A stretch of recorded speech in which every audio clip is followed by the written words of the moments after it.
we are now officially recording. So for those people that will be watching this is our first ever meet with the performers and fans of Rollerjam. And I am the one that kind of put the Zoom thing together. You guys all know me on Facebook as William. Please call me Bill. William was a name that my ex-wife called me all the time. I hated it. Only when I got in trouble. So just want to give you guys a heads up. It's good to see everybody on this evening. We have a few people that are going to be popping on as we're talking here. I've had a couple people jump in. So real quick, everybody, Danny, you said, where are you at right now? In LA, but a suburb, the San Fernando Valley. Okay. And what about you, Laura? You're just down the road from Danny then? Yeah, I'm in Ventura. Okay.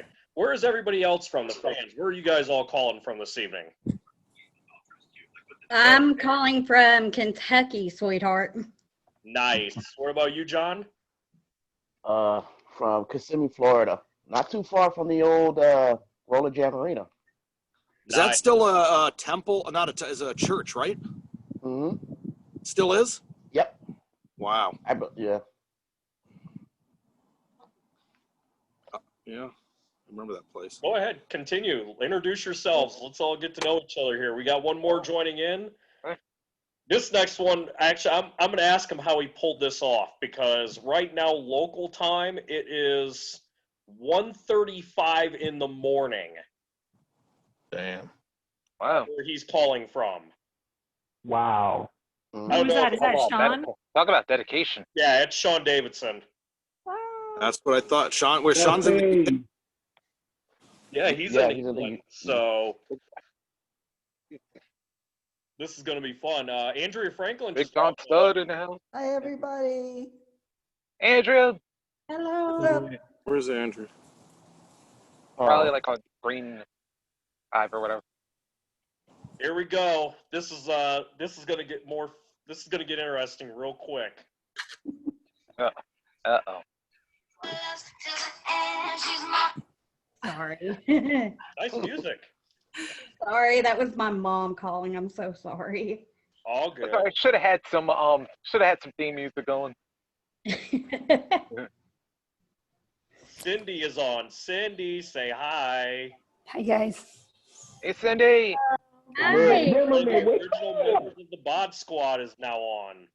Oh my God. What's up, Cyndi? Hey, thank you for doing this. This is exciting. Well, thank you for coming on, everybody. This is awesome as I thought it would be so far. I can't wait to get to the questions. This is going to be the fun part. Dangerous part. Yeah. Slippery slope, right? Thunderous. Both at the same time. Hi, Laura. Hi, Andrea. Hey. Hi, Cindy. Hey, How are girls. you? I'm good. And there's Andrea. Hi. Hey, Katie. I can't see Katie. Can anybody see her? Katie. I saw her briefly, but then her camera cut off again. Oh, there's Katie. There's Katie Cooper. Katie Cooper is on. Katie. Where's Hey, Katie? girl. You're on mute, Katie. Yeah, Katie, turn on your microphone. I see Andrea Franklin. Yep, I'll ask Hey. Katie to unmute. and screens are flipping on me a little bit. So it's like every time somebody comes on, then it's like, got to go back a screen now. Yep. Katie, can you hear us? You may be able to unmute her if you want to. Can you Do the host. hear it? No. I can't. We cannot hear Katie at all. Hold on. Let me get Katie's attention here. We're gonna have a take 2. Like my cheeks already hurt from smiling so much. Like I'm so happy this is going on. I'll tell you what, I've not smiled this much since I was 14. Wow. When the first episode of Rollerjam happened on January 15th, 1999. I was 14. Wow. 15 until June of that year. So, for me, this is my childhood. This is my awkward teen years. Preach. Preach, brother. We had a party in the sound stage at Universal. The first night it was on, we had a big after party with everyone. And those who were there, remember there was some problems. Yeah, they were. Couple skaters had couple girls had a few problems. Remember that? That was a nice I remember party, that. though. I remember that. I remember that too. Yeah, well. Okay, let's let Daniel elaborate this story, and let's see who also. No real story. Just I think either there was a little too much drinking or a little too much other things going on. A couple skaters got sick. Ooh. Yeah. Oh, that party. Uh-oh. Sounds like there was more than one. No, that was. God, it's funny. That's the only party I ever remembered us I having. think that was the last one of its kind. I think you're right. I think Yeah. it was our first and last. Mm-hmm. Oh, there was no after party? There were a lot of after parties. Hey, Really? Rory and I would just go to that restaurant and then go back to our hotel. What was that restaurant on I Drive that was across from Universal that everyone used to go to? That had the bucket of beers. What was that called? Yes. Hamburger place? Which one? That hamburger place you used to go to? No, they had the wings and the beers. Yeah. Ale House? Something like that. That's where we always ended up, right? Yeah. I stayed at that hotel, the Sierra Suites, with Rory and Hawk and a couple other people.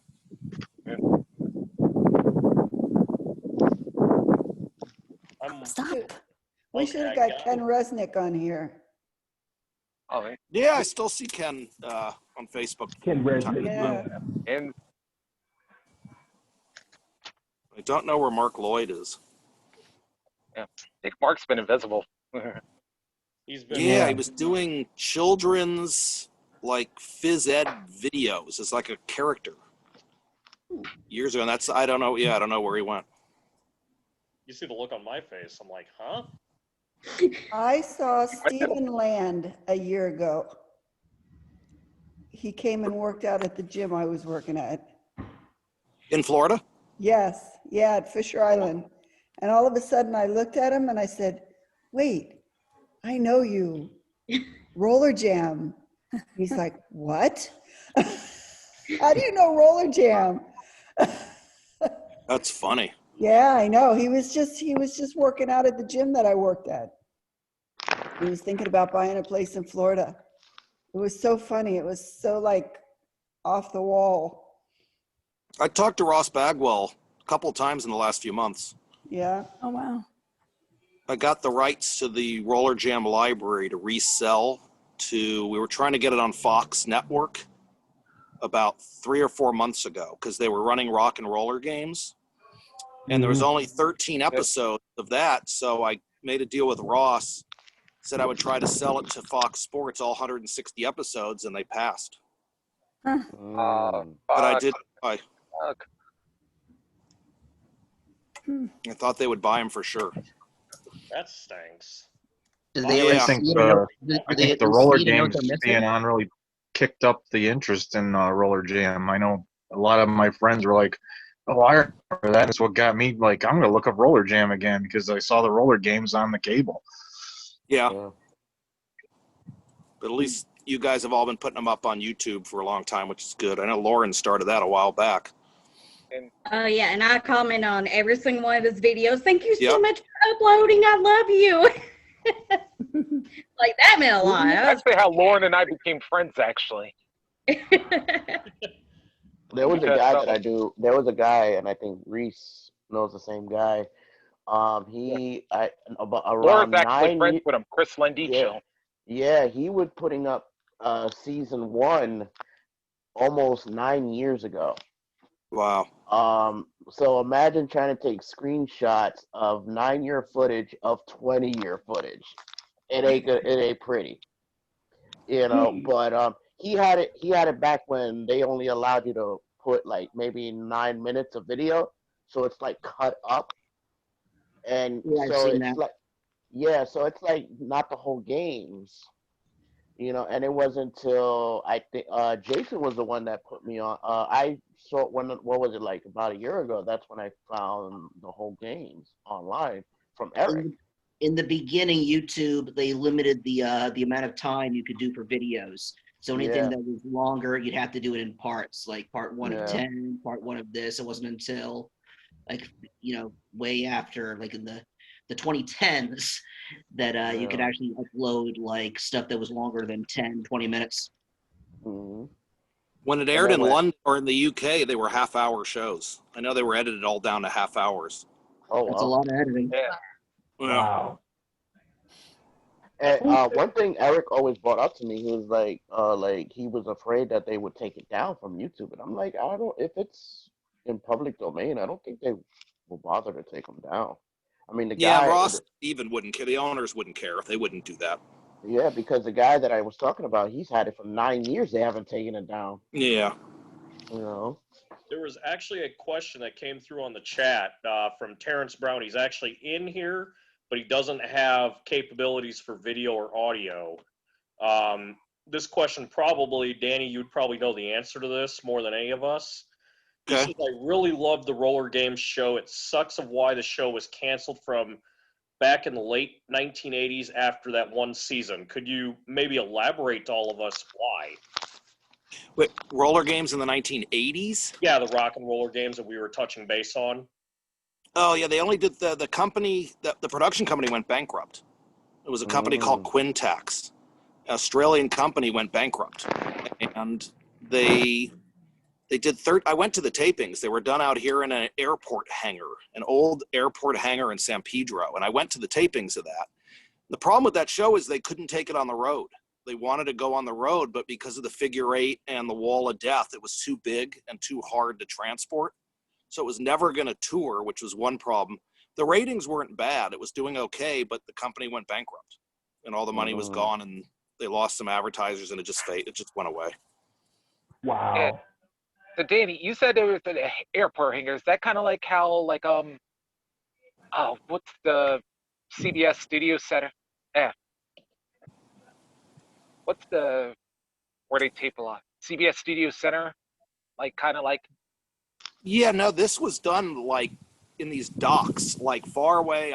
CBS. There's 2 CBSs in LA, but it wasn't on. It was like where they have cargo containers and ships come in. It was like an airplane hangar. It was really weird. There was nothing around it but this giant abandoned like Lockheed hangar where they used to build planes, and it was just big enough to put bleachers in and the track.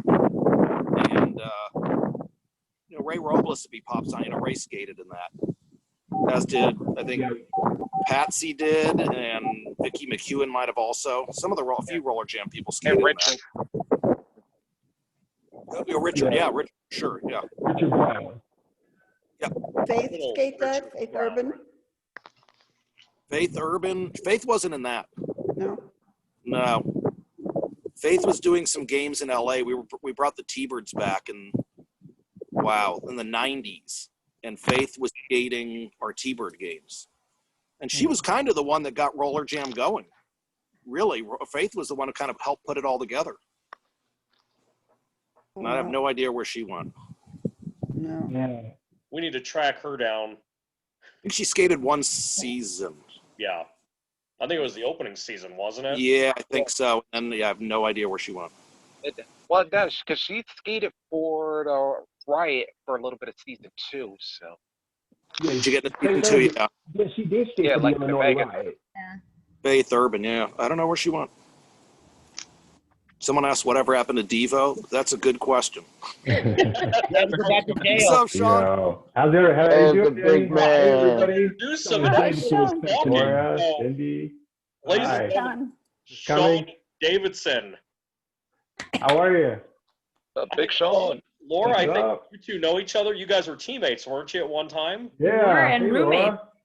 Laura. How are you, Sean? Good to see everybody. Sorry, I was having technical trouble.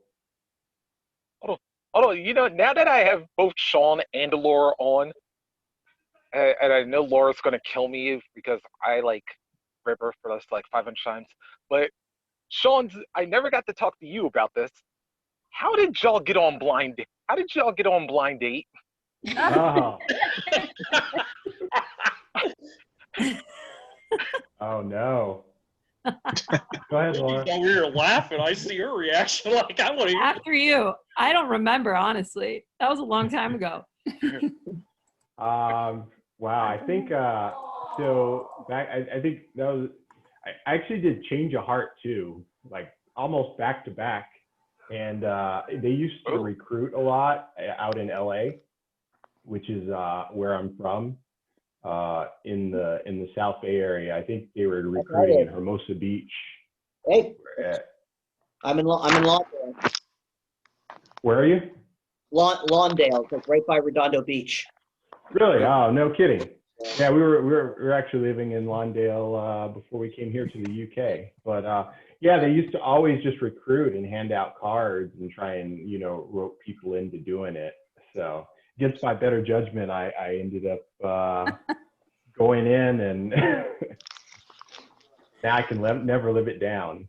But it was pretty funny. So, Shawn, What about you, Laura? Over there in England right now. Let's see. Wow, it's like 1:50 right now in the morning a.m. Wow. So did you sleep all day? Because it's 8:50 in South Time right now. So. No, I just got up a little while ago. I think I went to bed around 11 or so. So I just slept for a couple hours, and I'll go back. Where are you, later, Shawn? possibly. So we live in Loughton, which is a town about 1 hour outside of London in the United Kingdom. So you're my wife. in lockdown, right? Yeah. Oh yeah. Super lockdown. They have. Oh my God. I cannot believe it. Oh my God. Yeah. The camera needs to be on the both of them, but if you guys pay attention, she is in pigtails. Oh. Chatty chat. Chatty chat. Chatty chat. Finally. Oh my God. Hey, Katie, how are you? 2/3 of the Bod Squad on, everybody. Where's Stacy? Where's Jamie? He's right without Katie. Jamie's sitting here with Katie. They're sitting together. There you are. Hi, Jamie. Hey. My computer. Oh, there you go. Oh my God, look at it.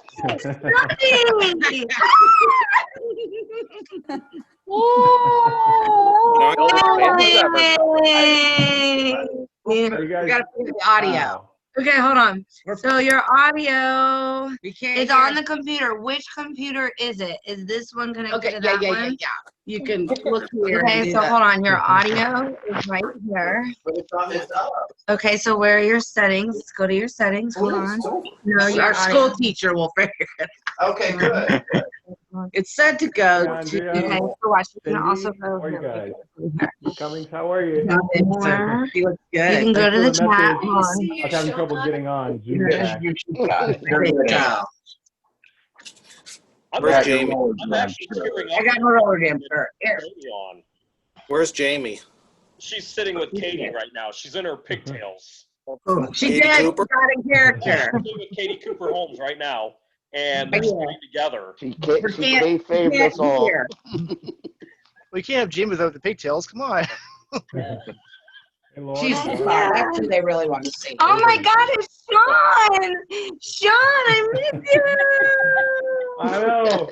Thanks for the ride to the airport. Oh my God! Okay, hold on. Audio right here. Yeah. Learn how to allow access. Okay, so we got to learn right over here. We did. We went So to hold this on, little Zoom, lock thing. secure. It's that lock on the browser. Can you hand me my purse so I can get my There, glasses? Glasses. Oh, wait, hold on, I got mine. Let's see, it could be your settings too. So when we get to settings, we can go app settings, alarm clock, display. Or we can Figure it out. We're go all good here, everybody. I got sound settings. So, Cindy, is this the first time you've seen Jamie? Sorry, I thought I had this all figured out. That'd be a yes. This is the Oh first. my God, Cyndi Zimmerman. Hi, Jamie. Cindy, oh my God, hold on. I'm trying so hard. Hold on. Okay, manage output, manage Her input, reaction is priceless. We gotta screenshot that. speaker, This is all going to okay, be on YouTube. So this microphone, audio, All right, that'll be my department. speaker. like I'm actually a little bit. I'm actually a little This is lost audio. You want your input probably. Cindy, Hold Lauren, on. No, Sound the sad part. settings. Look at everybody. and Danny on. You know, just See, we have this input, microphone array. See, there's a device property. Test your microphone. They can't hear me? Oh, we can hear you. Oh, we can hear you. Oh, I can hear everything. you can hear me?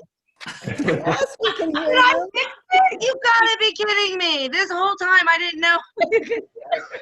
Yeah, we're hearing you narrate all your reading instruction and glasses and what looking for. And Oh my God. Thank you, guys. I do this all day long in my classroom. That's why. Okay, now wait a minute. Let's We go gotta back get you here. back. We gotta find you guys. All entertainment now. Here, it's right There we here. go. There we go. Okay. Oh my God, how are you guys? Holy moly, I'm loving all this. Hey, y'all. We got the Hey. back. Oh, Because we what got are a you guys Jaime doing? What's up Conemac. in your life? Are we all still skating? Are we still throwing elbows or what? Yeah, that's coffee in your cup, Shawn. Yeah, I know. Oh my gosh, so Thought about Shawn, throwing what a are you little doing? Are whiskey you in in California? Like, where are you? I'm in the UK, an hour outside of London now. Oh my God, you're I know, international. right? I can't tell. Yeah. Holy crap. When did you Yeah. move there? Like 2 years ago.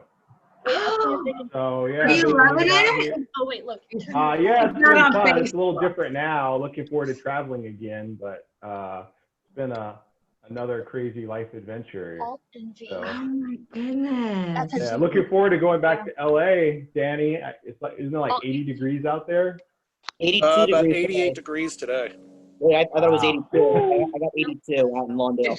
I love it. Yeah, I think it was snowing a little bit this morning here. Ew. Yeah. Get yourself He's so good. So you're a teacher now? Actually, I was thinking I teach 10th grade English. I'm a high You'd be the school coolest teacher. teacher ever. I can't. No, can I just tell you, listen, this is my ritual when I go through my year. I tease my students all year long, and I'm like, I have a secret. And you should hear everything that they like pitch at me. And I'm like, nope, nope, nope, nope, you're wrong there. And then the last day of school, I come to school with my skates on, my scrapbook, how to and I get throw on on the videos. And then I tell them all my secret. And I make them have, like, they're sworn to secrecy for my next crop of students. So if they become juniors, they never tell my current crop of 10th graders. And everybody on campus knows my secret except for my current Do you students. seriously ask me questions like that when I'm trying? You see, I'm in the middle of trying to do something. I don't see how they could keep the secret. Having Yeah, kids it's keep- pretty cool. It's a having lot kids of keep fun. kayfabe. They can't. He's asking me on the thing. So good. No, Jamie, I will never So, ever forget. You guys are in Florida? I'm sorry? Are you guys in Florida still? Yeah. hmm You know what's weird? I've officially been in Florida longer than I've been in California. Wow. We live like 2 minutes from each other. Yeah. No So we kidding. skate and hang out and drink Coronas. So, okay, so we do have So a much fun. question in the chat. Jamie, thank you first off for coming on. And Katie, we all owe you this for bringing her on. Like, seriously, we're all happy to see you on. Oh my goodness. Wow. Well, thanks for having me. I love the enthusiasm. Well, we were talking about this, like how old we all were when the show started. And old. Yeah. So. It's not working. Hey, Danny. Oh my God, it's Danny. Hi. Katie. Oh my That's so goodness. I miss all these faces. So, okay, so question in the chat. This comes from Jen. She does not have audio capabilities. At least. Oh no, I do. I just hi. Oh, okay. Hi. She's kind of hide now. Hi. So, Jen asked to Jamie, do you wear your Quakes outfit for the big reveal at school?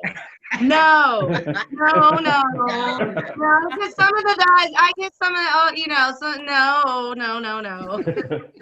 But I put the ponytails in. And I tell them, and so like I have a line. They kind of laugh at me because I tell them I love them all appropriately.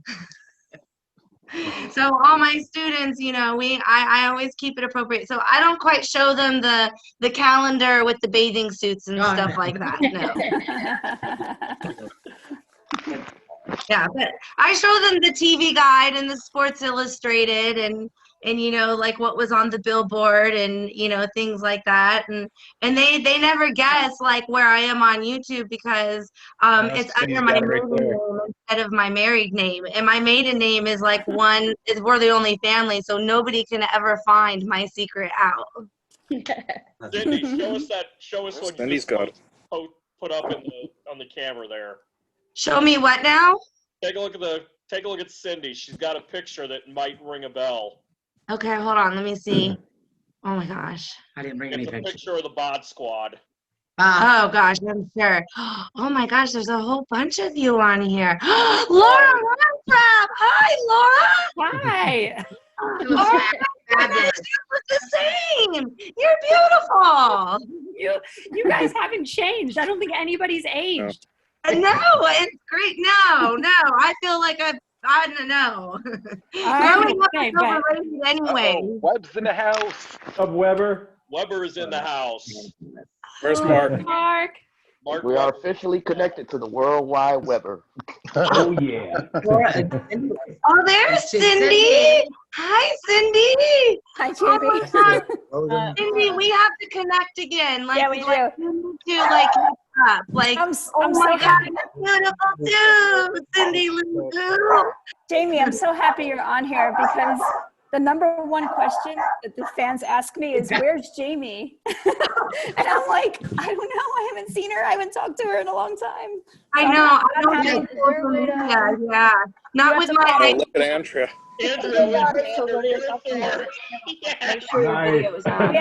Jamie, after this, we'll connect, okay? Yeah, we'll connect, Cyndi, for sure. Outfit on.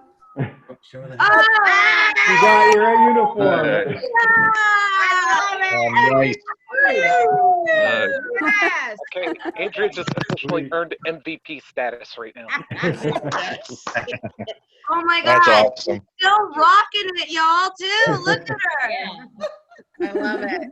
Can I share like a little story? My Because video, how do I turn my video on? Can you look at this real actually quick? share I'm supposed to be in something this since meeting and it's not. Cindy and Jamie are in here. That's My 8th It grade. didn't work. Oh, sorry. Something's happening. Mark Weber. Look, Mark! Oh my God, turn yourself upright. Backward, ass backwards. I mean, really, it's about right, but turn yourself upright. Oh my God, and that's Mo, right? Mark Weber, what's up, man? What's up, dude? How you doing? Where's Mark? I'm doing good. Mark's Hey, right in the Mark. center of my screen on the second and bottom row. I don't know. Oh, he's going back crooked. Gallery. The gallery. There we I go. don't work this technology crap. That's right.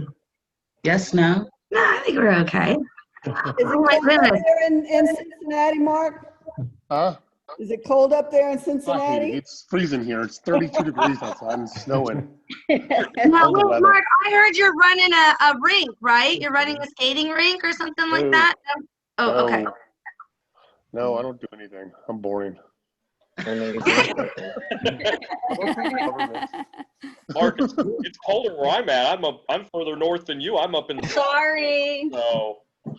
Yeah, it's still too cold out here. So what are you doing, Zoom? Why did you rip my hair? What? Who has kids? I want to know who has kids. Laura has 2 kids. Well, we know Laura does. Laura, how many Laura kids and do a you son. have? Too Beautiful kids. many. Two. And Cyndi, how many do you have? Oh, 2 Kid Club. Woo-hoo! What is wrong with I this stopped screen? at 2. You guys are all grown up. Why does it look so bad? What did you do? Nothing. You haven't done anything to help me. That's what happened. I shouldn't have to help you if you don't break Uh-oh, it. somebody's got to mute themselves. Jamie. Going on. Okay, so wait, what's everybody? Okay, so we have children, and what are we working? Where are you working at? Cyndi, Laura. Okay, Laura first, and Cyndi, and just go down the line. Like, what are you doing? Where are you working at? What are you doing? Catch me up. Right now, I'm just mom. That's a good job to have. Heck yeah. A hard What job. about you, Cyndi Lou Who? I have an e-commerce website. It's actually my name, CyndiFrank.com. And I sell all sorts of different home goods like diffusers and wax warmers, all kinds of pretty stuff for the home. So I do that. And I homeschool the kids 3-4 days a week. That's a job in itself. It's brutal. It's brutal. But you know, I'm trying to embrace it as best I can without going crazy. I get it. Oh my God, I have 160 of them. Yeah. God help. Get more wine. Yeah. Anybody? What about anybody running sports? Anybody still got sports in their lives? Oh, Stacy. I know. No. Not real. I still skate. I mean, I go to the skating rink whenever I can with the boys. Well, that's good. Yeah. You know. Katie and I go to adult nights still. Sunday nights here. Mm-hmm. Oh, You guys remember going to that? Are you still in Florida, Jamie, or no? Yeah, I'm still in Florida, and actually, I'm a volleyball coach, and so I coach club volleyball, and I coach at the high school, and I coach my kids' teams, and I'm running like 3 teams, and you know, I chase my tail like a dog. In circles. Spin in circles. That's what I do best. I live on a horse farm now. And ride horses. Oh wow. What city are you in, Andrea? Riding horses. What city are you in? I'm in it's by Fort Lauderdale. It's called Southwest Ranches Okay. by Davy. Okay. And I have horses, so I retired like a year ago. That's cool. Oh yeah. I took care of my horses, and we have You're 5 not- chickens and a cat, and life is A good. dog. And I still skate, and I bike ride, and I play racquetball. Oh, she does everything. Always Yeah, like I see that. her. I see you on Facebook doing Do everything. you remember hanging out Super Bowl, Andrea? Yes. Oh man, that was wild Yeah, time, it was right? fun. It was Oh my my God. Yeah, that was fun. We had a good time. Look what I just found He in has the a box. Rollerjam jacket. Nice. Oh, that's what it's Oh, I love it. I got my Rollerjam shirt on. Oh, I know. I have my jacket. I should have wore it. I still have my jacket. The jacket. I still have. I have mine Those too. are Yeah. badass Wow. jackets. Look at Cyndi, what she's got on her screen. I love it. That It's is like a awesome. flag. Nice. I didn't even know I had this, honestly. I just found it in a box. So Wow. Andrea went and got her uniform. Cyndi got this. What is that, like a throw rug or It's a Looks flag. like a towel. it's a towel? It's a flag. Oh, it's Oh, a it's a flag. flag. Oh, nice. Cool. Nice. Who else I has? got my Rollerjam shirt on. I give my jacket. That Cindy's like our Rollerjam newsie. She's carrying the banner. If you guys saw how much memorabilia I have here on my table, you would. Wow. Nice. Right. I Very have that cool. stuff too. I know. I should have I brought know, it. God, I saw it. I have so much. It was crazy, Dad. Yes, I Ah. have that one. I have all those pictures. Wow. Remember these?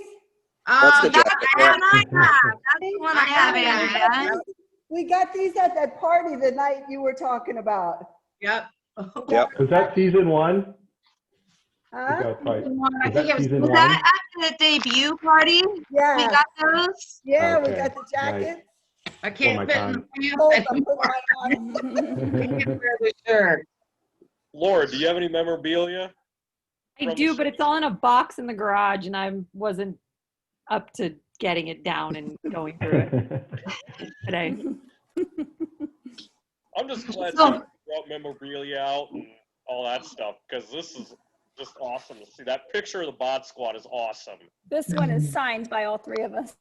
And That's I actually awesome. missed that episode badly. Oh yeah, that's this TV Guide. And TV Guide's such a novelty now. You know, nobody is gonna really know TV Guide anymore. Yeah, this for somehow I had this signed by all three of us. Oh, I still have nice. Does anybody still have the Sports Illustrated? I still have the full magazine for Sports Illustrated too. Yep. And we had 2 Rollerjam magazines too. I have those as well. Yep. Yeah, I have those. I have the calendar. We're finding our millennial time capsule here. Yep. I've got about 15 magazines in front of me with different articles. Jeez. Yeah, I have a picture in Orlando Sentinel, like with Mark D'Amato with him and I on the cover. Like, you know, really cool. This is a Bay Life one from Tampa Bay featuring us.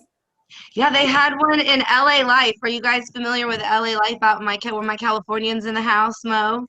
In LA Life, they had a whole spread on Rollerjam too. It was pretty cool.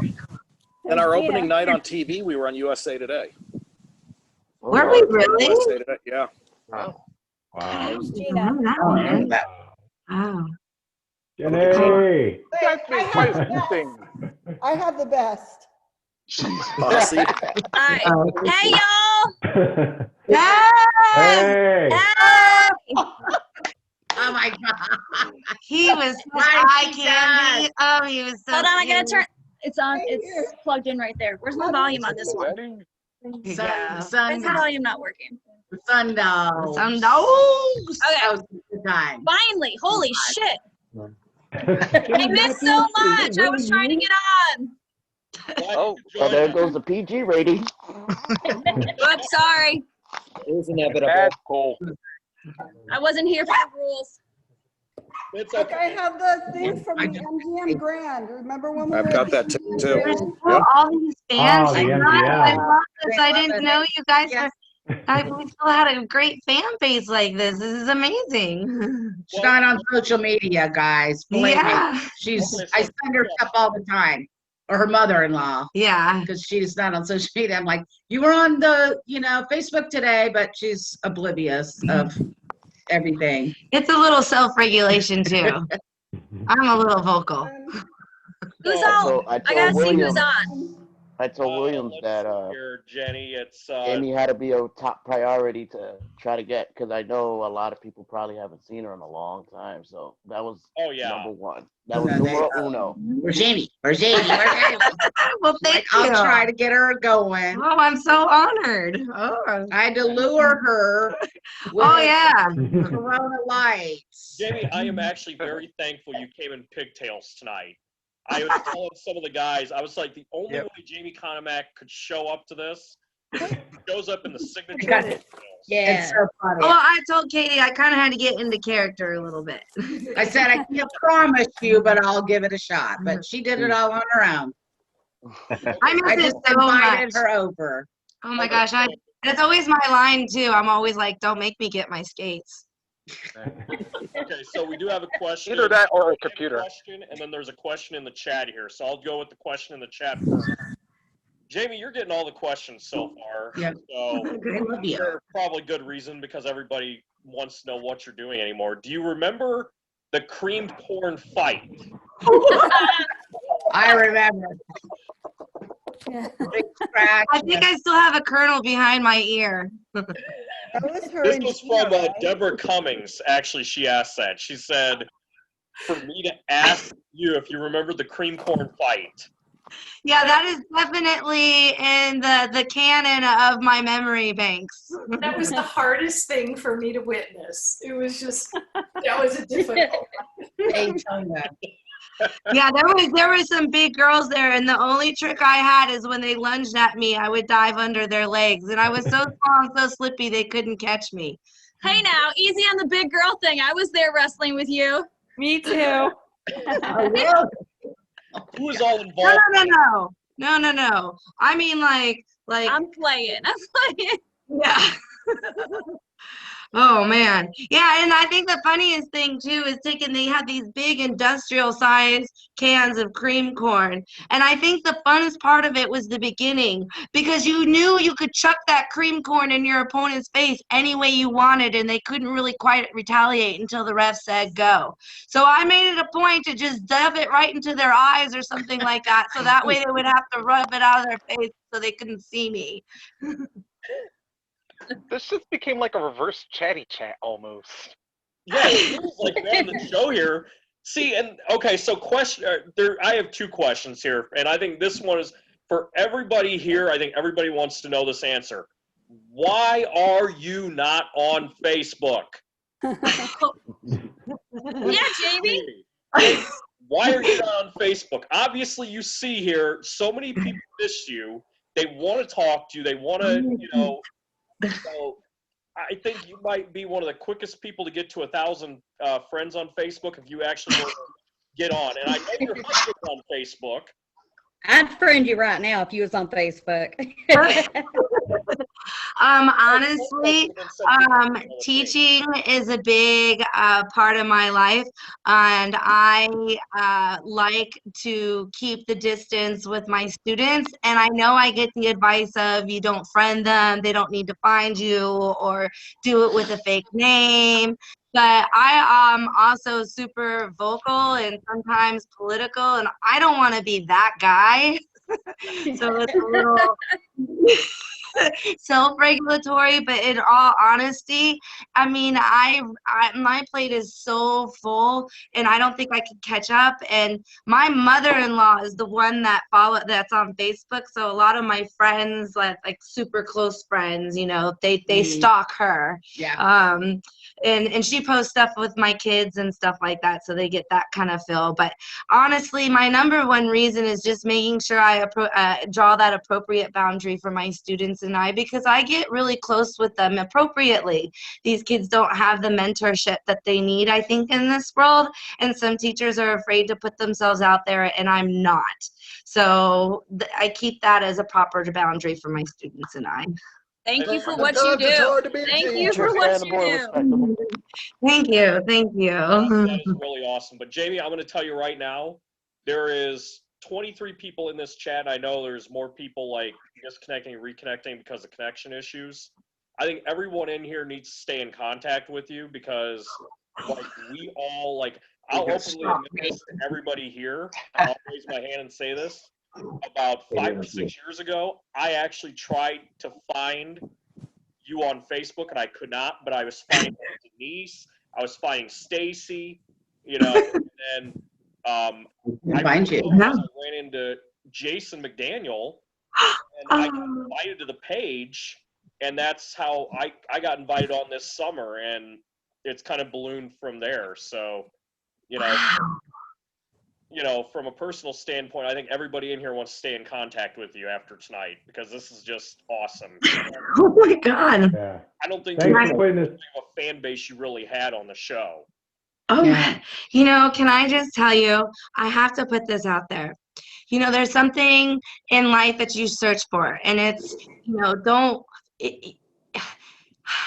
having a fan base and having friends and understanding that the ripples that you take in life and what they mean to other people. And all I've wanted to do is just set up as much positive ripples as I can. And I want to thank you for giving me that reassurance of the positivity and the ripples and the things, because I really honestly, Katie told me, but I don't think I actually concretely understood where this was at, so I'm really beside myself in the whole ordeal. And I say the most genuinely I can say it, thank you. You have honored me in so many ways. I can't even I can't smile large enough. We can what did I just do? Shoot. I tell her they all want to see Jamie. Oh my goodness. And there's always pictures on Facebook. I'm like, look at my Facebook. So she's a good girl. I would always say is that if Rollerjam was going on today, Jamie would have a podcast. Oh, like a podcast style. You might be right with that because I like to talk. Let me tell you. It'll be a behind the scenes. kind of deal. An actual chatty chat. I know this now. The Chatty Chat podcast. Yeah, Love that well, chatty chat. so- podcast. the chatty chat with Conemac, yes. Well, now it's my last name is Tremaine, which I love that too. Tremaine's a good last name.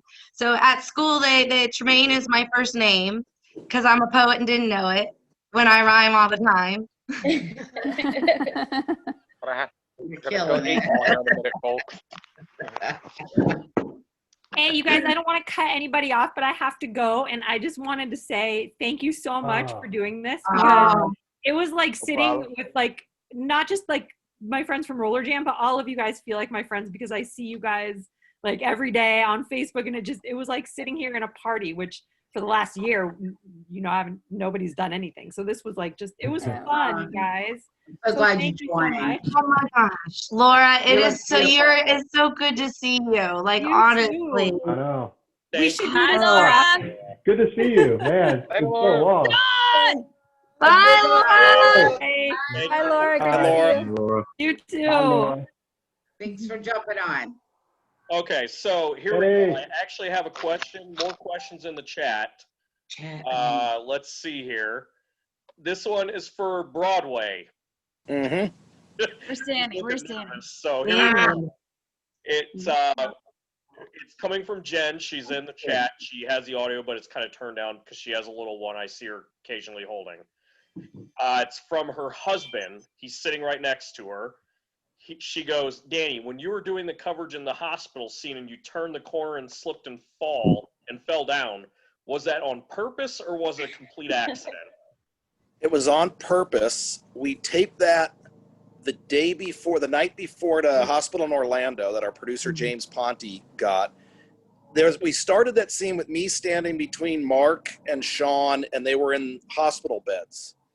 And I asked them a question, and I remember turning to D'Amato and then saying something where I almost spit. And he goes, Wolf, you're spitting in my face. And then we started laughing. We did that part like 20 takes, no joke. And we finally got it. And the part with me running out and sliding, I did on purpose. I just slid on the floor because I thought it was funny. And then they had me running outside in the parking lot.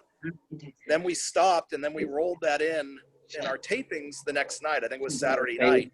So I was standing in the back wearing the same scrubs and was told, all right, run in, interrupt the game, and go confront Mark. So that stuff at the hospital was shot the night before, and I slid on purpose. Didn't have internet.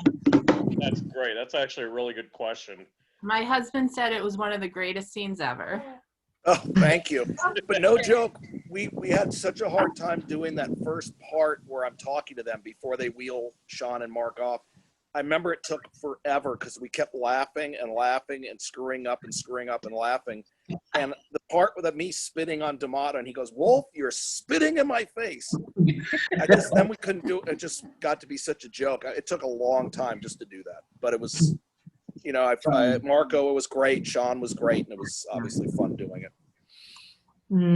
That's awesome. And then when I ran in and confronted Mark on the track and he starts beating me up, I remember he said, not too hard. You can rip the scrubs and kind of get on top of me, but please don't hit me.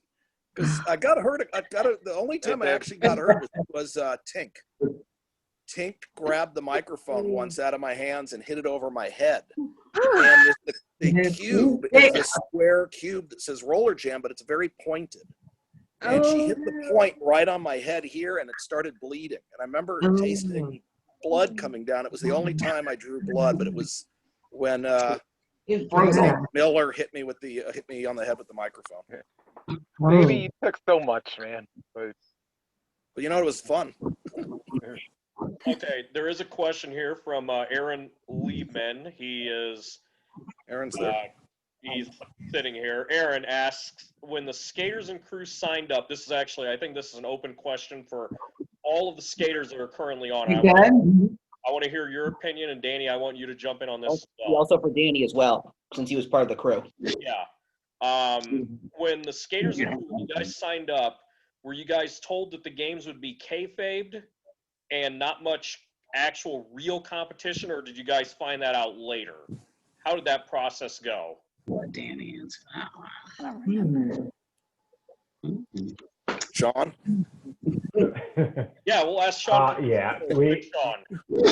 I kind of knew it was scripted from the beginning. I was lucky because Lee Rarman, Hawk, as you know him, he kind of gave me the rundown of what things were like, which is how I originally found out about the show and the audition and everything. So always grateful for him. But yeah, we kind of knew. I kind of knew what to expect. What I did not expect is how rigorous the training would be and how what amazing skaters everybody was. Like I get there and I find everyone's world-class speed skaters or semi-pro hockey players. So that was pretty awesome. Too much light. Yeah.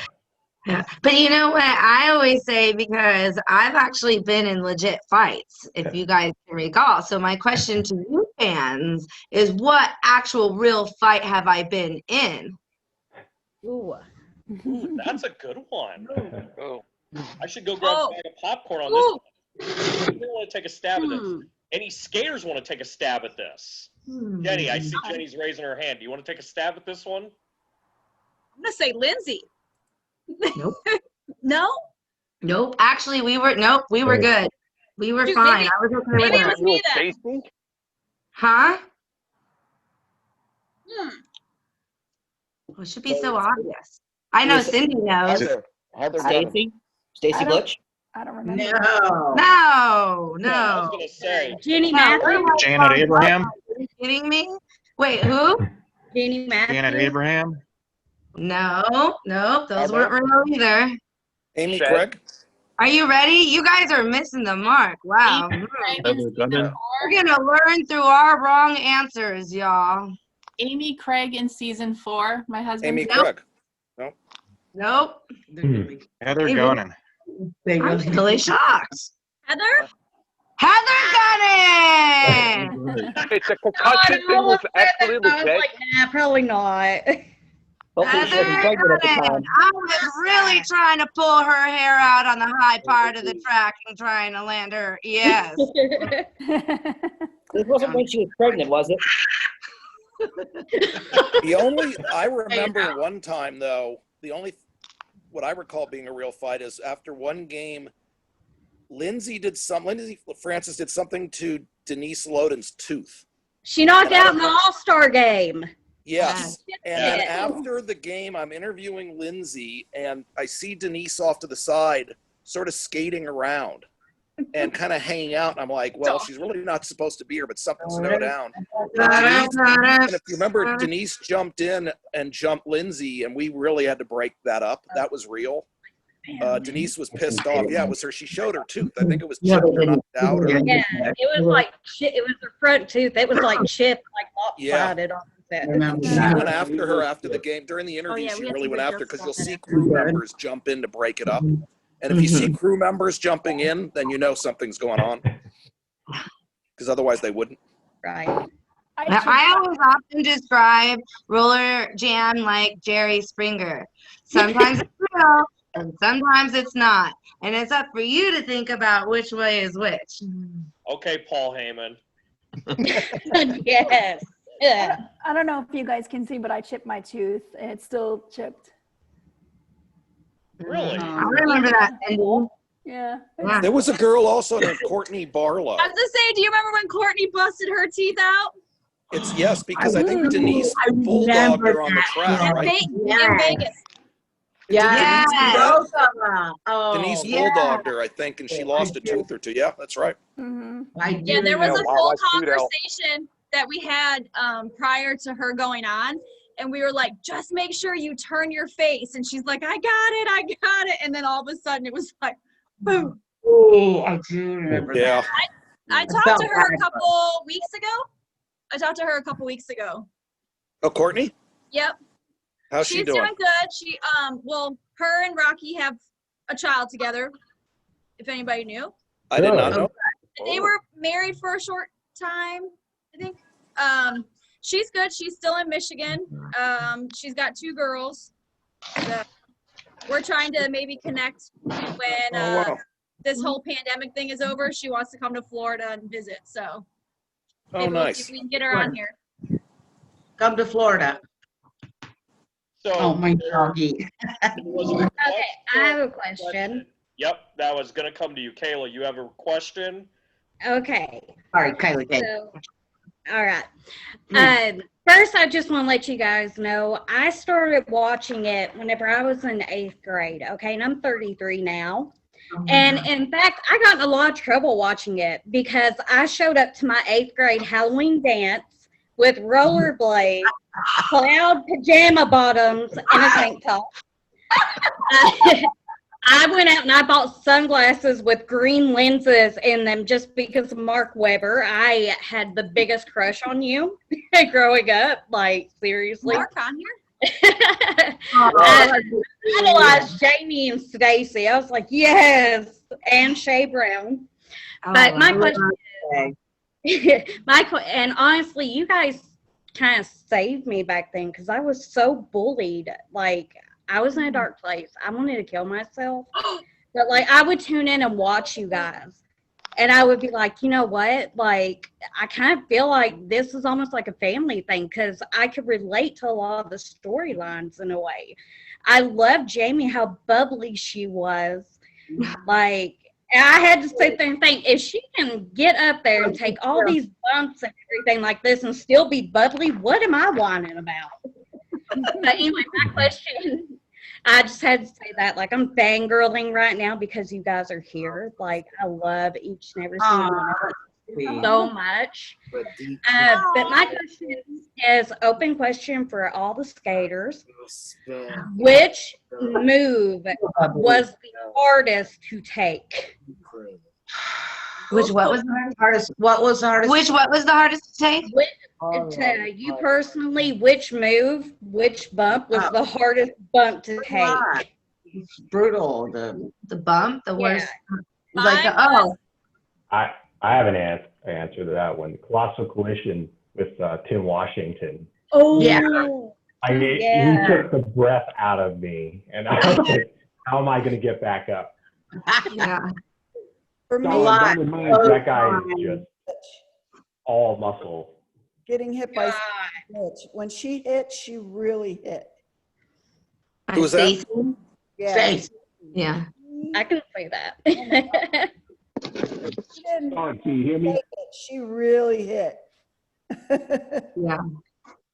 She apologized. She can't be here tonight. Yeah. I just texted her. Doesn't have internet. Who was that? Sends her love, though. I think the hardest hit for me was when I would fly over the high part of the track and land on my head and have concussions, which explains a few things about me. I freaked out whenever they said you had a concussion or you was injured. I was like, no, not little Jamie, no. Yeah, I was a little flighty anyway, so that kind of helped me out. But I don't think I was lucky, I think, compared to some of the other ones, because I'll be honest, Stacy was the best partner in the world. She protected my ass. She really did. And that was her job. And I was fast. I was the skater. I was supposed to earn points, you know. Stacy backed them off for me. And I really think that's why we were in Cyndi too, right? Cyndi, she backed them off for us because you were a jammer as well. Yep. And the three of us were able to really, we looked after each other. And I think that's why we were so successful, because like you said, Stacy hit hard, you know. So Cyndi and I, sometimes we would, you know, be the victims of Denise or, you know, Janet Abraham's or something, you know. To Lisa. Yeah, sweeping our feet out from underneath us, you know. What about you, Mark? Protected us. Yeah. What about you, Mark? What was the? Oh, go ahead, honey. I'm sorry. No, I want to hear from you too. Mine was Denise when she would do her Superman, because there was no the velocity of her coming off the rail and us coming at her. There was just no way. And there was one time she knocked me out. I was out. Whoever came over and was like, Jen. But yeah, she got me right in the button. Oh my That's God. Cindy Matthews, right? Yes, that's Yeah. Jen Matthews. Because you have a number next to your name, and I'm looking at you, and I'm going, wait a minute. Now. Sorry, I've been working all day, so I had like just jumped on. I looked like a hot mess. Oh my gosh. Your Okay. hair is so long. I know. Oh. What about Mark Webber? He hasn't told me yet. What was the hardest hitting move that you got hit with?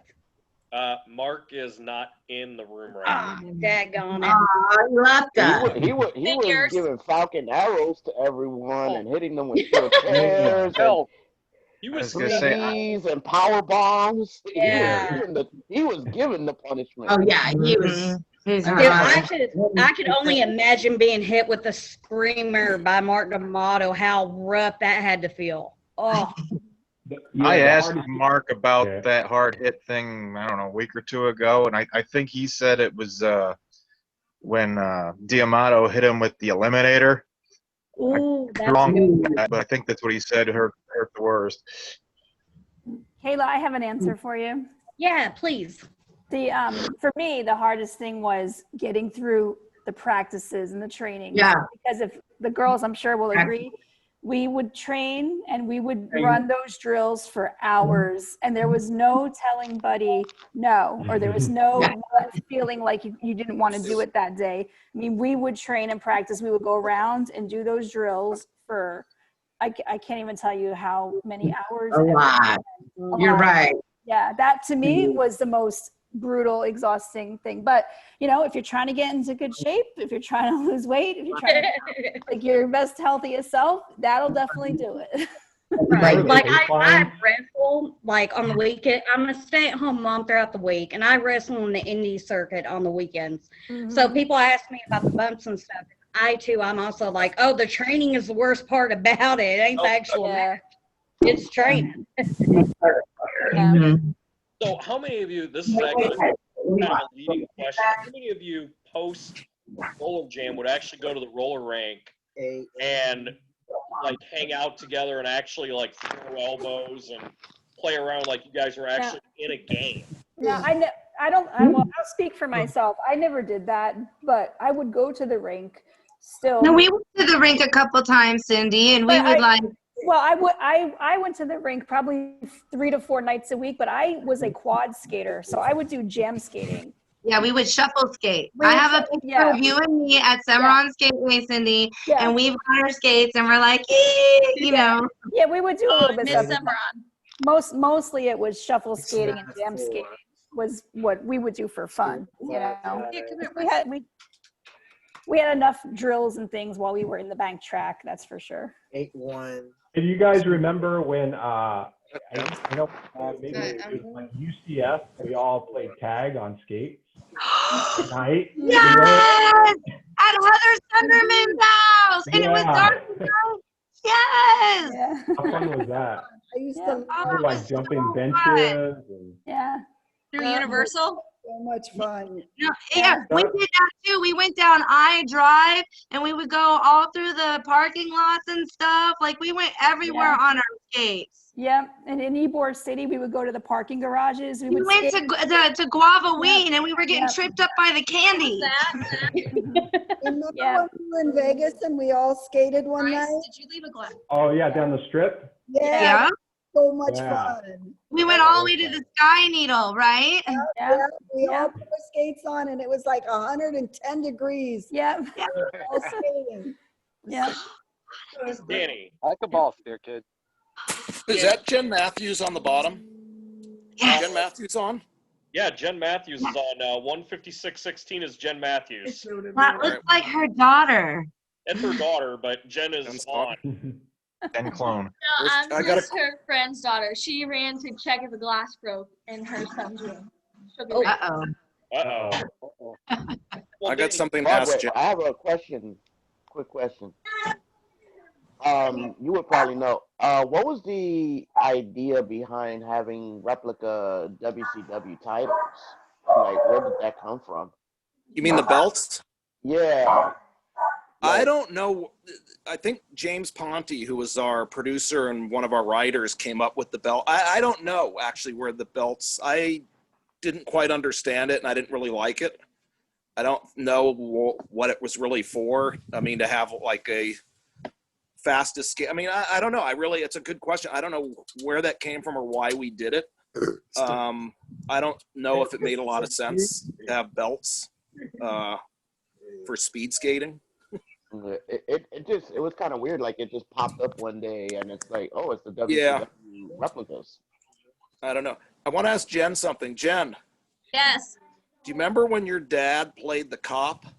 I was literally just thinking about that, and I was like, damn, I was like, I should call my dad and get my dad on. Hold on, watch. Her dad was the one that brought Devo out, and then after he took the handcuffs out, he pushes him. And I told you that was the funniest thing, that he pushes Devo after he takes the handcuffs off was one of the funniest things I ever saw. Listen, the best part about that is when he came down and they had somebody set up to be the cop who was way shorter than my father. And they were like, Dan, you want to play the cop? And he's like, sure. So he put the pants on, and they were so short on him. And then he went and hurdled the rail. Do you remember when he hurdled the rail? So, hey, Dad, I have a whole bunch of people from Rollerjam on a Zoom. Say hi, because they just brought up, Danny Wolf just brought up you playing the cop. Sure, I'll have one more. Are you sleeping? He's listening. When he took the handcuffs off and pushes them, it's hysterical. It was so funny. Do you remember what skater's dad tried to come onto the track? Remember in season 1 or 2, does anybody remember whose father tried to come onto the track to pick a fight with somebody because he wasn't happy that his son just got like pile driven? Remember who that was? Christians. I remember Christians, Dad. Christians. I think it was Sam Martin's. No, he had a brother, the redheads. No. Yeah, but I thought it was Sam and Micah Martin. Sam and Micah. Yeah, I think it was their dad came down because somebody had just like slammed Micah or his brother Sam. And then I remember us after the game saying to them, you need to sit your father down and tell him what's going on. Like, tell him, like, what's the deal here? Because we don't want him coming on the track during the game. But I think it was the Martin's father. Yeah. Probably Richard, if anybody. Probably Richard attacking Sam or something. I don't know. I thought I was going to Shawn. No, I remember in season 2 or season 3, twice, there was a female that came and like tried to hug the model twice. Yeah. And just some, like, they don't even bring it up. It's just one, like, girl with black hair. She just rushes at the model, hugs him. And I think he was doing an interview with Broadway one time. And, like, you guys are looking at the girl, but it's like you guys don't even acknowledge her. So it was kind of weird. And it happened twice. I remember that. Yeah. I don't remember that. Yeah. No, actually, I think it was during the intro. It was the model came off the motorcycle. Yeah. Well, I remember the motorcycles, all the exhaust in the soundstage. Yeah, he had like went through where the fans were, and then as he was getting onto the track, he was walking. Some chick just like runs up, and she's like, "Mark, I love you." Yeah, and it was in 2 episodes. 2 episodes that happened. Yeah. So I thought it was. Does anybody remember the outfits with the G-strings? Yes. What were those? The second season, I was so happy. That's one of the seasons or the episodes I got my concussion in, and I was thrilled. I think I melted a little bit more because I didn't want to wear them. Was that on the? Was that on like the premiere episode or like maybe one of the test runs? I think it was the second episode. It was the second one, yeah. Uh-huh. I feel like we need to YouTube stuff. Those were a blink and you missed it. So that was something that actually was addressed in the Well, at least I had the 16 feet of noticed knee that you can go running on. Because they look like shoulder pads. Like you had shoulder pads on. I thought they were getting ready to play hockey. I Oh, you mean the original outfits with the wings? Yeah. Oh, those were terrible. Yeah. I love the outfits. It looked more like a football uniform or like a Yeah. basketball uniform, really. And Yeah, pretty much. it looked. I You liked had it. a cheese string. You were stuck in the 80s and it was late 90s. Jamie looked so tiny in hers. Like it was so bulky on her, so it was like it looked like a football shoulder pads. Like We and then changed the uniforms enforcer- around a lot because I think the bod squad then went to those with the clouds. Yeah. Those kind of white uniforms that looked like they had the clouds. And then the Riot had those sparkly, or Denise wore that sparkly. The gold lame. The gold lame, yeah. Well, when she was on the Sun Dogs, and then she got that It's like look. And then we had the camouflage for some wow. games. Cindy Where I think is- Mark and the All-Star game. Yeah. Cindy's got a picture up in her on her screen. If you guys take a look. Yeah. At Yeah. Yeah. Cargo shorts and the jerseys, those were cool. I like those. That's what I tried to wear to my Halloween dance in 8th grade. I didn't like the yellow jackets the Dice wore. It looked like they were working at Jurassic Park. So my cloud outfit, you might have noticed, we called my outfit the ghetto clouds because my clouds didn't match up. Like I had 2 different colored cloud outfits on because it didn't match. I don't know if you guys knew. Do you remember that, Cindy? I always had to put on the mixed match of clouds outfits. Yes. Because we got them in Vegas. Yeah. And then that's when we brought in the clouds, was for the Vegas episodes. And then they ended up sticking with it. Yeah, But my favorite are the speed suits because then that brought the real competitive, like, you know. Yeah. The speed suits were Okay. great. I have Not like it was more like the athletic side of it, you know. I have one. Do you have one? I have one. Yeah, I still have mine. Yeah. Be back in a minute. I'm running for a minute. All right, Danny. I remember Kim Hart had her silver suit that kind of like a Hershey Kiss wrapper. Hey, I can't hear. Somebody has to mute themselves because they got some background going on. Yeah. Yeah. I hear somebody's got some background. Bill, why don't you mute everybody real quick, and then as we talk, we'll be able to unmute ourselves. It was actually Perry Brown muted himself. That's who had the background noise. Appreciate that, Perry. Okay, go ahead. Where are you at, Moto? Go ahead, Moto G. Oh, I was just remembering how Kim Hart had the almost like a Hershey Kiss wrapper, the silver uniform out there. No comment.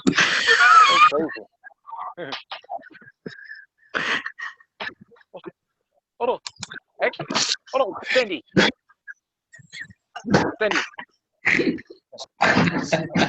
No. Jamie, are you laughing for the reason I think you're laughing? Killing me. She's off camera. She's killing me. We got somebody jumping on. Justin No Wilson. comment. No comment over here. No comment. We're leaving it. Oh, look at the little baby down there. He's a little guy. Inside joke. No, can I just tell you, you know what I miss? I I greatly love miss. Kim Hart. We love Kim Hart, by the way. I miss the pace line. Yep. I love the I pace miss running that Oh pace line. man, the pace line. Yes, I do. And you know what? I That's have the back taken of the that pack. Remember that? and I have used it metaphorically to my life. That pace line is something like I pulled out a Rollerjam, and I just feel like there's a pace in life and there's a stride that you hit. And when you hit that stride, you feel the wind in your head, and man, that's progression. That's where you're going. And being on beat with the people around you, and the metaphorical message that pace line had for me, and what it did, like, you know, even skating wise, and we would always be like, oh, who's setting the pace, you know? And then the person never wanted to be in the back because the back was always like, you know, that pace line was I miss that pace line. It's good. We had a good time.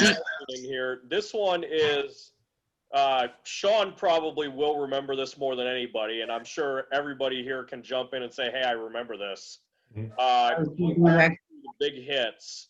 The hardest hit that was ever seen was Tim Washington's King Kong, and in the 2000 Demolition Derby, when you, Mr. Davidson, lowered the boom on the Big Nasty. So, you and I talked about this privately. Let's get this out in the open for everybody. And skaters, I don't know if you guys knew this was going to happen. But Shawn, I want to turn the floor to you real quick. I want you to answer this for everybody. Yeah, it pretty much felt like I ran into a brick wall. Like I could feel the inside of my organs get squished. And I kind of panicked for a moment too, because I'm like, can I get up right now from this? Because we had a little fight after, but yeah, that was ridiculous. Wow. Where is Tim Washington? I messaged him, but he hasn't answered. Oh, really? Oh, man, too bad. And Mac Daddy said he's working, so he won't be able to show up. But he said, tell everyone he says hi. Jamie actually mentioned Heather earlier, and I sent her a message and told her we're on and for her to get on because I wanted to like one. She just liked one of the posts on Facebook, so she's around. Oh yeah, she's around. So Jamie, this is one from me personally. The concussion that you got in the second episode from Heather throwing you into the post. Heather alluded to that being a complete accident. Did you guys actually, was there actual issues between the two of you, or was it, have you guys spoken since that happened or since taping ceased? What's going on there? I'm curious about this one. This is one that's been on my mind for quite a while. So let me start off with saying that Heather, I respect her as a skater. Like hands down, she's a badass little skater. So I will always pay her those respects. I think we had some personality differences off the track, and like I said, okay, here's some fun facts. Do you remember the episode where her and who else came out and was making fun of the Bod Squad? Do you remember Shelly and Karen? Yeah. Okay. Now this is where it all began, because when I hit the column with the concussion that you're talking about, I didn't fault her for that. No, I don't feel like that was intentional. But when she came out, there was nothing. We usually have the jams and we have the plays and we know what the drama is going to be played out, and this is when it was indeed real for me. And she came up with the idea to have the Bod Squad and make fun of them. And she purposely picked me to make fun of me. And we were having kind of issues off the court. So I knew that was her dig, and I was pissed. And that was a real fight. And because they changed, the people allowed the storyline to change unbeknownst to us. So they got my natural reaction on that. And even Sean Atkinson was like, whoa, you need to calm down. I was like, no, you're not going to tell me to calm down. That's deliberate. It's on purpose. And I'm reading between the lines. And I'm waiting till she gets to the high part of the track. And I'm going to rip her freaking ponytails out. Wow. Whoa. Wow. Daddy chat with Conemac. And just so you know, that's exactly what happened. We're in the podcast era now. Jamie, do you remember the Quake Shake? Oh, yeah. What was it? Yeah. I forget it.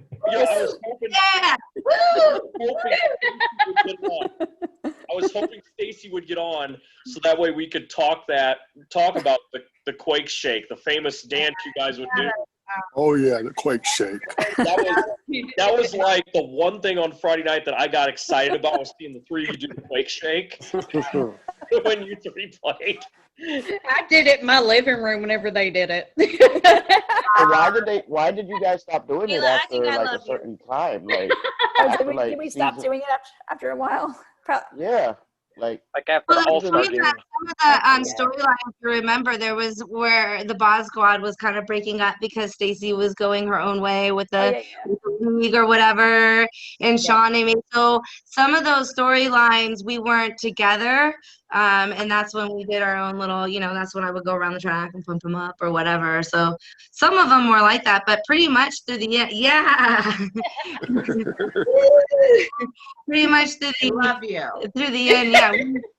Remember Cyndi? Remember when they were like, you need to come up with a dance? Do you remember we were coming up with that in practice? Yeah, I do. Mm-hmm. We kind of thought of it in like 3 minutes. So we're like, we'll just go over here and we'll shake over here and we'll look over here. Like, we're gonna look over here. Here's a question for the female skaters. Because it was kind of finished, like it kind of the storyline, they kind of dropped it in the middle of it. What was the whole purpose of the women's movement thing? Where was that supposed to go? They had the W. That's women's power. Yeah, the women power thing. That's when Karen Magnuson turned on Mark D'Amato and. Wait, what is Karen Magnuson? The women power. It was. I don't think I was part of that storyline. I don't think. They came up with it. She would come out like doing the W. Right. You're right. I think she even backed Shea Brown up whenever she did that match race against Mark Webber to be the captain of the hot. Oh yeah, Mark Webber and Shea Brown. That was a great match race.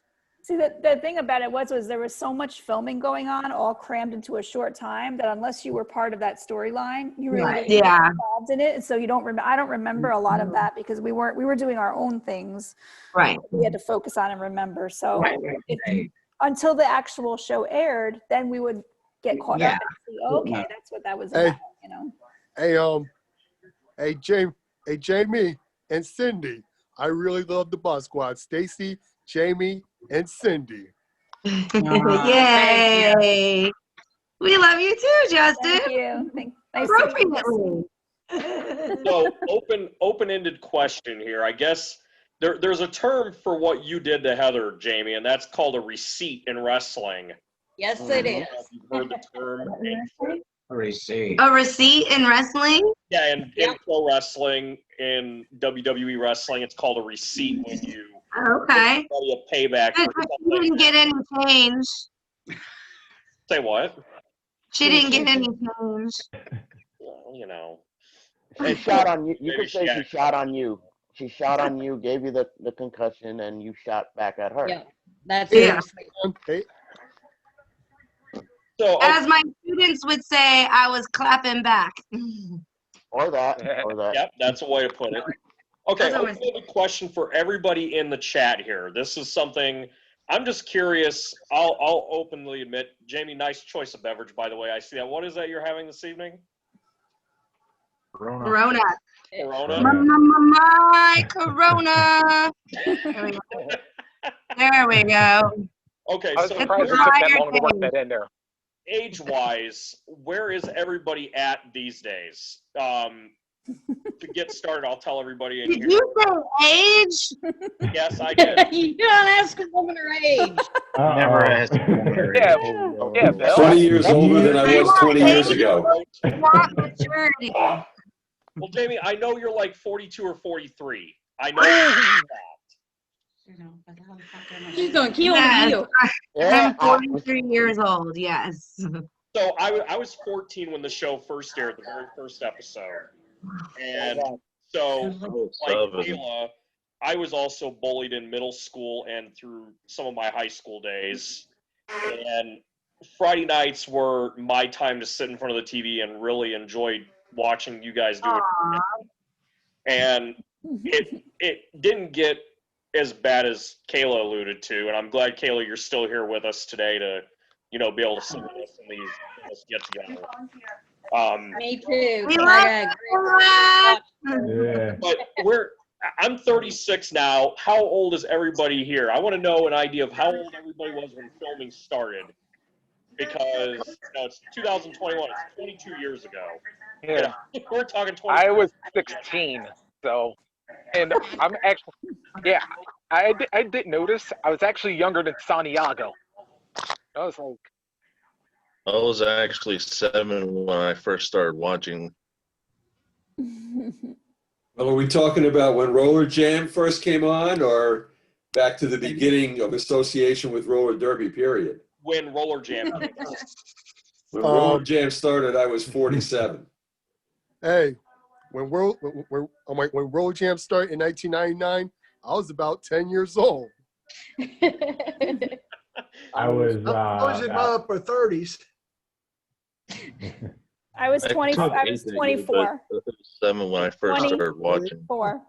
I was gonna I was like 18 in my senior year in high school. I was 21, 43 now. Well, I was- think I was Brown the same was age. the only one that was older than me, and I was 44 when I was playing, so I'm 66 now. Oh my God. Younger than that. Great. Oh my God. Wow. I still got you, Andrea. Fantastic. Like This is great. That's why. That's why what's your secret? What are you doing? I was so mad when I got hit because I was 44 years old. Oh my goodness. That's amazing. Hey, Right, hey, that just, hey, Miss that just Franklin. bombshelled me right now. Hey, Miss Franklin. That was like, I think that was the pipe bomb of the whole get together so far. Yeah, I can't imagine playing roller derby. Last year, so. Oh, I could still do it. I know. Oh, I could. My still do it. husband said, "You kids." How fun would that be? Reboot. Oh, I got Jamie probably needs to being a teacher, get all that frustration out. It's not. It's good. I love it. That's when you love what you do. You don't work a day of your life. You know. Oh, I agree with you. I just retired from teaching. I can still skate and do all that stuff. You Still. do, Andrea. I love you, and you are the best roommate in Vegas, and the best friend in Rollerjam, and I love you. I told I Dave love- about 4 weeks ago that when him and I talked on the phone for about 2 hours, that if he were to revive it, I would be willing to come on as like a manager or something of that sort, because I have the personality to literally piss everybody off. Oh God, he's Paul Heyman. Oh my. Oh my goodness. Hey, Miss Franklin. I'm worse than Paul Heyman. Oh dear God, help us. Now that's saying something. Jim Cornette. There's videos on YouTube, if you guys type in on YouTube, of me bowling and some sweepers and stuff like that, where I went off on camera on people, and they've actually had to hit the bleep button on Facebook to bleep out what I said. So, yeah, I have to bring it back to like PG-13, but I have my fair share of moments. So yeah, I'm worse than Paul Heyman. Is true so? What was You that? can say the F word once for PG-13 though, so you get away with it once for PG-13. Yeah, you get one F-bomb. Yeah. Yeah, Is it Vince Russo then? we're in the presence of ladies here. You know, I'm trying Come on, to be. come on, bro. Come on, bro. I want to hear you got a promo. I want to hear a heel promo out of you. Yeah, it'll come with time. Oh man. I'm not gonna do it. I have to do it when I have to do it like when it's on my mind. And I sometimes will cut these little promos when I'm actually on a Facebook status. So if you guys all add me to Facebook and follow me and I cut a promo, you'll see it when I cut a promo, and it's usually pretty dicey. And usually it literally is, it blurs real life. Like if I say something, it's probably because I have a real life issue with something going on. And it is bad. Like I get blasted privately on a personal level from friends. So it'll be fun if Danny gets it going again and I can be a manager. I can't wait if it does, because I personally, if I were to draft 2 skaters, my first 2 draft picks would probably be Jamie for the ladies, and I'd probably take Jen as my first 2 ladies. And of course, Jen. Jen, wait a minute. Jen, do you remember this? We called her onion butt because her butt brought a tear to her eye. Onion onion butt? Okay, let's hear this. I want to hear that. Onion. The guys loved her ass. Are you I kidding wasn't me? gonna bring it up, but That's what they were saying. You look at her ass, it was onion butt because it brought a tear to their eyes because it was so nice to look at. Oh. there were so many nicknames. Right now. Oh, man. The things we didn't think we were going to learn today. Oh, yeah. Oh, I tell you, I talk a lot. Didn't I warn you? Oh, mouthy. After onion butts, the floodgates are open. Hold on, Jamie. Sorry, Dan. Hold on, I got one for Jamie. Love Oh, you. Jamie, in the All-Star game, I had to know about this spot. The spot where you and Eric go out on a jam and he grabs your ponytails and he does the white pony. How did that spot come about? Slopey. Truthfully, everyone wants to pull the ponytails. So I'm covering my face on that one because I'm going to get a little red in the face. There goes that PG-13 rating. Slopey and I were actually really close off the court. He was one of my first friends in Florida, and we hung out quite often. So I think we both kind of came up with that one, or maybe he's like, "Hey, I should do this, like handlebars," and I was like, "Okay," There's only certain people I would allow to touch the ponytails, Slopey's Kathy, are you allowed to touch him or are you off limits sitting next to her? Are you allowed to touch him since you're sitting right next to her, Katie, or no? Yeah, I'm allowed to pull. All the fantasies. So here's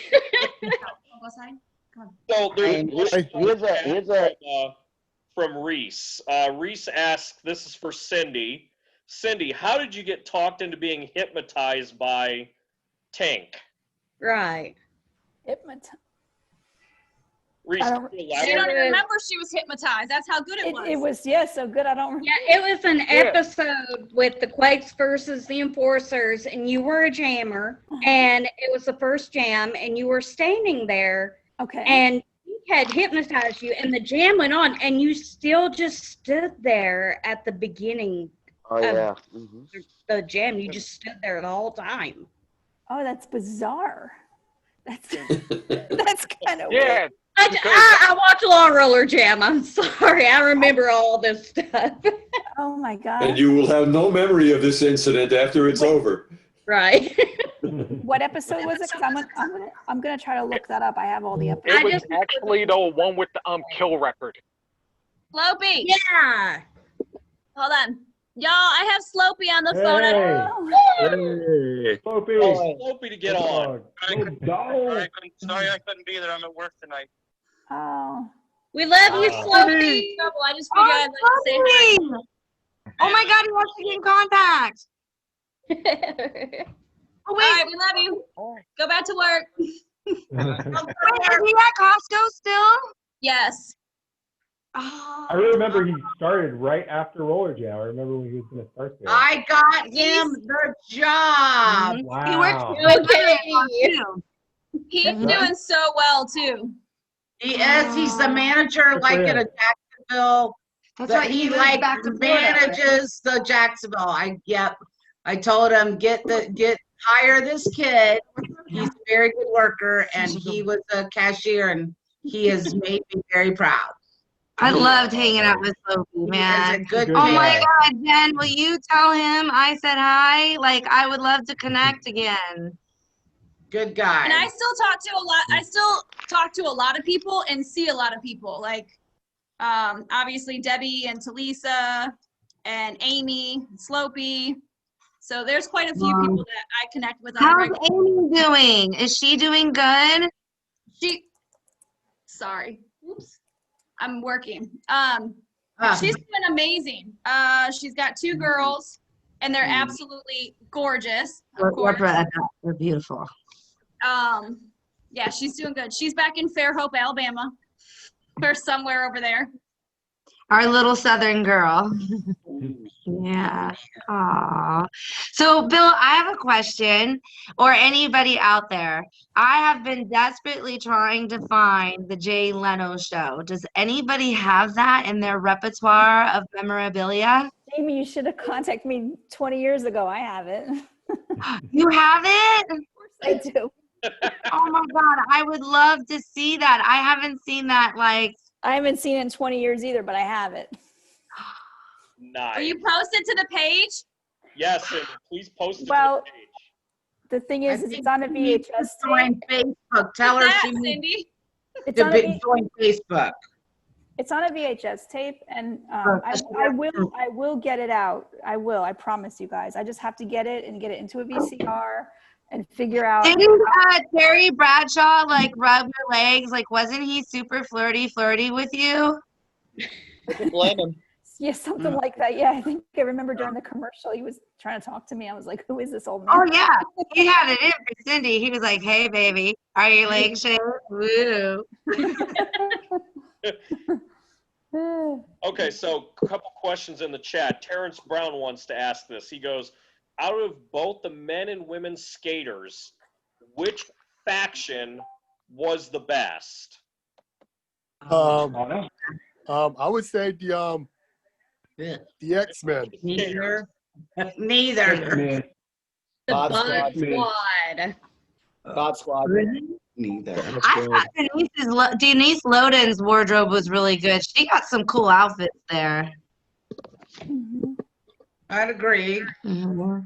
Mark Hey. Webber, I think Mark too. and and, Jason, you know, with the glasses and everything, he was like the skater punk dude. Him and Jason McDaniel, you know. Dynamic duo. Hey, Uh-huh. hey, the Bod Squad was the best. No, Bod Squad, yeah. I like the Bod Squad. Oh, okay. They definitely like the Bod Squad.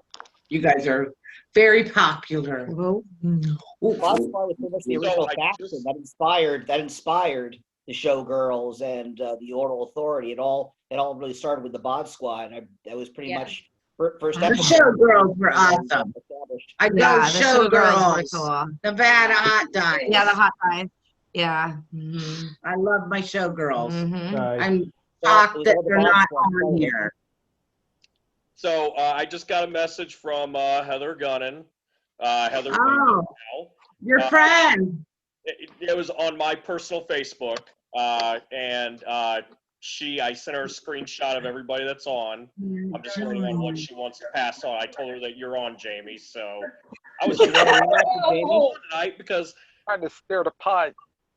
Well, I was actually going to play a ruse. Round two. I wanted to play a ruse on Heather, and I wanted to plan this out, but unfortunately, we couldn't get it to connect. But I wanted Heather to be on and talk about the concussion angle when she gave you the concussion, and then have you and Katie jump on, and then you kind of call her out about it, just kind of get everybody riled up. But You don't want that. no, I'm kind of learning that's. Does she claim that she sent me in there on purpose? No, she openly admitted in the group that it was an accident. Yeah, I think so too. I do believe that. I don't believe that was on purpose. Yeah. So per Heather, she says, tell everyone she said hello. She's putting her kids to bed, but she's sending all of her best wishes to everybody here. So Heather's okay. She's just a little tied up with her family this evening, and I guess now she's a firefighter from what I saw. So That's awesome. An injury. What was that? Hey, Jamie Conemac. I like your pigtails. They're cute, hon. Thank you. Haven't aged in 20 years. Yeah. You still playing roller derby? Yes. I wish. Actually, it's kind of funny. My kids. Okay, here's a good story. So my kids have skate night, at Summer on Skateway. And so when I first went to skate night, I put on my skates, and I was getting called out by the refs because I was skating too fast. And then it took all I could muster to not pluck these little guys because they were perfect elbow height,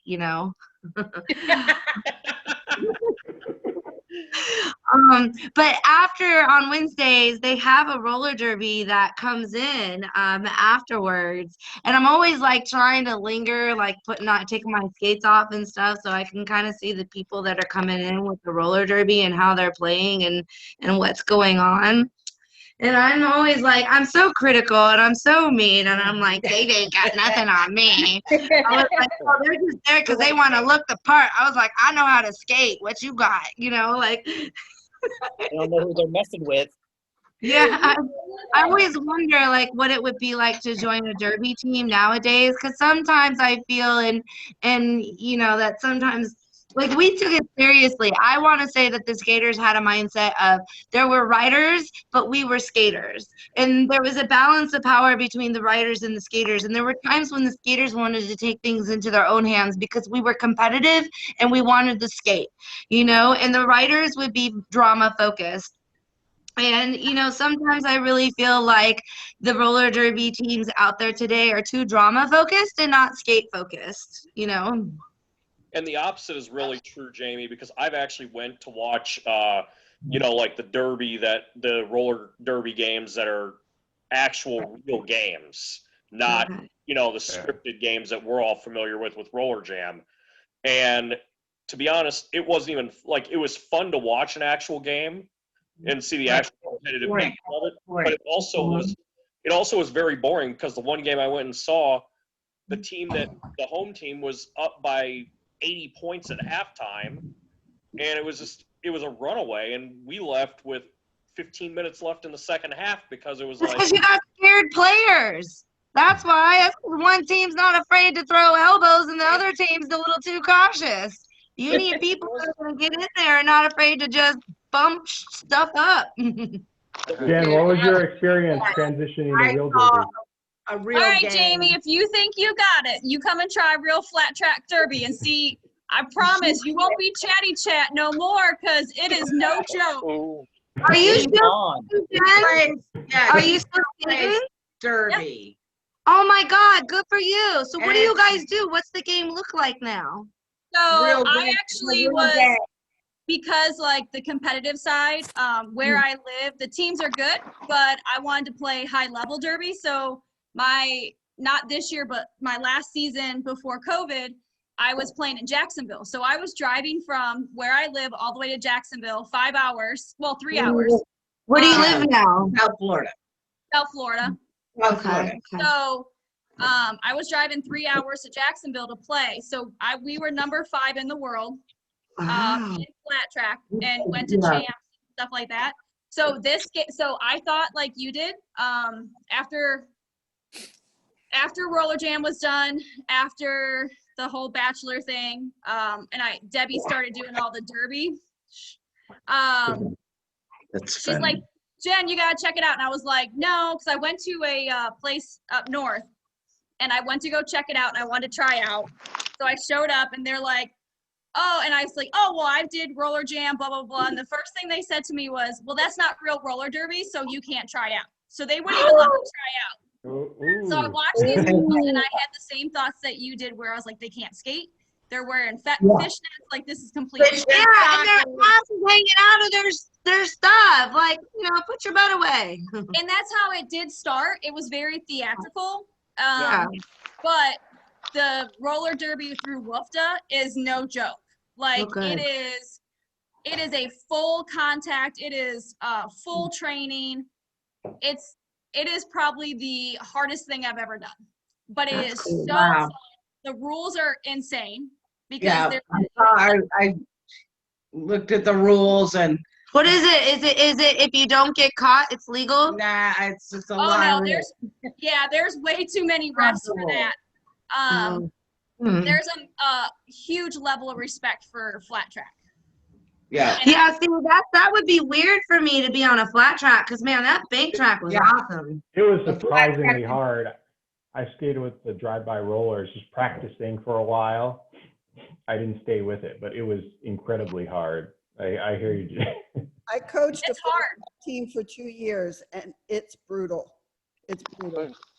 But yeah, you can contest too, Andrea, where at first it was very theatrical and coming from what we did, we were like, but no, it is like, That's good to hear, though I'm glad, though, because that was something that I always felt while we were skating, that the skaters wanted to take it more skating Right. and be more like actual, we're here to skate and we're here to learn things and actually play roller derby as if it's a sport and not as if it's Jerry Springer. And I remember having that push and that pull, and I remember our skaters feeling like we want to freaking skate. And when the speed suits came around, we're like, yeah, see, we're starting to get serious about what it was. A real game. Yeah. most of your higher level derby skaters are wearing your compression pants and stuff like that. Like you're not into like the fishnets and stuff, unless it's like a roller con where you're doing like just a fun drop-in game. That's a little different, where they do have the themes. But if you watch like a top 5 ranked team, it's insane. It's absolutely. That's cool. Oh my God, I would love to. I do a lot of volleyball tournaments up in Jacksonville. I wonder if I could ever coincide with coming up and meeting up with that. That's pretty cool. Well, right now, WFTA has everybody shut down because of COVID. Like, I don't foresee us even being able to practice with our team till 2022 with the way they have levels. Plus, I really don't want a bunch of people rubbing their dirty self up against me right now. Yeah, volleyball's not good contact. I actually started going to the skate park. So, wish me luck. I don't harm myself. Yeah. Nice. Drop in there, Jen. Do you guys remember Badlands? Remember, Shawn? Didn't we go to like a bunch of us go to Badlands and start the skate night, the session? That was so much fun. Yeah. I think we did a couple times, right? There were a couple pictures I posted. I posted a couple pictures where we're all like sitting in the bleachers or something like that at a skating rink. So, Danny, have you went to roller derby matches and watched? Wait, say that again.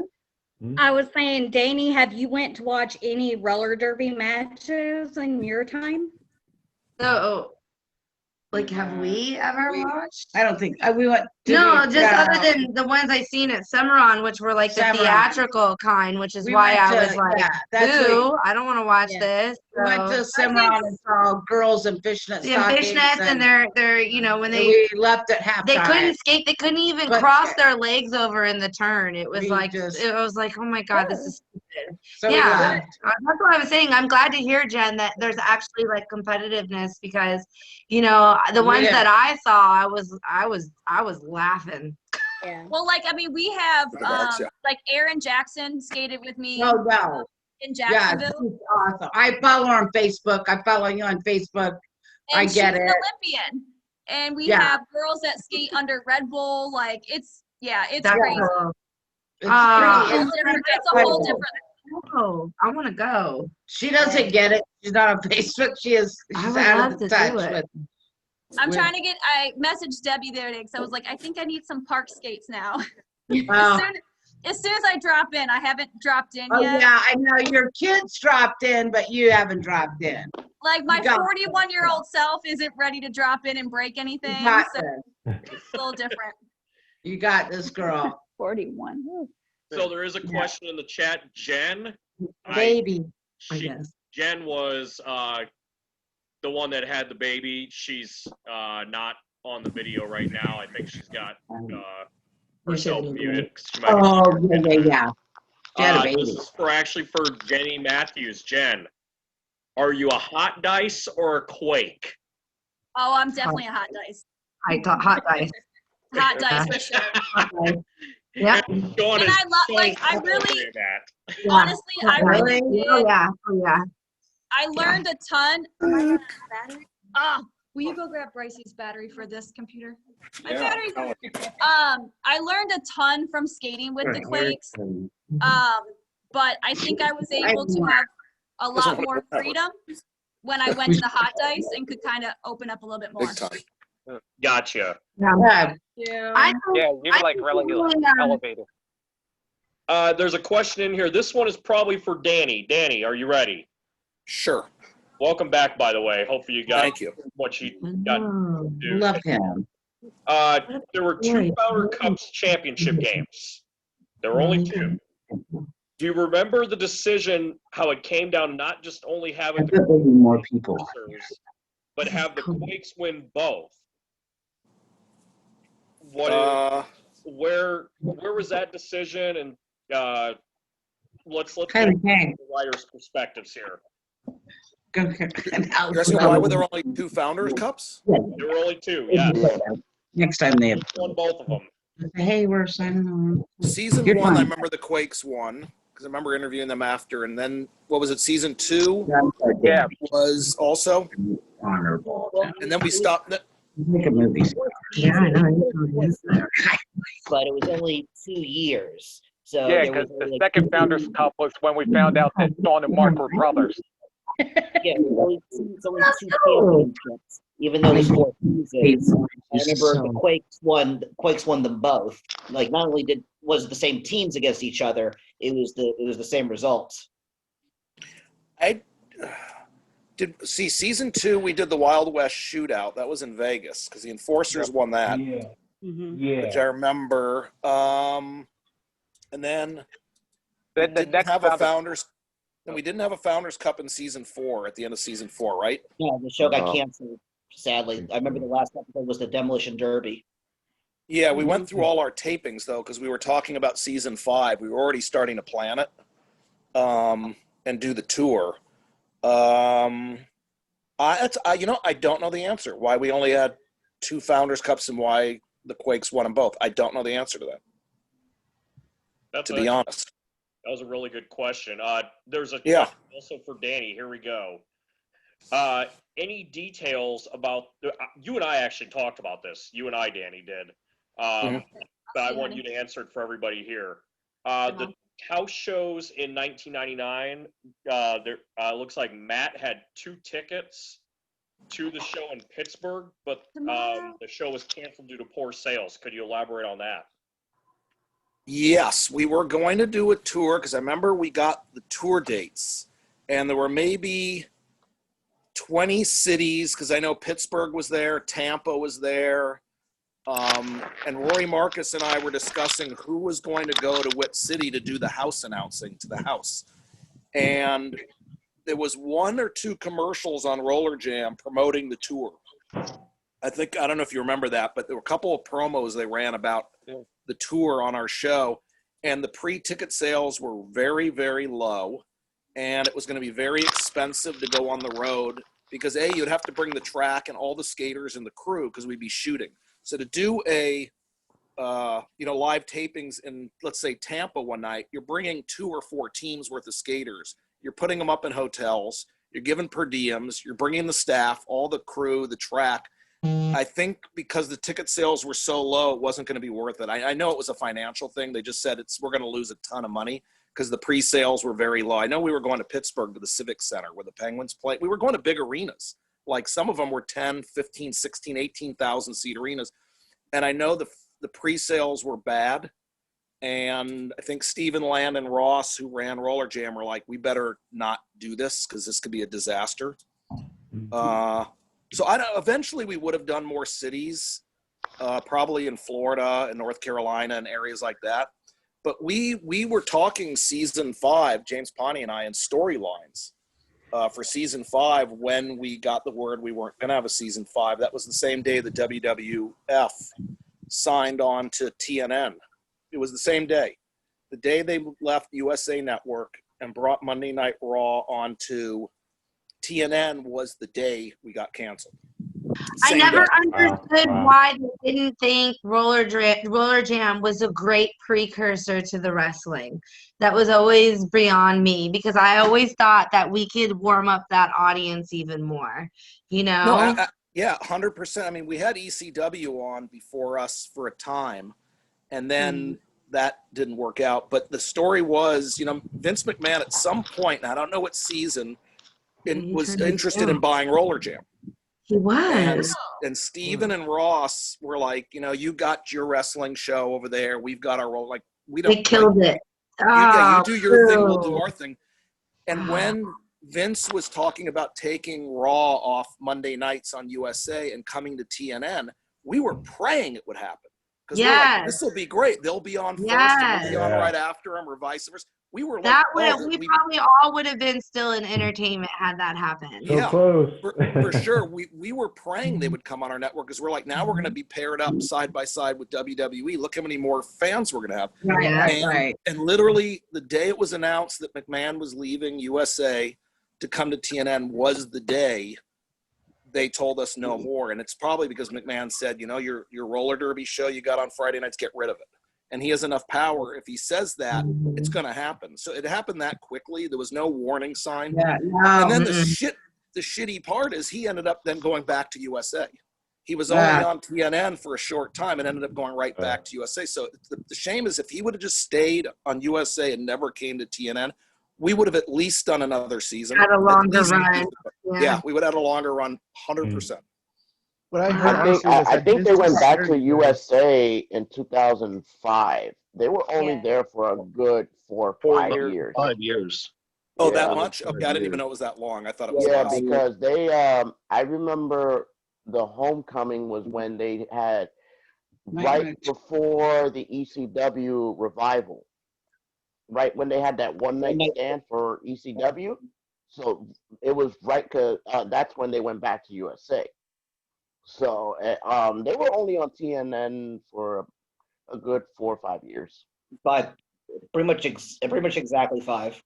And that kind of answers the question I was going to raise about if Vince McMahon had any type of hand in the cancellation of the show, like saying, "Oh yeah, I'll come to TNN. We'll bring Raw there, but only if you get rid of the roller skating show." And I don't know if any of you've seen the Rise and Fall of ECW, that DVD. There's like a 30-second clip. I think John and I have talked about that, about how they basically call it, they bury Rollerjam, say that stupid roller skating show, and always sounded like it could have been, okay, I'll bring Raw to TNN, but I don't want that roller skating show anymore. At the time, Vince was trying to kill everything off anyway. Wrestling and Rollerjam and anything else. He did. You got to remember, in 2001, ECW went under. Right after that, Rollerjam went under. Right after that, WCW closed their doors. Yep. And so Then did the right XFL. after that, That's the another story. XFL went under. Yep, the XFL, but that's another story. Yeah, but WCW had bad management. WCW was coming up for a long time. That was just a matter of when that was going to go. Russo tore him up, and then Bischoff finished him off. Yeah. But in reality, I know. Just be happy he did not buy Rollerjam, because if theatrics were not your thing, it would have gotten a lot worse. Y'all would have been miserable if Vince bought Rollerjam and you had to work under Vince McMahon. He would have screwed everything up. To tell you the truth, the guys from TNN often would tell us to be more like WWF. More skits, more storylines, more drama. And that's why as we progressed, we were doing more like Lindsay getting kidnapped and Mark with the operation. We were being told by the network, be more like them. And we tried to fight them all the time, because Rollerjam, it was about the skating and action and hard fought and speed. It wasn't about the storylines, but we kept being told more storyline. And it actually made it Should have been secondary, not the primary focus. Right. Yeah. So, I mean, a lot of the fans we used to hear from, it's like, get back to concentrating about the skating. That's what roller derby is about, the skating. Exactly. Storyline. We're doing the Prophet, and he's bringing in the twins and K9 and Disable, and we're doing helicopters and surgeries and marriages, and it was too much of that, to be honest. It went way over, and a lot of people. They just listened to the skaters, and because the skaters, we were like, we want to skate, we want to do it, but again, the storyline. Well, the skaters may know this, but some of the fans don't. Is the last couple tapings we did, we had mini-me's. We had a little mini King Richard. Yeah. We had a little mini Big Nasty. And we had like little crazy. Remember that? The mini-me's. And we had little Nasty. Little Nasty was riding on Big Nasty's back during the jam. So that's where we were at the end. We, with enough with the penalty cages and all that, but we had mini-me's of skaters on skaters' backs, Yeah, whack it's skaters, much. So Too it much. got too. Yep. It was too much crazy story at the end. It got out of control. I remember at the beginning there were six periods and 6 jams, and by the end of it, it was 4 periods and 3 jams. Like you blink and you miss all the skating. Well, that's for TV. When we started, we were doing 2-hour games, but that's formatted for TV. Like the perfect roller derby show on TV is 4 periods. You know, it's an open, it's intros, it's a period, it's a commercial, it's a period, it's halftime. It's because it works perfectly for 45 minutes of television. It's exactly, I think whatever it is, 4 periods, 4 jams, each one 60 seconds. Yeah, it was a 2-hour match, and then they started doing the 2 episodes, 15 wins, and they go play the leader of the pack right afterwards. Yeah, but it's formatted. That was a perfect format for TV. Was 4 periods, 4 jams, seconds. Yeah, how much can you do? Guys, I love you all, but I need to get back home. So I wanted to sign out. Jamie, I have one question before you go. Question in here for you real quick before you go. Yeah. We have 5 questions before you go. Five. Okay, so You've got 5 answers. Okay. I'll go through this. So Jamie, if one of your students transfers out of your class, it doesn't last the whole year. Oh. Do you do any type of reaching out, or do you let them in on your secret at all? No, they don't know. No, they don't know my secret till the end. So they can come back to me when they're a junior and ask. Gotcha. Okay, so this one's open for all the ladies. And I knew somebody was going to bring up the Whip It movie. So, I wish somebody would have contacted me. I would have done that in a heartbeat. That was heck yeah. Nobody contacted me. That would have been amazing. I would have loved to have been whatever part they would have had me in. But I was actually, I remember people asking me about it, and they were like, "Don't you know about it?" And I was like, "No, I'm not that cool." What about you, Cyndi? Would you have done the movie if they would have contacted you? I'm not familiar with that movie, but if it has to do with skating, it was a great movie. I'll have to watch it. Is it anything? Yeah. Is it anything like Xanadu? Because that's my all-time favorite movie. Totally right. What about you, Andrea? Did you see the movie yourself or no? I did. It was pretty entertaining, and yeah, I think I would have done it. And what about you, Jen? It was actually filmed in Detroit, and I was back home, but I think I was actually filming another show at the time that they were doing the auditions. But a lot of my friends are in the show or in the movie, so that was pretty cool. They didn't get paid a lot, so I mean, I still probably would have done it. They said it was a great experience. I would have much rather been in the Harley Quinn movie. Oh yeah. Why do I see Jamie playing the perfect Harley Quinn? Yes, with the pigtails. Why do I see that? Jaime Conemac playing the perfect Harley Quinn. Oh, yeah. Oh, my daughter was Harley Quinn for Halloween this year. Yeah. And my daughter is a mini me, y'all. Let me tell you. Yes. Super cute. Okay, well, we'll let Jamie get going. Jamie. I'm gonna go too, guys. Everybody. Take care, Jamie. Later, Good to catch up with you.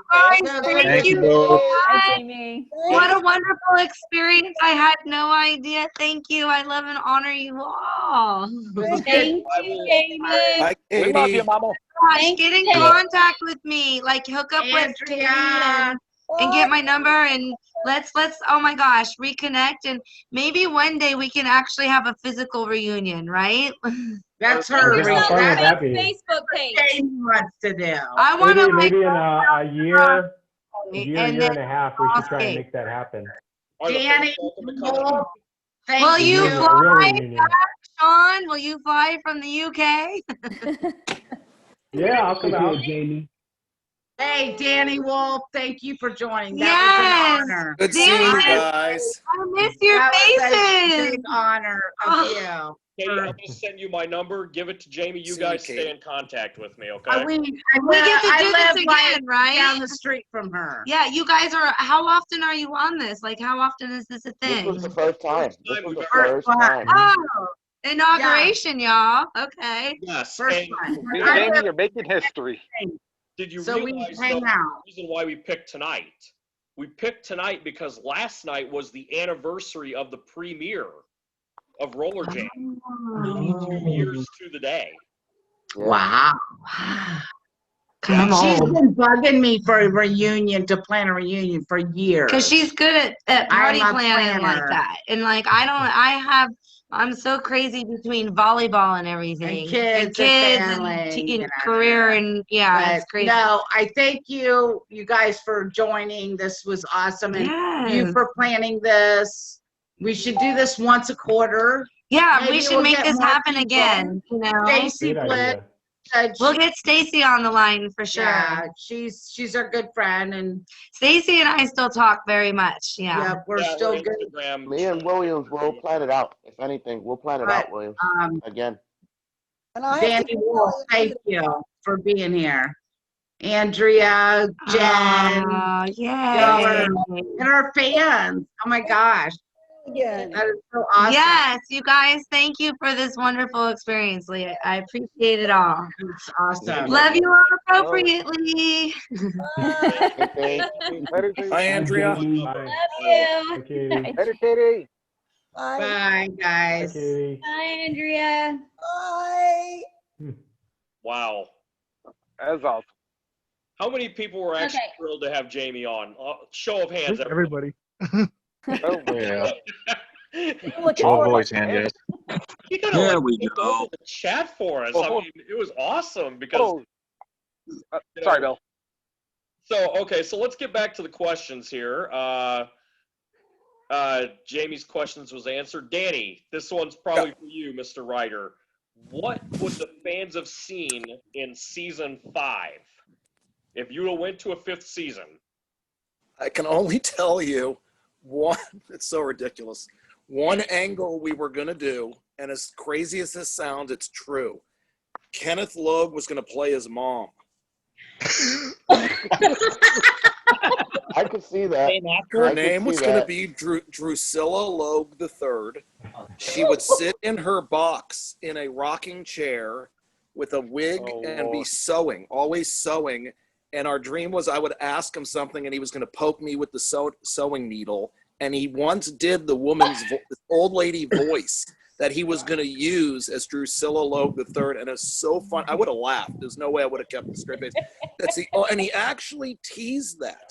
And if you listen in season 4, there's a couple interviews where he refers to his mother, Drusilla. He says it 2 or 3 times. Jammer spell. Baby. Yes, he brings up his mother a few times, and that was one angle we actually were going to do. He was going to play his mom. That's Did the somebody only. watch too much Psycho? Pardon me? Did somebody watch too much Psycho? Yes. But it was what we talked. It was like a Psycho angle, like he was going to be Anthony Perkins, mother. And it's I got to tell you, when he did the voice to me, if I would have ended up doing that interview with him, there's no way I wouldn't have cracked up every time because it was so funny. I don't know how we would have played that because he made me laugh so many times during interviews. That's why we always had 2 cameras, one on me and who I was interviewing, and then one on the interviewee. It was for editing, because a lot of times when he would answer, I'd start laughing. So they would cut to the ISO of just him, because they didn't want to show me laughing because he made me laugh so many times. But that's the only angle we had discussed, to be honest with you. I think that would have been pretty epic. He's I really played actually- the part you know what, well. Danny? He I could really actually played top Kenneth that one. Logue well. With what? Danny, I could actually top that one. Okay, Reese. All right. Just to follow up with that, because I do remember when he mentioned Drusilla Logue, have her run for the Jammers Championship since it was named after her. That's right. You're right. He did say it was named after his mother, right? When we had the Jammers, but he said it was named after Dear Mother. And he mentioned her a few times. You'd have to go back and watch, but he did mention her, and that was what we were going to do. That just tells you what direction we were going in. Oh, God. I got a question for You have David. the little people, the floodgates are open. Yes. So here is a good question in the chat. Let's do this. Everybody that's still on that skated. So this is for, did Andrea jump off? Yeah, she had to go. Okay, so Andrea had to jump off. So this is for Jen, Shawn, Danny, and Cyndi. This is for you four. Share us your favorite story about Shawn and your favorite story about Mark D'Amato. Let's hear them. This is one that I want to hear as well. This was a really good question. Thank you, Justin, for bringing that question to the table. Ooh, that's gonna be tough for me. I don't remember. I'm sorry. I was at Shawn's funeral, so that one's hard. Yeah, we knew them personally. Like, I can't remember. Like, it's hard to think back that far. Shawn was awesome because he brought so much energy, and he was always rooting for each skater to get better. Yeah. So it was kind of like, if you got better, the whole show got better.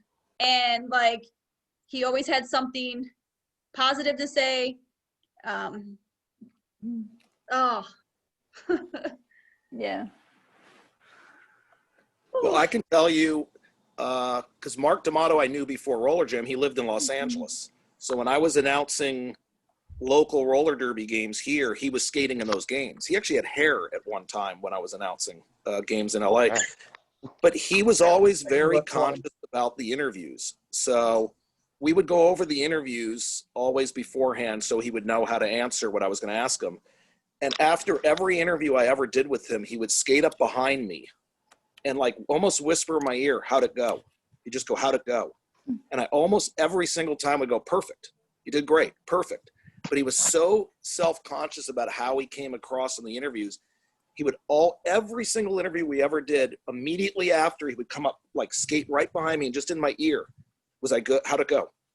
Every time I would go, perfect, Mark, perfect, great.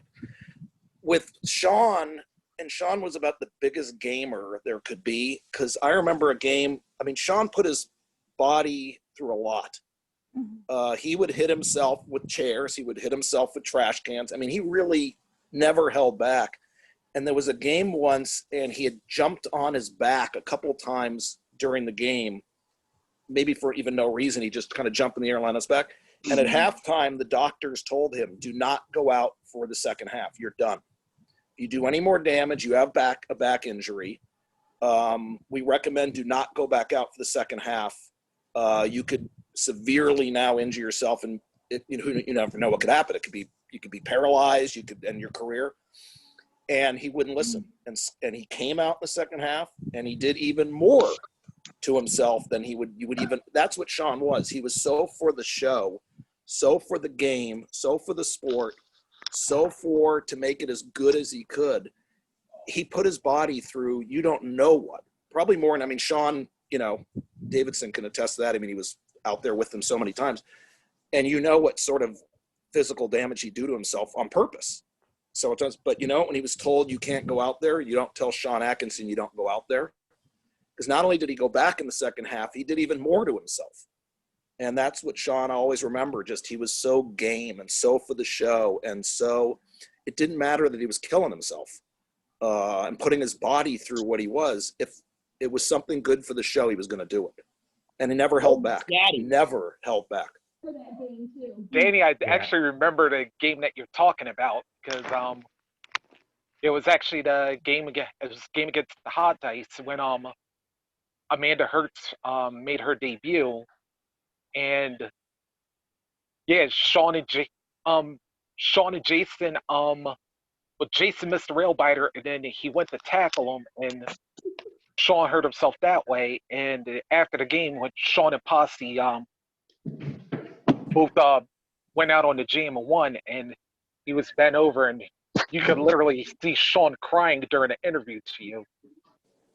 You actually mentioned what you just talked about when that he had a possible fracture in his back. So It didn't matter to him. If you knew you were not going to keep him off the track. You were not going to, no matter how severe an injury Shawn had, or if he was told or recommended by the doctors, don't go out, he would go out. It was all for the betterment of the game and the betterment of the show. I mean, he was, you know, an amazing athlete, but just, as you know, he was crazy, but he was so for being out there, making the show as great as it could be and as good as it can be. And if it meant damaging his own body, it didn't matter. Wasn't he third generation also? Yeah. His grandfather skated. His father, Buddy, skated. It was Buddy Sr., Buddy Jr., and Shawn. Yeah. And his dad was, you know, Cyndi can tell you, and Shawn and Jimmy was a trainer. You know, Buddy was very integral at the beginning of helping the skaters and training the skaters. Buddy was always there. Mm-hmm. It was always, but I'll tell you guys a little known fact that I actually knew their whole family for many years before Rollerjam even started. They had a training center in Tampa. And when I was about 14 or 15 years old, that's when I met them, and I would skate with them at this training center. It was in a big warehouse, a big sweaty warehouse with no air conditioning. It was just like a rough place, but we had the bank track that they built, and we would train and we would skate for hours on end, day after day. And then when it was right outside of Tampa. I would drive out there after I got off of my job at Checkers, and I would go there and skate. And when I heard about this show starting up in Orlando, I was actually the one that told them about it. They didn't even know about it. And I said, there's something happening in Orlando. Why don't you guys, you know, here's the people that are organizing it. You should give them a call, because this is kind of what we're doing. Wow. Yeah. Yeah. Cool. Buddy tried to do a show called Roller Bowler at one time with a hat. They had those hats that look like derbies that are black hats with the rim. And I don't remember how the game worked, but it was called Roller Bowler, and it had to do with throwing the hat to teammates as you skate around.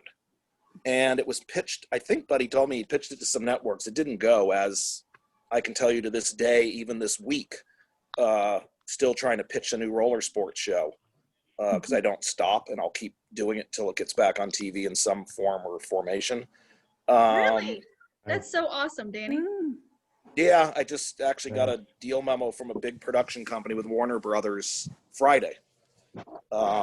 So we keep pushing to bring something back. Let us know. It's a very hard sell, because a lot of the executives at these networks are young, and they don't even know what roller derby is or what Rollerjam was. They don't understand the sport. They don't understand the history of the nostalgia. And we always say, if wrestling fans will have that audience, like you have a built-in audience, you have everyone who loves Rollerjam and roller derby and roller games, and you have the wrestling fans. So you have a built-in audience already, but I can't tell you how, I don't say close, but how many times I've pitched a roller games or roller derby show since Rollerjam. And it is so hard to make a network understand what they can have. It's very hard to explain. It's very frustrating. But I try almost every year, every other year. So here we go again.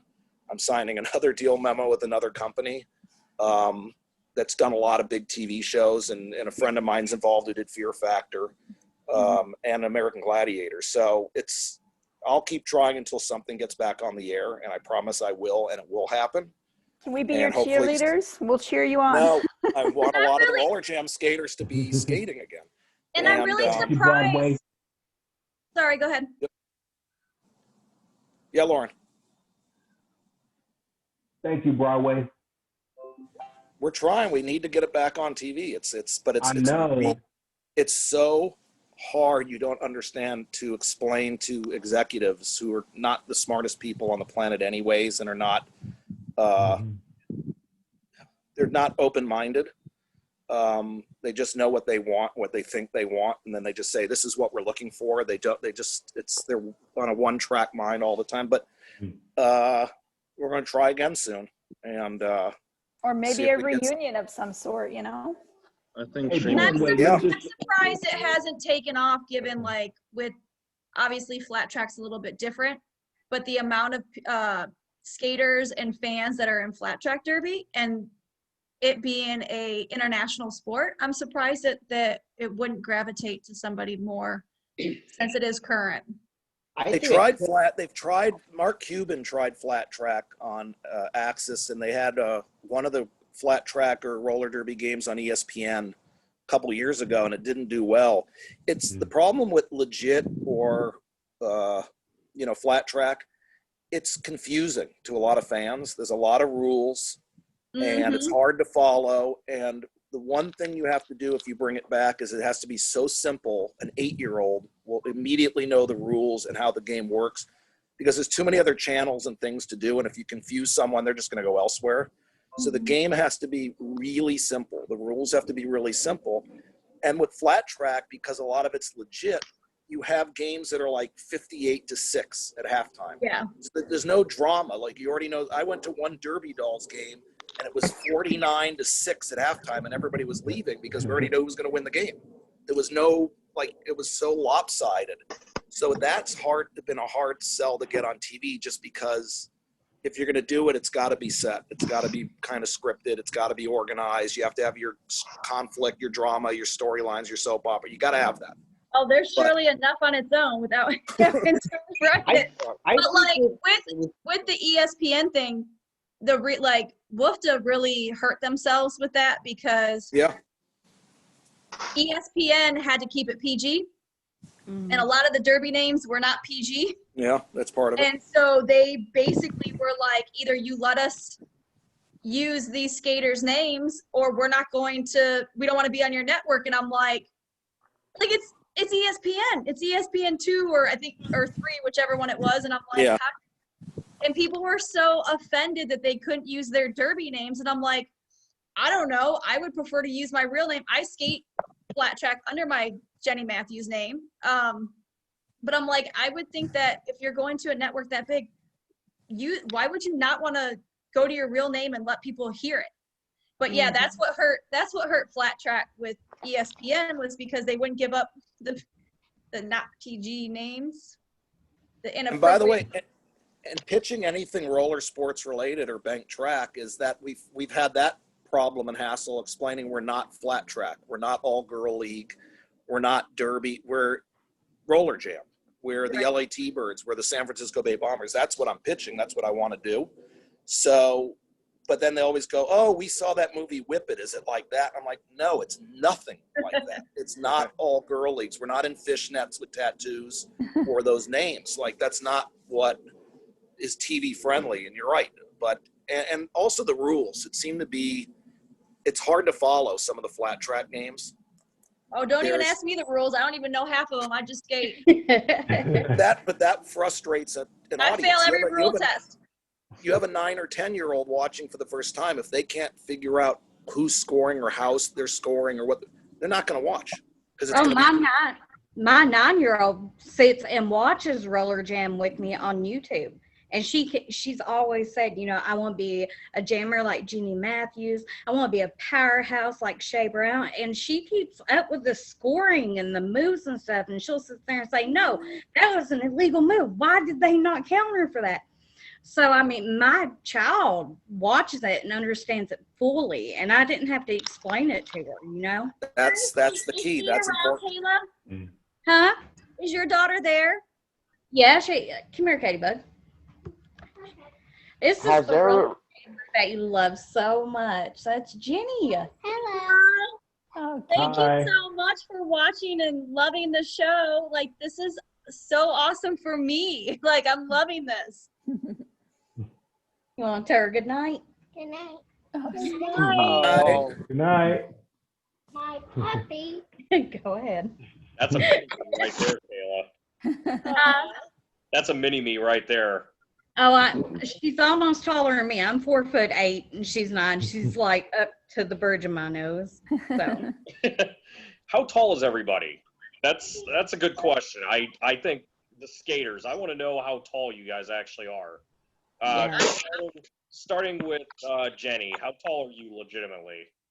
5'6". Okay, Cyndi. I'm only 5'4". And Big Shawn, I know you're pushing it. Yeah. 6'5". Shawn, you were our tallest skater, 5'5". weren't you? Yeah. Yeah. I think Tim was probably 6'3", something like that. Yeah. Maybe second tallest. Yeah.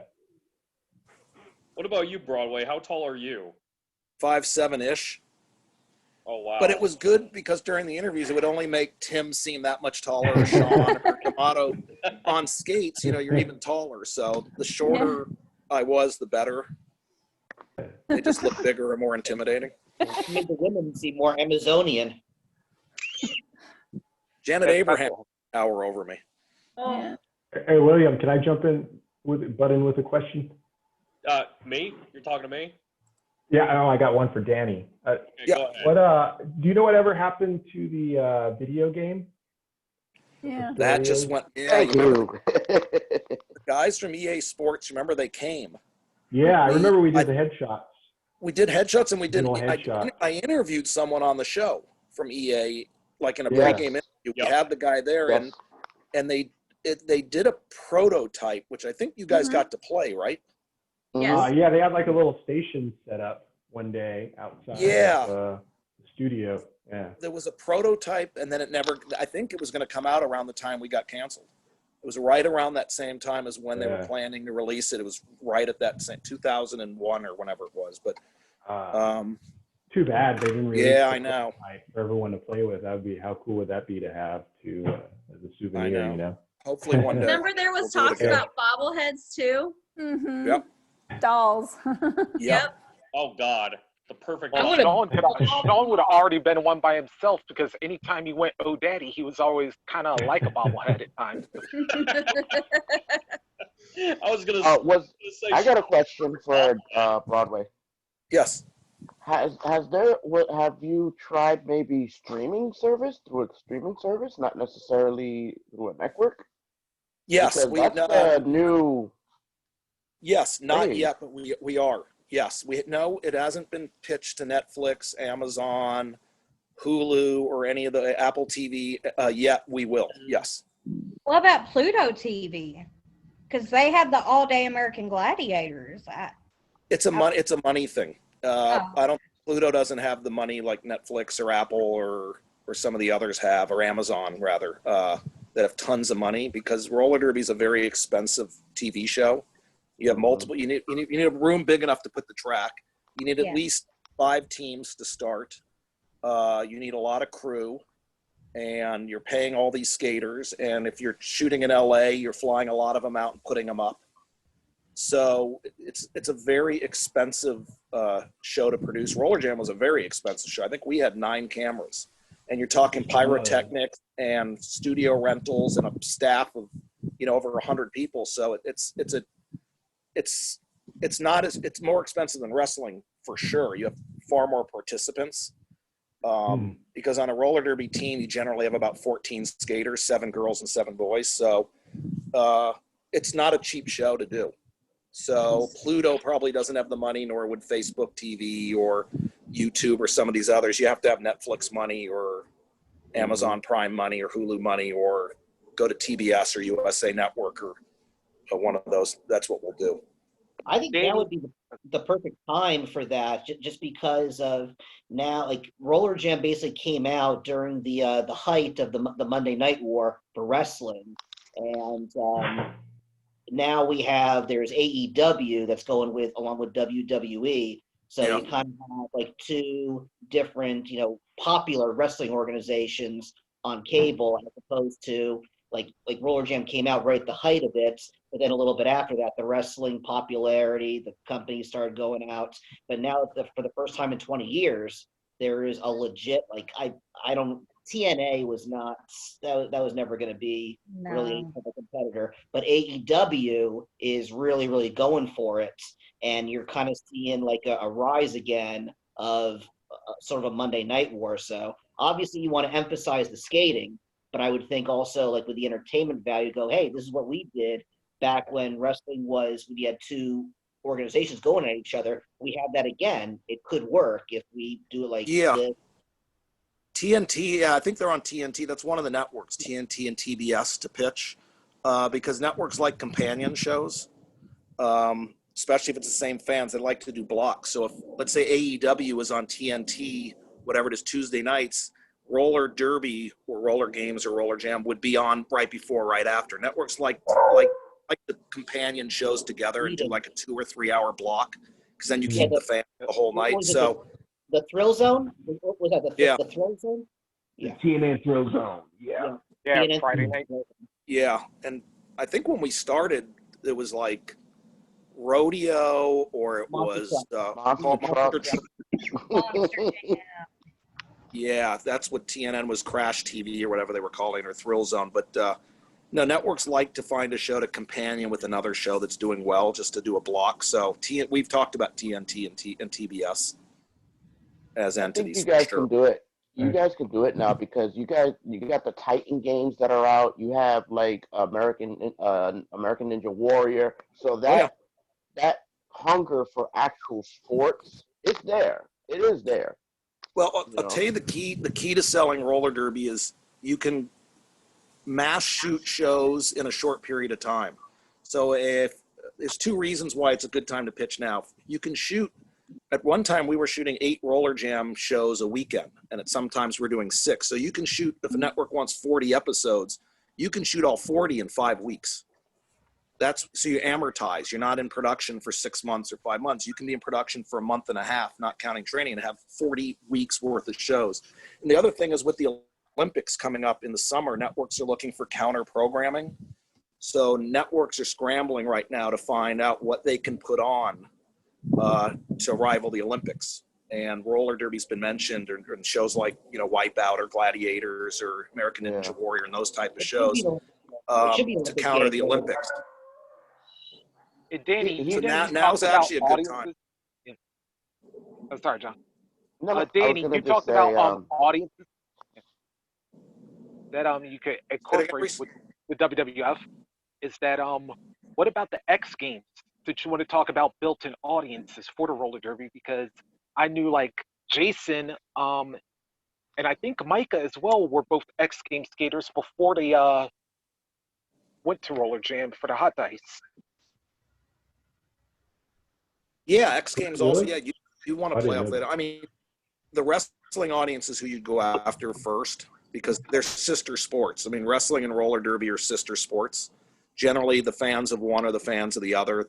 They've always been, against they're a sister. They go together.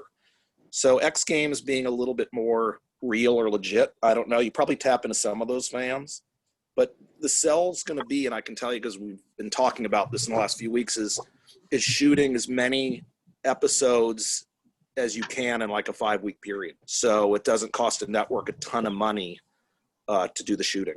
So we would probably do 6 shows a weekend. I think Roller Jam, and Shawn can tell me, and Cyndi and Jen, I think if we were doing like 2 on Friday night, 2 Saturday afternoon, 2 Saturday night, and 2 on Sunday, was that the most we ever did? Does that sound right, or was we only for tapings? I thought we did 3 on some days, didn't we? Did we skate on Sunday? I thought it was Friday and Saturday. Oh wait, it was Sunday. Sunday we did 2 at two matinees. We did like a 12 right? and a 1. Saturday we did 4 games. We did 2 in the middle of the day and 2 at night. But I'm trying to remember if we did 2 on Friday nights at one time as well. I think so. And when we were in Kissimmee at the arena. Yeah. I think we were doing 8 shows a weekend at one time at the most. Maybe it was 6 or 8. So it's just a way of it. It's cheaper to do it that way. Yeah, it was pretty awesome once we moved to the arena. Mm-hmm. Much better. Much better. Yeah, we were able to get settled in. The haunted. Well, everyone was getting tired of the sound Oh, stage. yeah. Remember cleaning up the arena? That place was haunted. Now it's a church. Go figure. It's a church. Yeah. Actually, we're going. I'm taking the kids to Disney Thursday, so we usually end up driving by and crack up. Take a picture and put it up on the page. One good thing about being at Universal was we had things that we wore when we walked around there.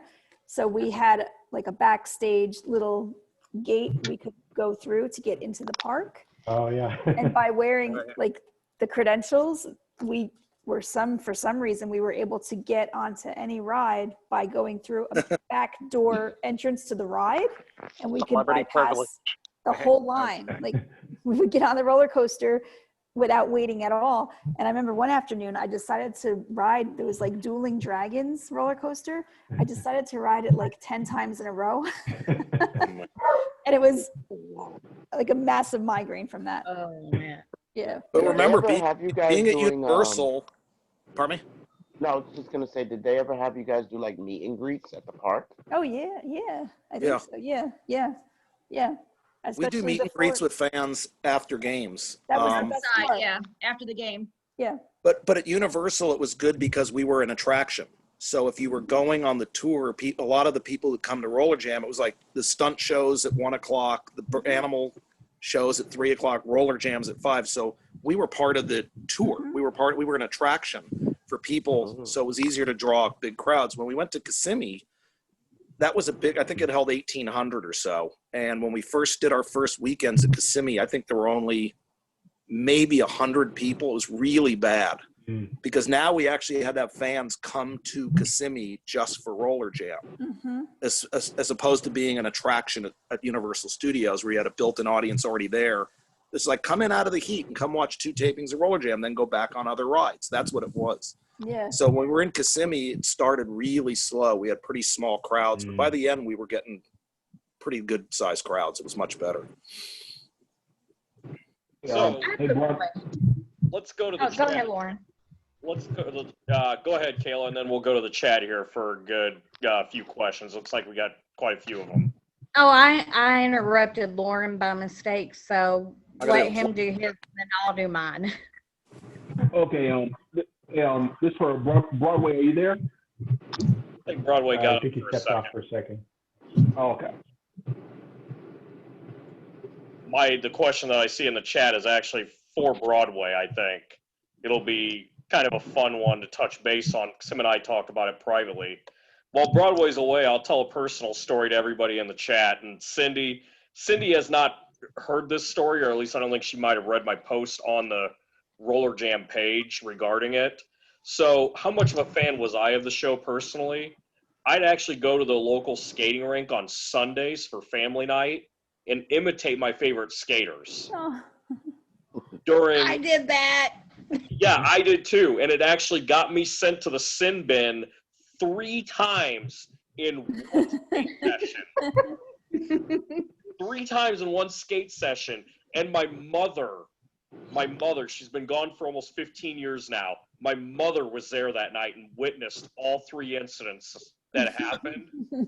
And I was 15 at the time, and every time I got sent off, she laughed even harder about it. She thought it was even more comical each one that I did. The one that I did, and I told Shawn about this on the phone. Remember when I told you I did the white pony and I did the love machine and got myself sent off to the box for it? I mean, of all things to do, the love machine one was kind of racy at the time to do, and you know, where I live is kind of a conservative town. At our age. Yeah, and so me doing the love machine kind of got the rink ref laughing, but he sent me off for it. And then I did the white pony in the same skate session, and then I did one in the same skate session. My third one was there was a couple, 2 friends of mine, and there's irony to the story later, but they were a couple and they were skating together holding hands during a non-couple skate. So all the lights were onto the skating floor and you could see everything going on. And so I told a couple other friends we were with, I'm going to get up, I'm going to go out on the floor, and I'm going to break the block. So I went out on the floor and literally skated right to them and took their hands and hammered down on them and broke the block. And we all 3 went down on the floor. And then I got up and I called off the jam. And the ref saw it. Yeah, I put my hands on my hips and called it off, and I was celebrating. And the referee blew his whistle and said, "To the box." And I got up, and my friends were clapping and laughing, and they were cheering. And our other 2 friends, the ones that were holding their hands, were laughing because they knew what I did. And I just went to the box, and I sat in the box that session for I think it was 9 songs. So I was in the box for 45 minutes of a 2-hour skate session because of watching Rollerjam on Friday night. Oh. So That's funny. I was about to say, was Corbin there when it happened? the referee actually looked like Corbin. So, No.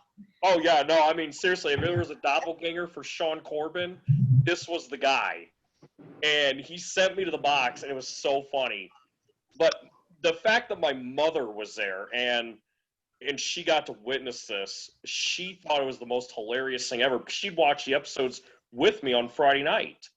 So she knew half the stunts I was doing, and she just, every time I'd go over and sit with her for like 2 or 3 minutes, and she'd just laugh, and we left after the skate session was over, and it was like, no big deal.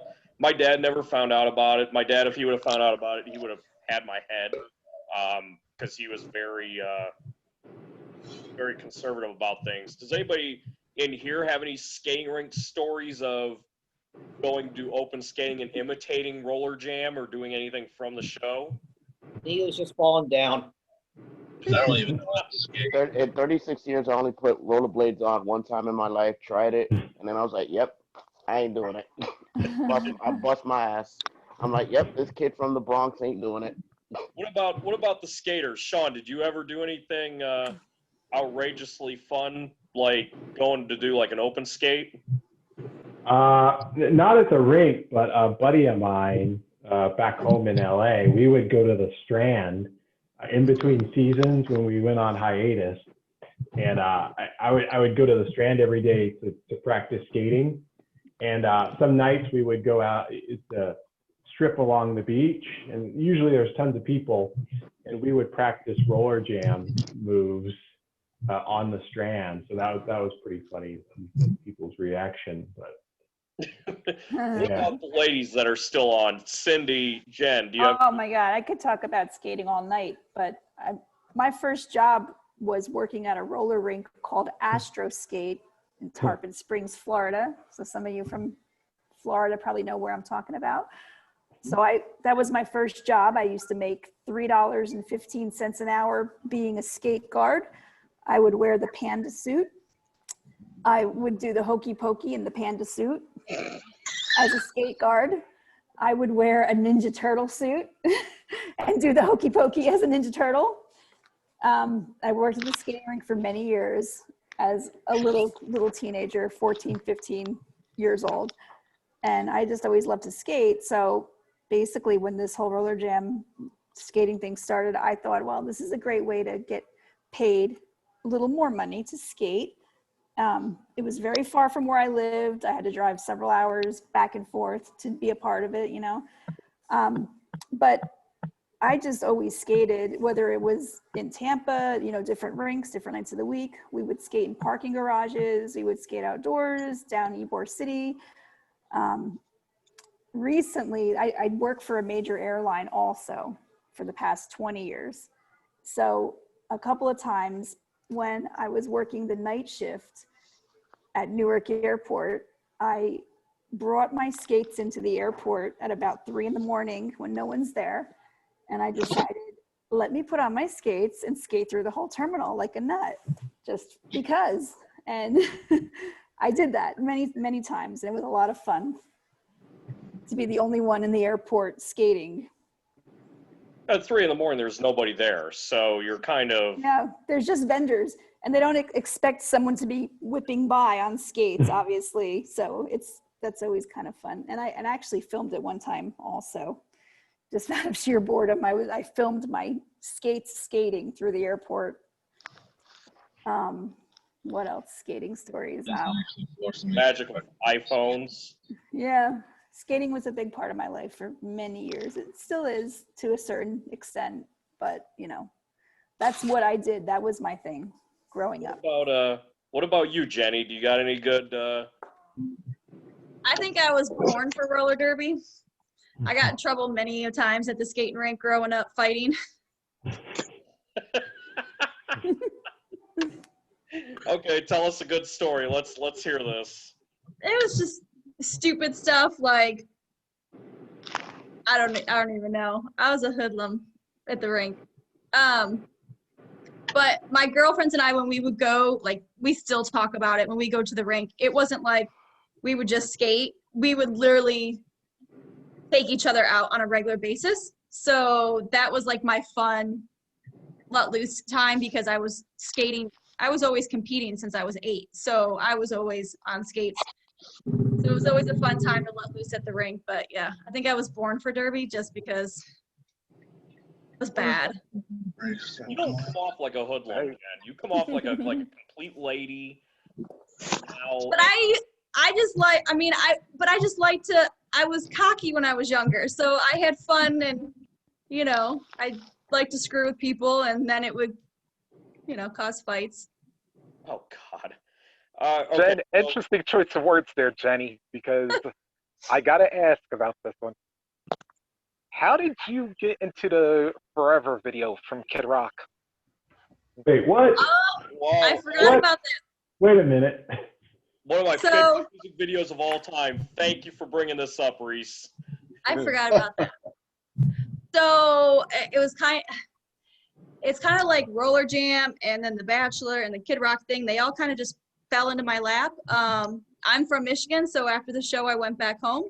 Kid Rock's from Detroit, and a bunch of my friends were like, hey, MTV Making the Band is down the road for Kid Rock. Let's go.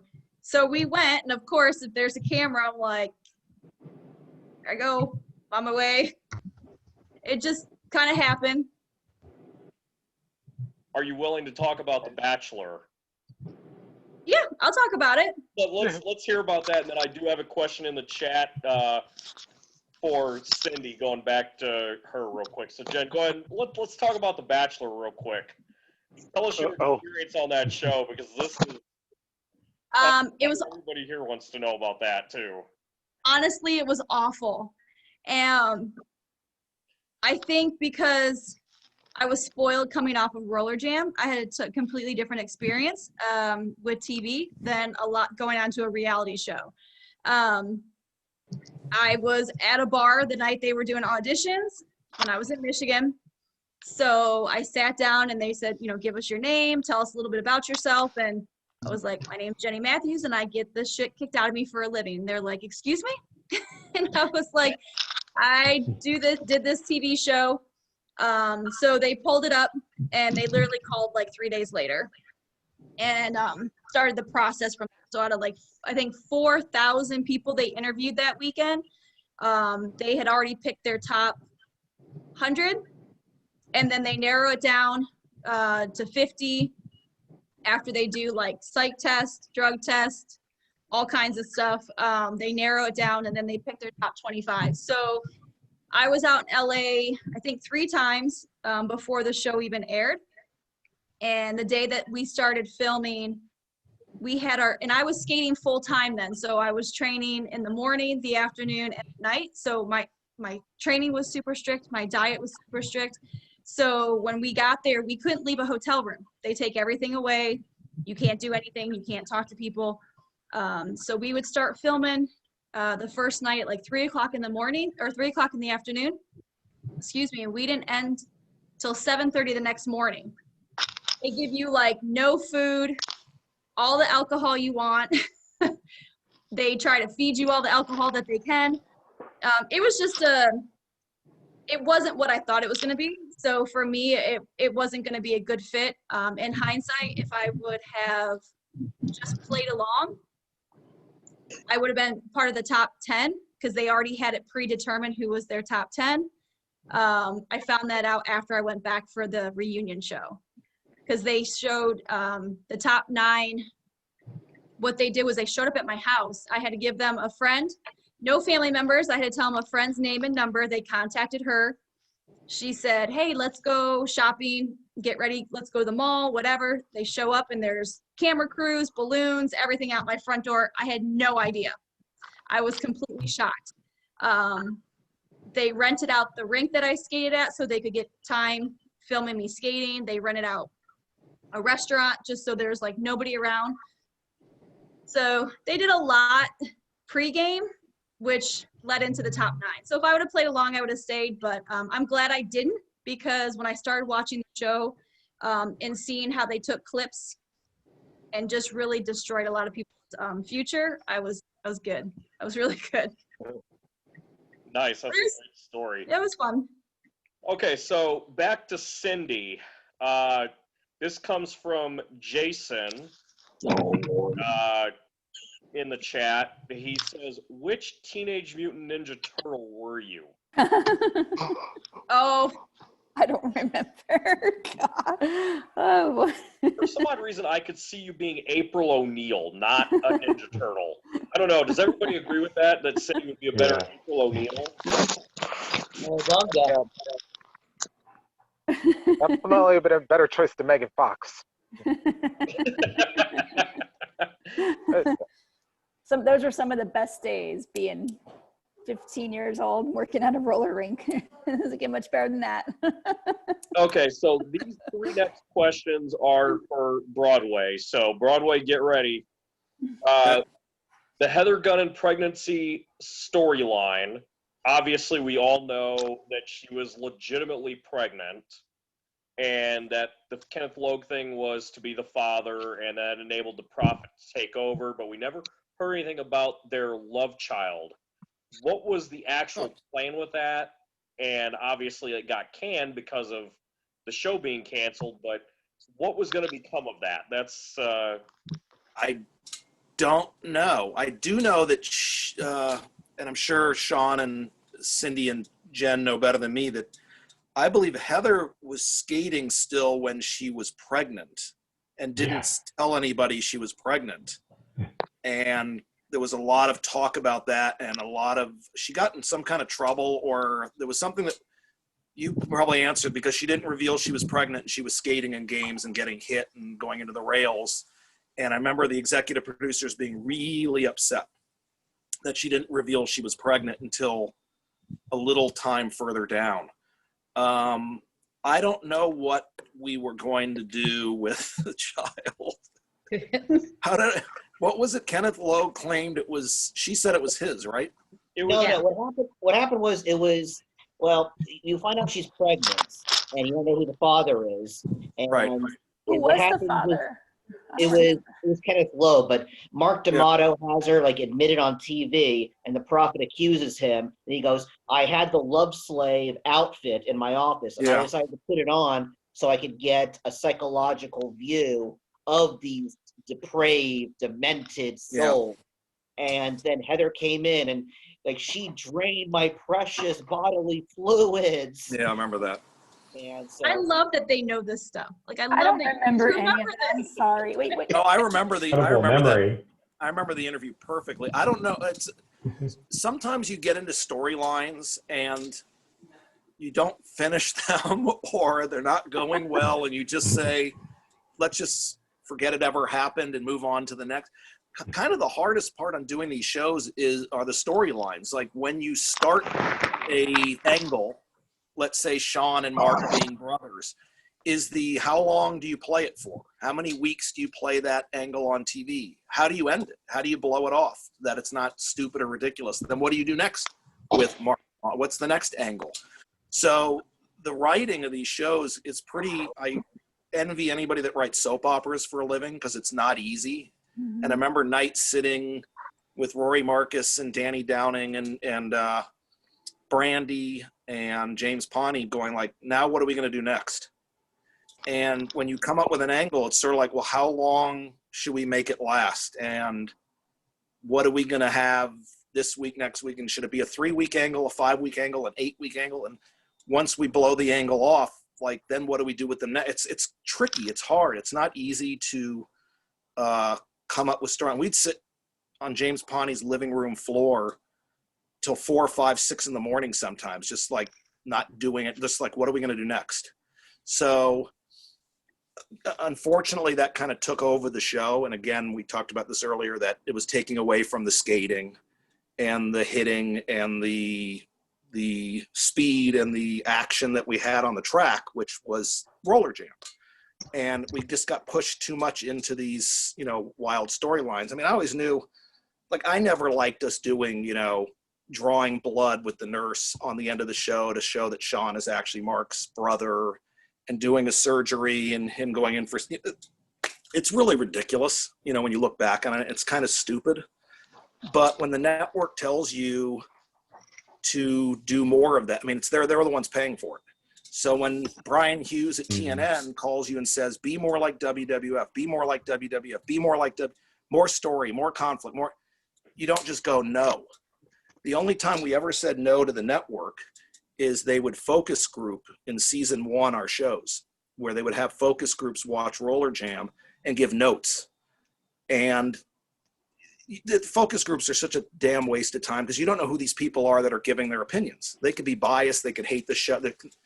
So I remember Brian, this is a really weird story. Brian Hughes, who was the head of our show from TNN, was my summer baseball coach when I was like 14 years old.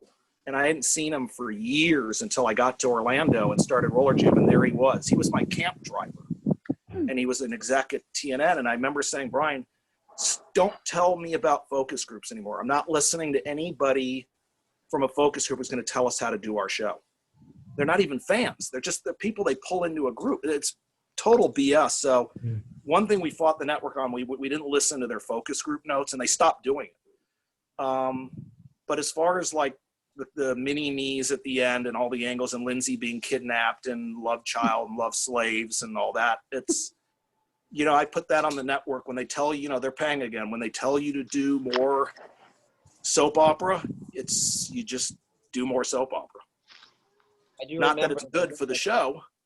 That brought out Kenneth Loeb III becoming KL3 and becoming like a hip hop kind of guy. He'd call himself KL3, and Mark DeMotto was Marky D. No, I remember that interview. He said, "Let me ask you something." Yeah. Yes. And then he was going to get jiggy with it. And Mark DeMotto kept saying that's not what it. He tried to play that role of being in the hip hop world, and he was obviously failing miserably. He had an earring. Pardon me? I think he had an earring also. He had an earring and he had that little cap on his head. And that's when D'Amato was basically juking him to get him to sign over the Enforcer or something. Look, you are the dumbest man on the face of the planet. He befriended him to get him to sign away the team. That's right. But do you remember that we had a thing, you remember, where we had somebody, it was maybe Lindsay was kidnapped and we had her taken away in a helicopter? Yeah. There was that helicopter place next door to the arena, and Shawn went out there and threw his skate at the helicopter. And they said, if you would have hit the blade or that skate would have gotten the blades, like the trouble we would have gotten. I'll tell you the funniest thing is Shawn used to throw the trophies. And our first Founders Cup trophy, Shawn threw it across the soundstage and broke it. And everybody was really upset.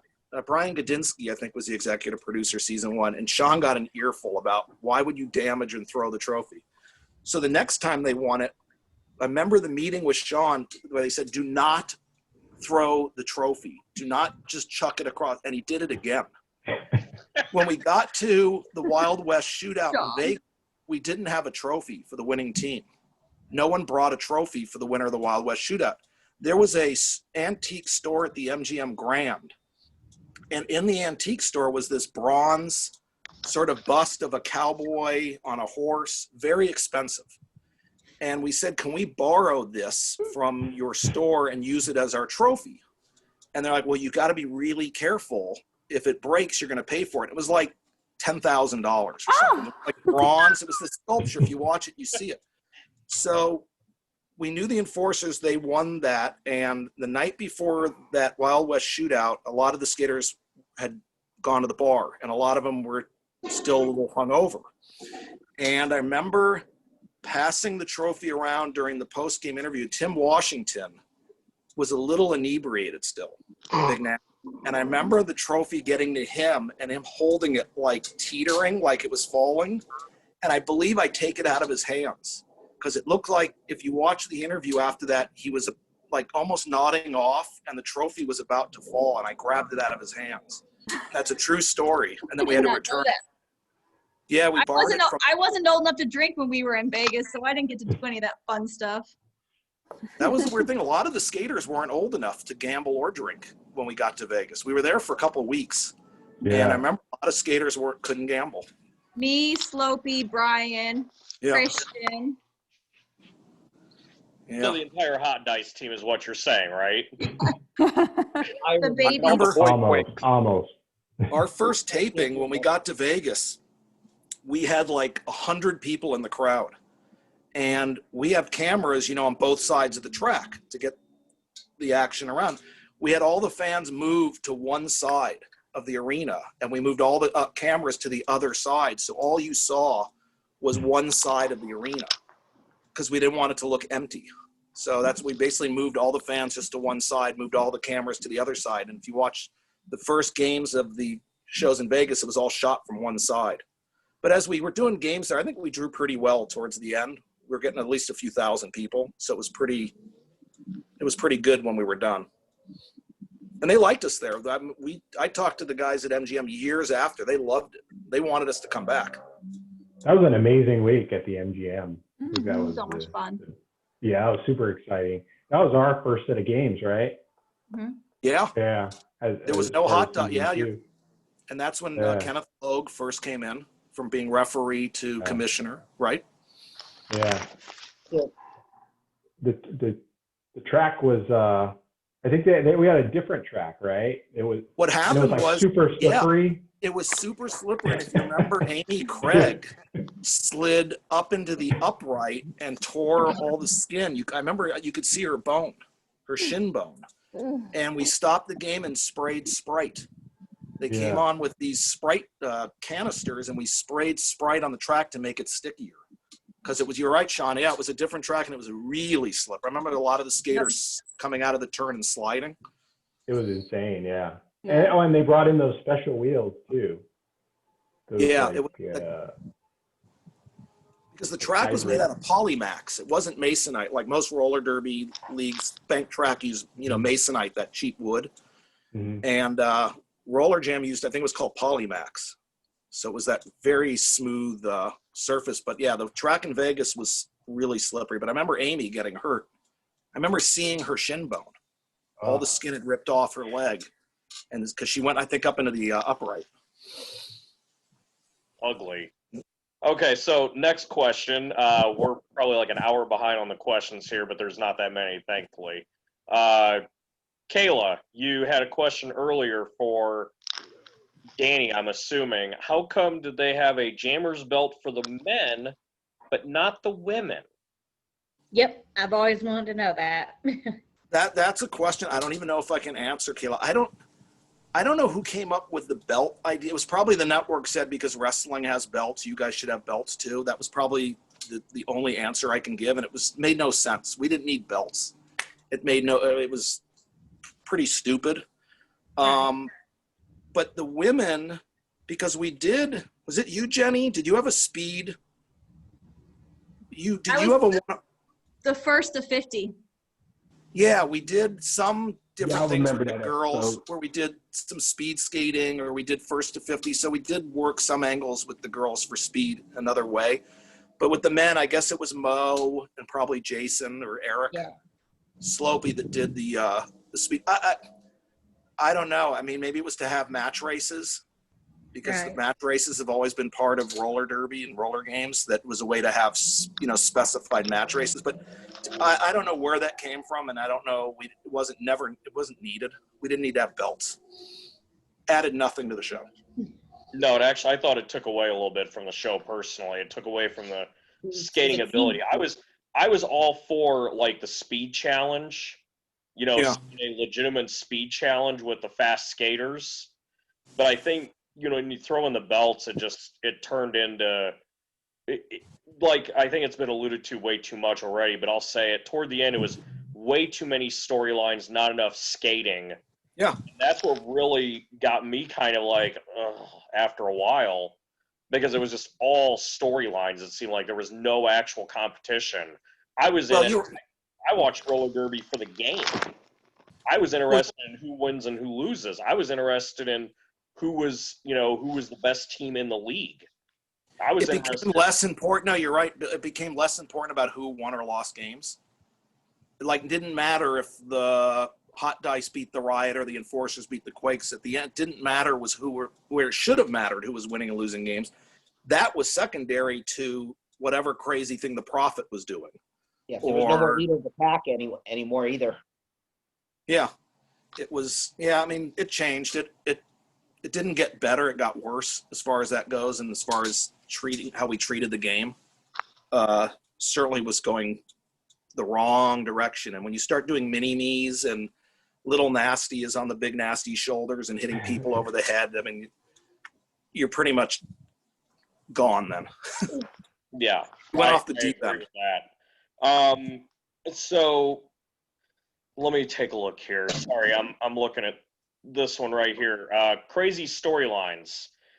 How did the Posse and Suzanne Chalene deportation storyline come about? That was actually one of the most wild things I'd ever seen on television at the time. Like, it was like, I watched a lot of wrestling and I thought that was just gold. Like, looking back on it, that was like one of the most golden storylines that was ever done. I think we had a deal where Mark D'Amato, we did undercover footage of him at Kinko's. Remember that? Yes, like, I remember that. Documents. And then we brought somebody on who was an INS agent to like drag them off the track to deport. I don't know who came up with that. I mean, there were different writers that would come and go and a producer, so I can't tell you who came up with that or why that happened. But then we did like the thing with Laura Weintraub with Mark D'Amato where they found the pictures, the Polaroids. Yeah. I don't know. I suppose James Ponte came up with a lot of those angles. I don't. You remember the episode where James Ponte's friend came on, who was an industrial filmmaker, who made like industrial videos, and we had him on the track. Anything? Remember that? With Posse, right? With Posse about the motivational stuff. Yeah, and he came on the track. He had that hat and the glasses. He was James Ponte's friend, and we had him on the track going like this before the jam, and he almost got ran over. Do you remember that guy? I remember that now. I mean, Posse was a good-looking man. He should have had a camera crew on him all the time. But as we know, there was no industrial video. And then we did the thing with the wedding. We had that skater from England, Scott. Yeah. Lord Patterson. Smith.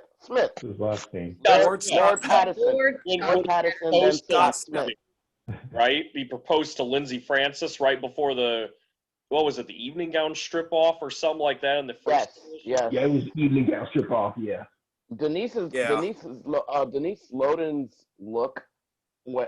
She just had this look like I was just rolling. She looked at him like, and then she's like flexing, like, man, I got bigger muscles than he does. I don't know who he was. Sometimes people came on. I don't know where we would find these people. Sometimes I don't know who Scott Smith or Scott Pat. I don't know who Canine and Disable were or Devo. I don't know where they came from. They would we would have people show up and be part of the show and then disappear. Devo, I think Sean Atkinson, someone was friends with him or they knew him. But that angle was he a hockey player or something? Yeah. You did something with Jenny, remember? There was an interview where you were in a park bench and he was behind your shoulder. I just pulled it up too. I was showing my neighbor. I was like, this is me. And it's the Onion walking like full screen. I'm like. And ironically enough, the same episode with Jenny's dad. Yeah. We had the greatest is when Devo left the show, he went into the crowd, took a security jacket from one of the ushers, put it on, and skated out of the arena. And Rory Marcus said, if you're living in the greater Orlando area, you see a skater coming down your street, lock your windows and doors. Don't let him in, which is one of my favorite lines. Because Rory was genius, had so many great lines. That was one of them. But I don't know who Devo, and the El Numerico thing was a mask. There's Jenny. Yeah. There it is. That's great. Devo in the background. That was Devo. Mark Weber told me that was Devo under the mask. Yeah, the mask was a mask my friend had at a store in Hollywood. He had lucha masks. So I said, I need to borrow a lucha mask for this angle we're going to do in Orlando next week. And he goes, pick one. And I go, here's ones with numbers on it. That's kind of random. And then I just came out like El Numerico, which means nothing. It's the most absurd name. And it was Devo. It was Devo, and then it was Ray Robles, I believe. And Ray I've known forever. Ray is hysterical. Like, we used to do the chili powder thing, which was actually the Hawaiian Punch powder. And yeah, the chili powder was Hawaiian Punch. And when he would throw it in the skater's face, and Shawn, you probably got some of that thrown by Ray, but it was hysterical. But Ray ended up being El Numerico, I think, in a match race. Yeah. No, Ray came under a different mask and skated against El Numerico with a loser leaves Rollerjam. And I think it was I remember it was a horrible match race. It didn't go anywhere, but I think Ray won that and then Devo left. I don't think they showed it because there's a couple of episodes that never made air because Eric Slopey not winning the Jammers, they never aired that. I think we didn't air the match race with Devo and Ray Robles because it was so bad. It was. I remember everyone being so upset on how bad it was. We didn't air it. Yeah, and the mini-me's, I don't think they ever aired those. No, mini-me's. They showed them in a package. In a hype Those package. were the second to last and third to last episodes. There was a Mini King, is a actor out here named Selwyn Miller, and we had him as he wore a pinstripe suit, had a little briefcase and a crown, and he was Mini Little King. And then we had Little Nasty, who was also an actor named Dana Woods from here in Los Angeles. I actually brought them both from LA to Florida. And yeah, we had the mini-me's battling. That was, I think, our second to last or third to last show. And I don't think they aired the last 6 shows. Because I don't think Ann Calvello, did her match race with Logan? Her match race showed it in the roller derby, but the hype to it never made air. Yeah, we did a bunch of stuff with them, but that was at the very end. I think the last 6 shows they didn't air. And those were crazy. They're out there though, right? Would they be like, let's say maybe a Blu-ray special? Would they be able to? I've got those games, so I could probably put them up on YouTube. Oh, thank you, Broadway. That would be cool. The Lost Jams. Yeah, right, the Lost Chronicles. Yeah, I think I have those, so I can put them up. I'll figure it out. Speaking of the mini-me's. Speaking of the Jammers Championship match race, yeah, it is on YouTube. Eric Slopey won that one. He defeated Jason McDaniel. It was those two and Travis Wills and Mo Sanders. It was 4 of them. And then after the first time Jason McDaniel put the championship belt on the line, it was against Mo Sanders. And Mo Sanders won because he took McDaniel's skate off. And his sister. His sister. And his sister. That was the deal. Like, you stay away from my sister, and I give you a. Let me say that way before that happened, when it was Broadway, you did an interview with McDaniel and Weber, and McDaniel said, if I'm not mistaken, if Richard Brown is Burger King and Ray Robles is Taco Bell, that makes Mo Sanders Colonel Sanders. And then Mo Sanders stepped in and said, Colonel Sanders, yada, yada, yada. And then he had the nerve to say, well, I guess that explains why your sister is so finger looking good. And that pretty much upset McDaniel big time. Yep. So was that actually Jason's sister? Really good dialogue back and forth. Wasn't Stacy Blitch's sister on the show? Yeah, Yes. she played Jason's sister. That's right. That was Stacy Blitch's sister. Right. Okay. So Here's an urban legend. Legend. Maybe you can clear it up. Who was Nurse Ophelia? That wasn't Stacy's sister. Stacy's sister came on as something else, maybe earlier. Yeah. Her sister's blonde. Right. Nurse Ophelia, I didn't even remember this. Someone posted a picture. She was a skater in season 1, right? On the Sundogs? No. I did. I posted that. I thought they were one and the same person. No, so all of those girls, like most of the people that they found were from Roxy's. Remember they had fight night at Roxy's, and that's Roxy's. That's where all those girls came from. and so did Ophelia. Roxy's was a bar in, was it Orlando, where anyone could get up and have a fight. And I think the winner, a boxing match, and the winner would get like a $300 bar tab or something. Oh, yeah. Yes. So that's where they got all the dancers and stuff from. That and Rachel's. So what about Megan Mobley? Whatever happened to her? That was like, she was on one episode, the opening episode, and Heather injured her in a scrimmage. I don't know if it was a legitimate knee injury or what. Maybe Cyndi might remember her more, or maybe Jenny or Shawn, or maybe even Danny. I know Danny and we've talked about it. Whatever happened to her? It was like one episode she was on, and she was billed as a key player for the Dogs, and then we never saw her ever again. The mystery of Megan Mobley. Megan Mobley. Was that Nurse Ophelia, Megan Mobley? That's the urban legend. That's the urban legend. I think you're right. Megan Mobley was Nurse Ophelia. You know, as a kid, I did not catch on to the whole Nurse Ophelia Peters until I was an adult rewatching it. I'm like, oh. Is she not in that picture, Cyndi? Probably not. Nurse Ophelia came from Roxy's. Because there was remember the halftime dancers that we had for a hot second? It was that whole group. Right. I never came knew together. that. Wow. Sean, does that sound, do you remember that? I didn't know where they came from. I never heard where they came from. I assumed they were just casted from somewhere in Orlando. This Sundogs picture is weird. Half of these heads here look like they're photoshopped on. I think you're right. They look really bad. I remember those. I think you're right. Really? 3 of them. They don't look Actually, real. I just thought of something. Is Roxy's the bar also that where they did the whole thing with the showgirls and Bod Squad when they were doing the Foxy Boxy kind of thing in season 1? Yeah. Yes. I remember wearing headgear and like boxing. Yes, that was Roxy's. Yeah. Is that place still there in Orlando? Any idea? Probably not. I think it was. I think it probably not. was gone before we even left for some reason or something. Yeah. Did I ever tell you the story, the Rory Marcus story with the toilet paper with the crap on it? No.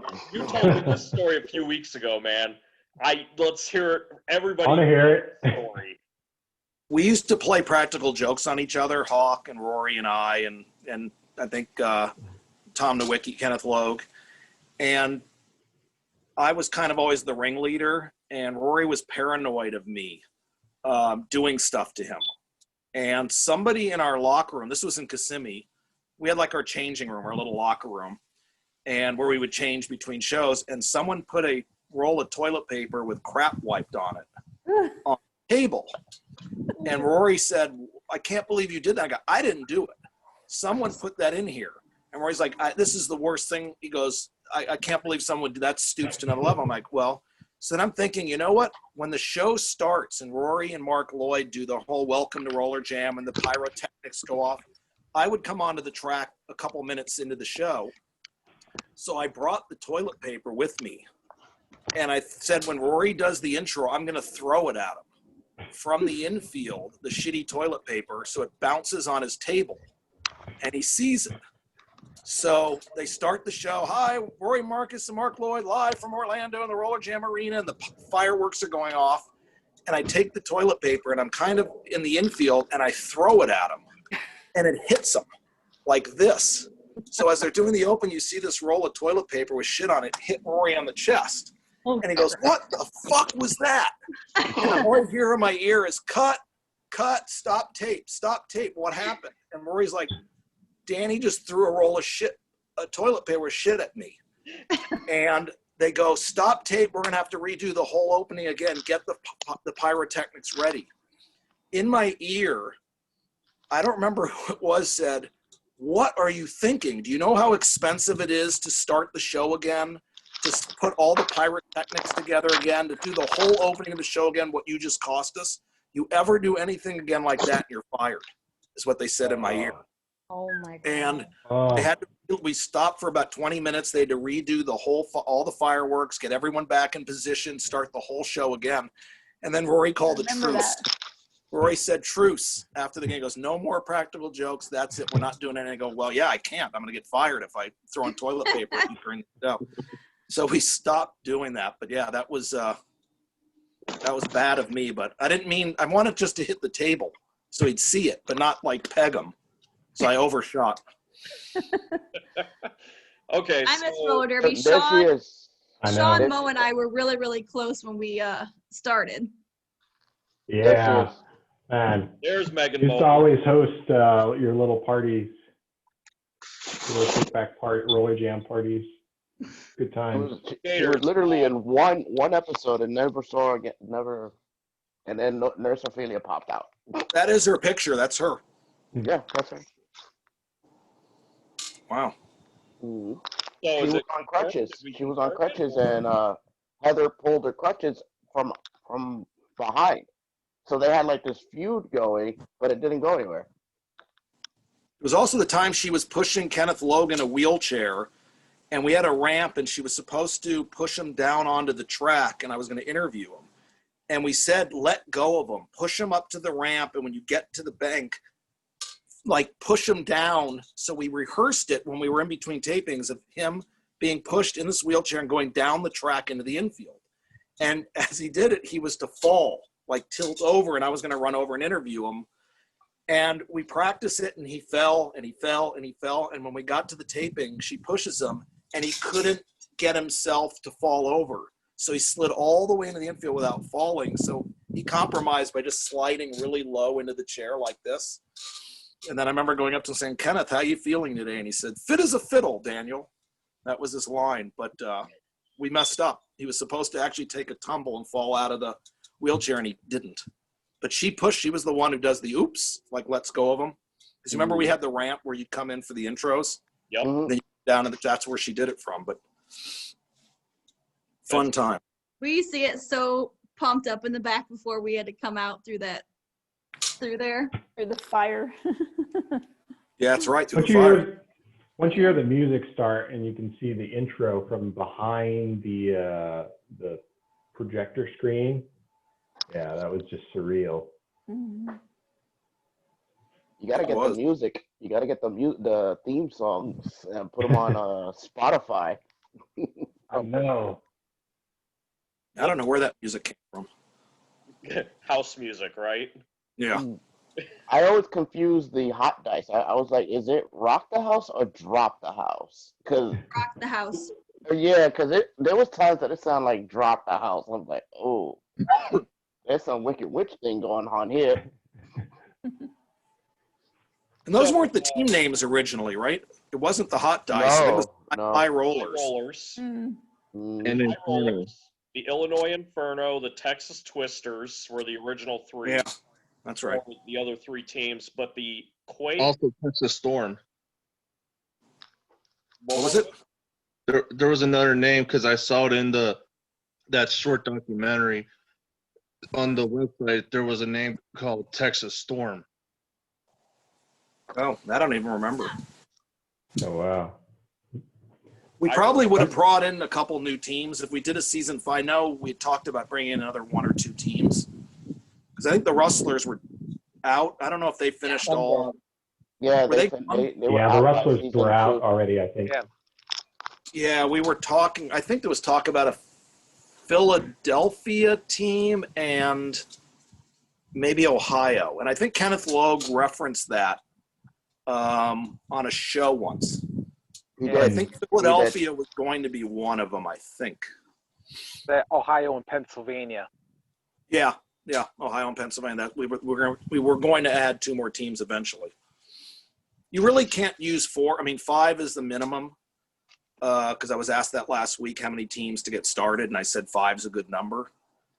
Because if you're only on once a week, you can't have too many more than that, because then you'll never see like a team that often.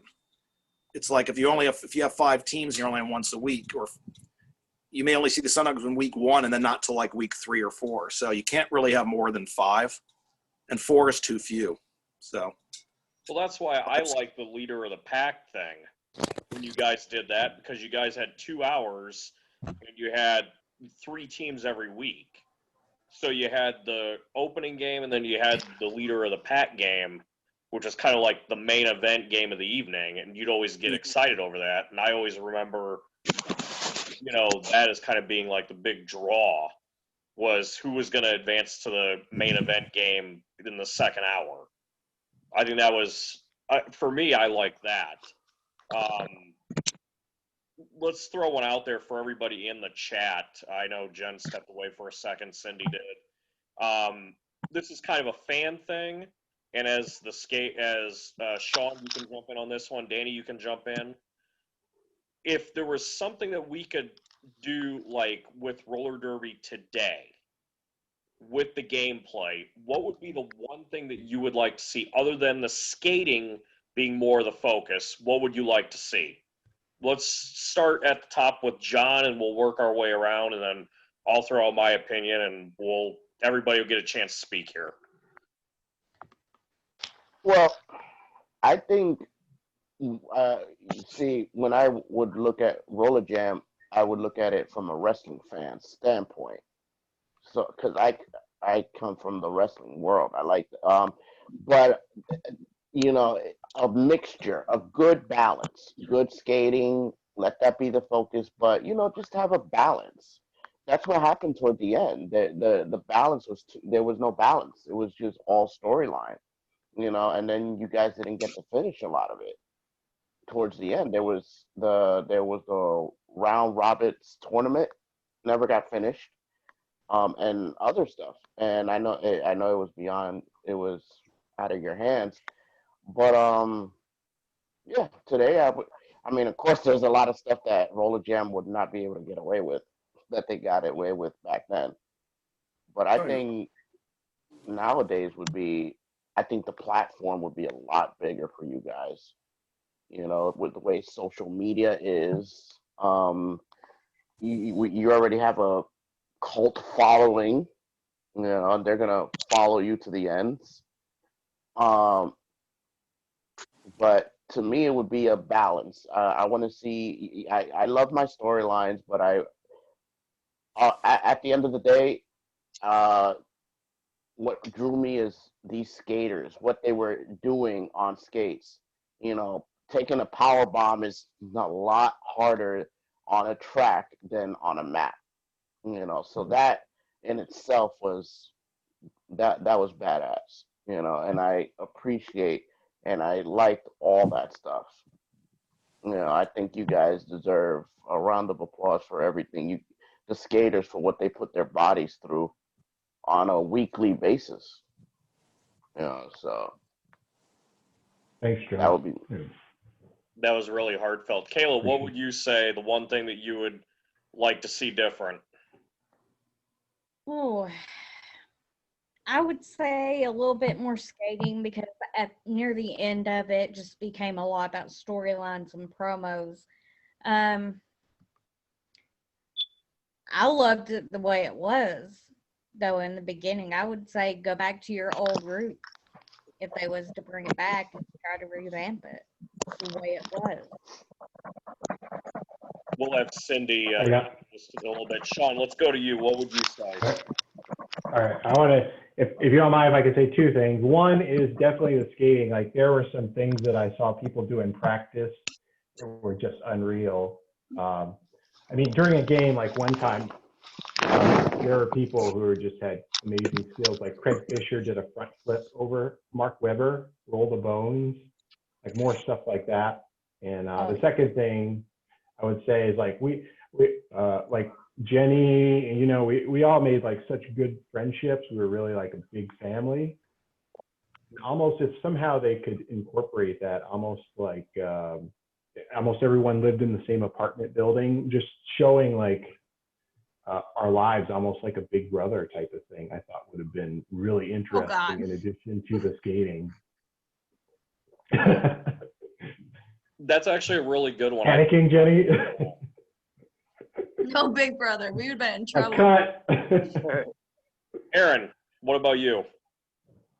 Well, you could go for me for Moto G. Unfortunately, my computer's having problems. My phone's kind of freezing up, so I'm kind of double dipping here. But I think John pretty much summed it up best. Like, I'm a big wrestling fan, also old school wrestling. Haven't really watched too much of it since the Monday Night Wars ended. Still watch the old school ones. But yeah, it's got to be, you got to have your storylines, but you got to keep it on the track also. You got to keep it there. And also, you got to make the results matter. Like, the beginning, you had the leaders of the pack, so there was reason to really care about winning the match because you're going to go face the first place next, or at the very least, got to have, even though if it would be, storylines or predetermined, you have to have standings to say, okay, this team is in first place, this team is in second place, this team is started out terrible, but they're winning more. So you have their storyline going. You got to have the results actually matter rather than just what's going on personal. Well, not personally, but their kayfabe personal lives. Okay. Let's jump up to Cyndi since she stepped away for this question. This is kind of a open floor question for fans and skaters. If there's one thing, if we brought Rollerjam back or a form of roller derby, what would be the one thing that you would like to see different going forward?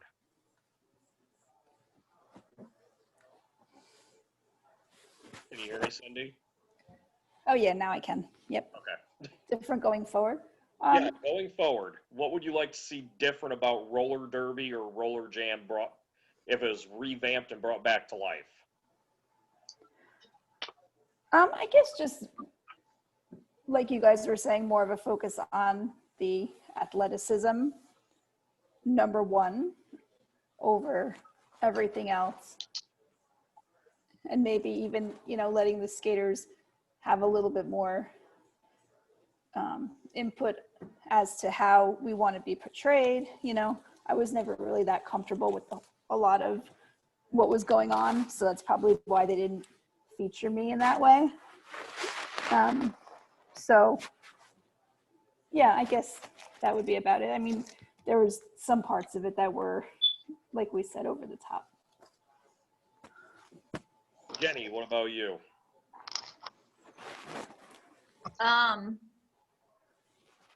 So I kind of have to agree with Shawn about the whole Big Brother thing, just because I love me some Real Housewives. For whatever reason, I like watching that kind of drama. Even though I'm sure a lot of it's probably set up, it would still kind of be portrayed like their personal life.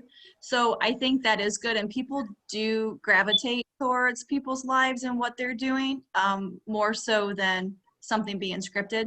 So I think I do have to agree with them, with the skating, and then kind of just portraying them as people. People like to be inside people's lives. I like that idea. Mark, you've been pretty quiet tonight. What would you like to throw out there? Well, I'd like to get more realistic storylines, not some of these outlandish ones that was toward the end of it. Definitely focus more on the skating, and maybe focus in on one of the skaters and their feud. Have more of the feuds, more match races. Justin, what about you?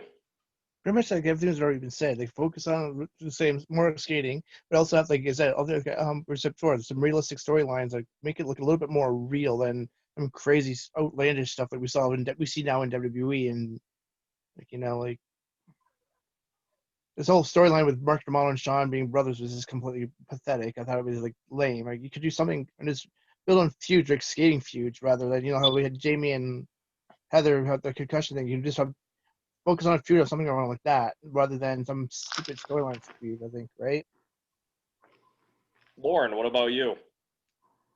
As far as I would say do 16s from who skated in the, I call it I would say the classic division, there will be 6 teams from the expansion division, and then the revamp starts. I would probably do a tribute moves to honor the skaters who compete in the World Skating League, and then do my own moves and so forth. Okay, Reese, what about you? I think to go back to something Shawn said, I would do like a little personality profile on like some of the more talented skaters because I think like you said, some of the skaters did like some really incredible moves, and you know how kind of like the early roller rules would have like they would teach how to do certain moves or somebody would show signatures. I think they should have kind of combined something like that so that way we could see like each skater's personality through their skating. And then another thing I would do is just incorporate people like see them like just off the track and how they are, and maybe you have to show off like a hidden talent or something. Make them more relatable. Yeah, make them more relatable to actual humans. That's actually a really good one. What were they called? The segments they used to have in season, I believe, 2, and in the beginning of 3, the Rail Biters, and they would show behind the scenes basically. Like they was one with Richard Brown. He was even telling Danny Wolf where to stand for an interview. Jaxie. You know, like it was like, and then they had one with Mark Webber. It was so good. It was so good. I like that kind of stuff. I like to see the behind the scenes stuff. You know, it humanizes you guys enough. It keeps the aura about you on the track, but it humanizes. Like, hey, you know, oh, I could have a beer with Mark D'Amato, or I could chill with Mark Webber or Jason McDaniel. You know, and that's, you know, when you're on the track, that you crank it up to 11, and that's how every wrestling is taught. When you're out there, you crank it up, but when you these backstage, I mean, kayfabe for the most part is dead. So to hide it completely to be a shoot ain't gonna happen in 2021. You know, so backstage stuff more like that, like profiles, character, human. And another thing that I kind of like human interest. Yeah. Another thing that kind of bothered me and I don't know, Danny, if this was on purpose or if Shawn, if anybody can contest to this, like they got to the point where it felt formulaic in the sense of, like, let's say Jenny gets onto the jam or Cyndi gets out to the jam.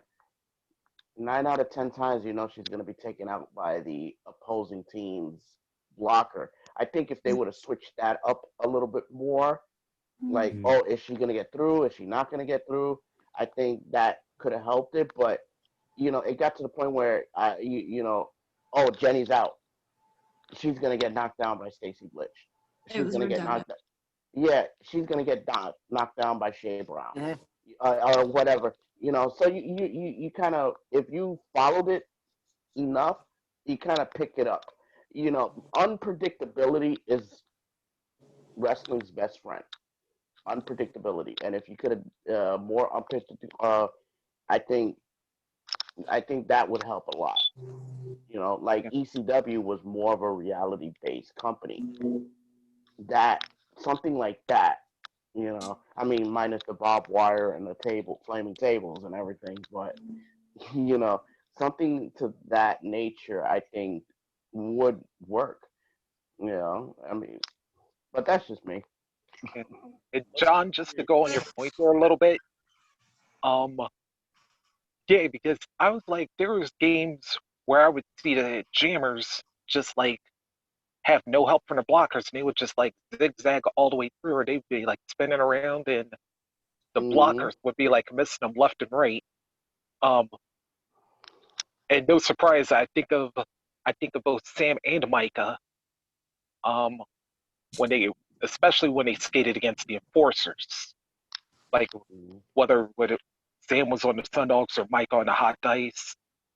And a couple times I remember Jenny doing the same thing when she was both on the Quakes and the dice as well. Yeah, to add to the realism is like, let's show the jammers don't always need the blockers to help get them through. Mm-hmm. They could pull off some amazing moves themselves, and they can get out of a no pun intended, a jam. You know? It's like there's this one picture that stays in my head. Mark Webber went to hit who was it? It was oh my god, name's escaping me. He went to hit someone with a steel chair. And he hits, you have two of his teammates just staring at Mark, about two Sundog teammates staring at him. There's more of you. You could tackle the guy and not let him hit your teammate with a chair. You know, like, that's not realistic. You're not going to just stand there, you know, or if Jenny's getting into a fight, realistically, if your teammate's getting jumped, like Lindsey Francis, do you guys remember when the riots took off Lindsey's clothes? Like, they mauled her like a pack of dogs. None of her teammates came to help her. They all just looked at Janet Abraham, was just like, put on your clothes. No, that's not how it works in the real world.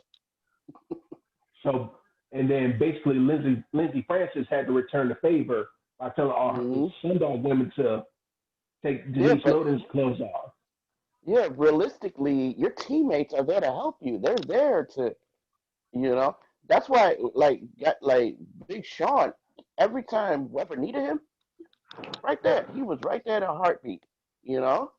And that's how in Washington, every time D'Amato needed him, he was right there.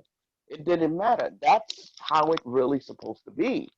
You know, that's your team. That's your boy. That's, you know, that's your captain, whoever it is. You're supposed to protect that person. You know, no doubt about it. No question about it. Yeah. Let's continue. Oh, it was Captain America. It was Captain America that he went to hit the steel chair and he broke the chair over his head. Yeah. Let's continue on with this question. Let's get through everybody in the chat because we kind of got sidetracked there. Jeremy, can you still hear us? Yes, I can still hear you. Can you hear me? Yes, we can all hear you. Good, finally to know that you're alive. Question Yeah. 2. Let's hear what you would like to see differently.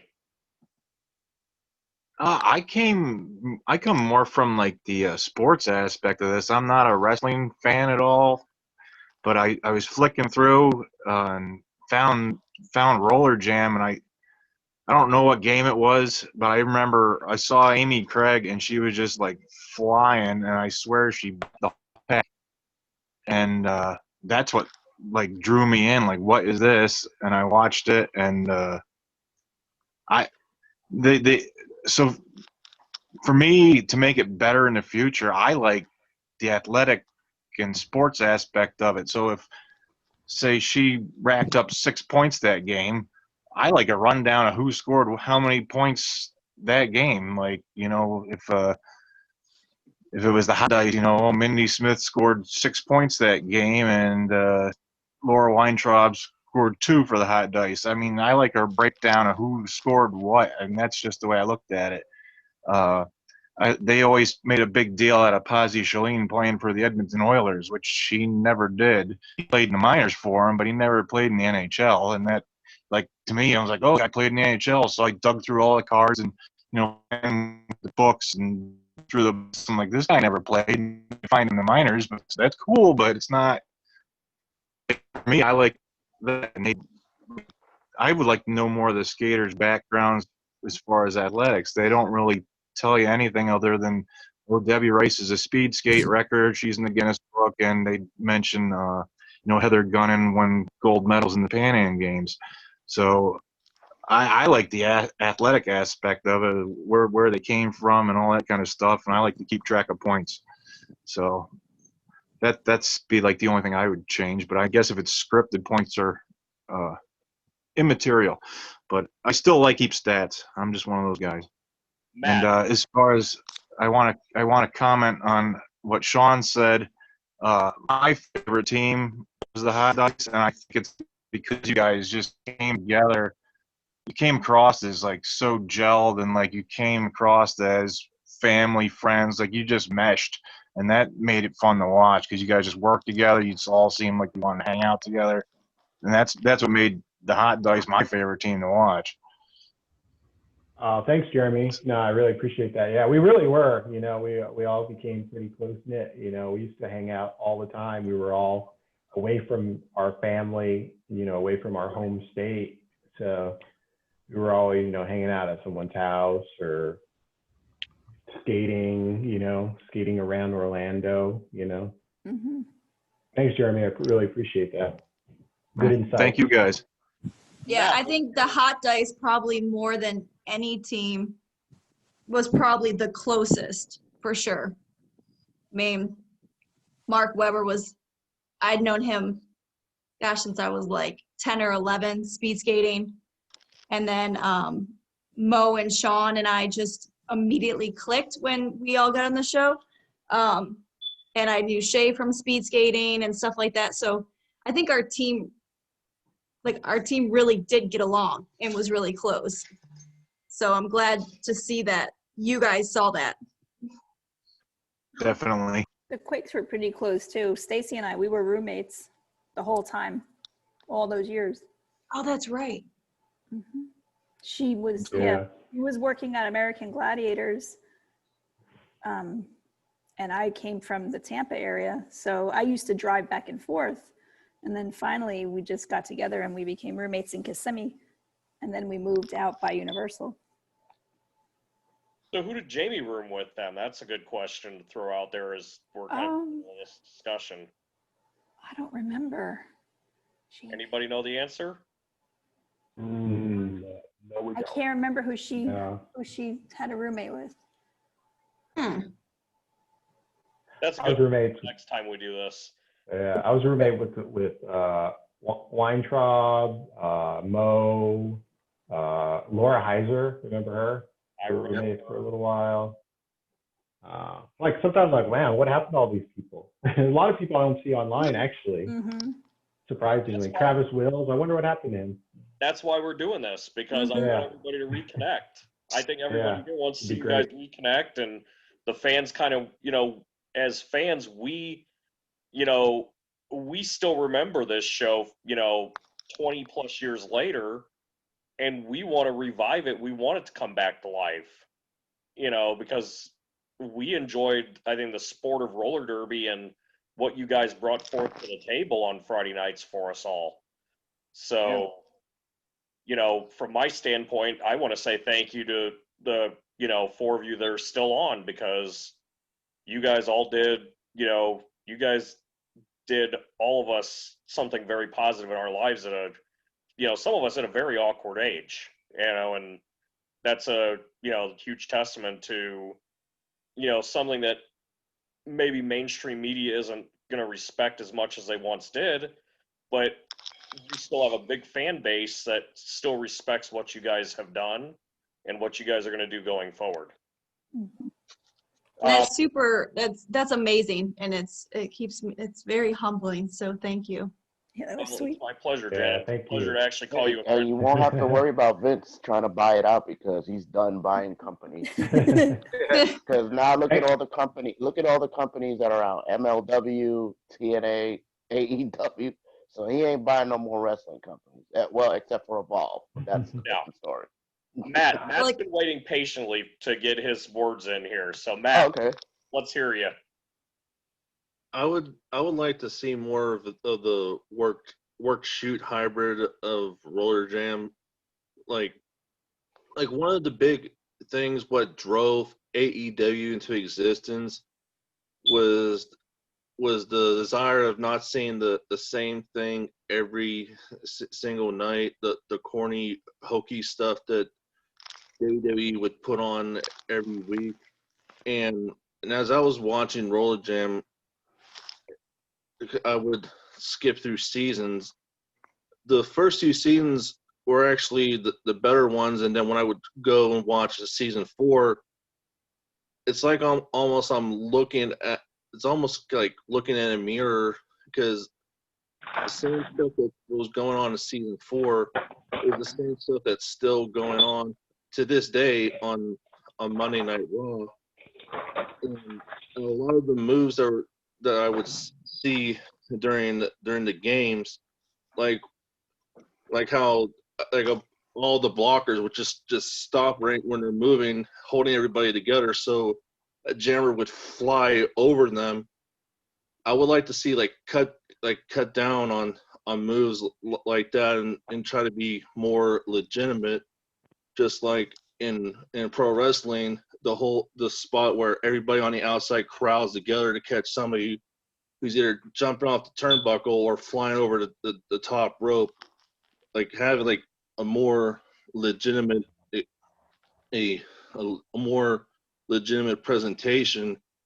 Yeah, you could have the whole thing be predetermined, scripted, but don't make it look so hokey. And kayfabe's dead, so you can't expect the wrestlers or skaters to keep up this persona that they play on TV and not run into a bunch of people outside of seeing you on TV, and you have to instantly put up that wall and be the person you are on TV. So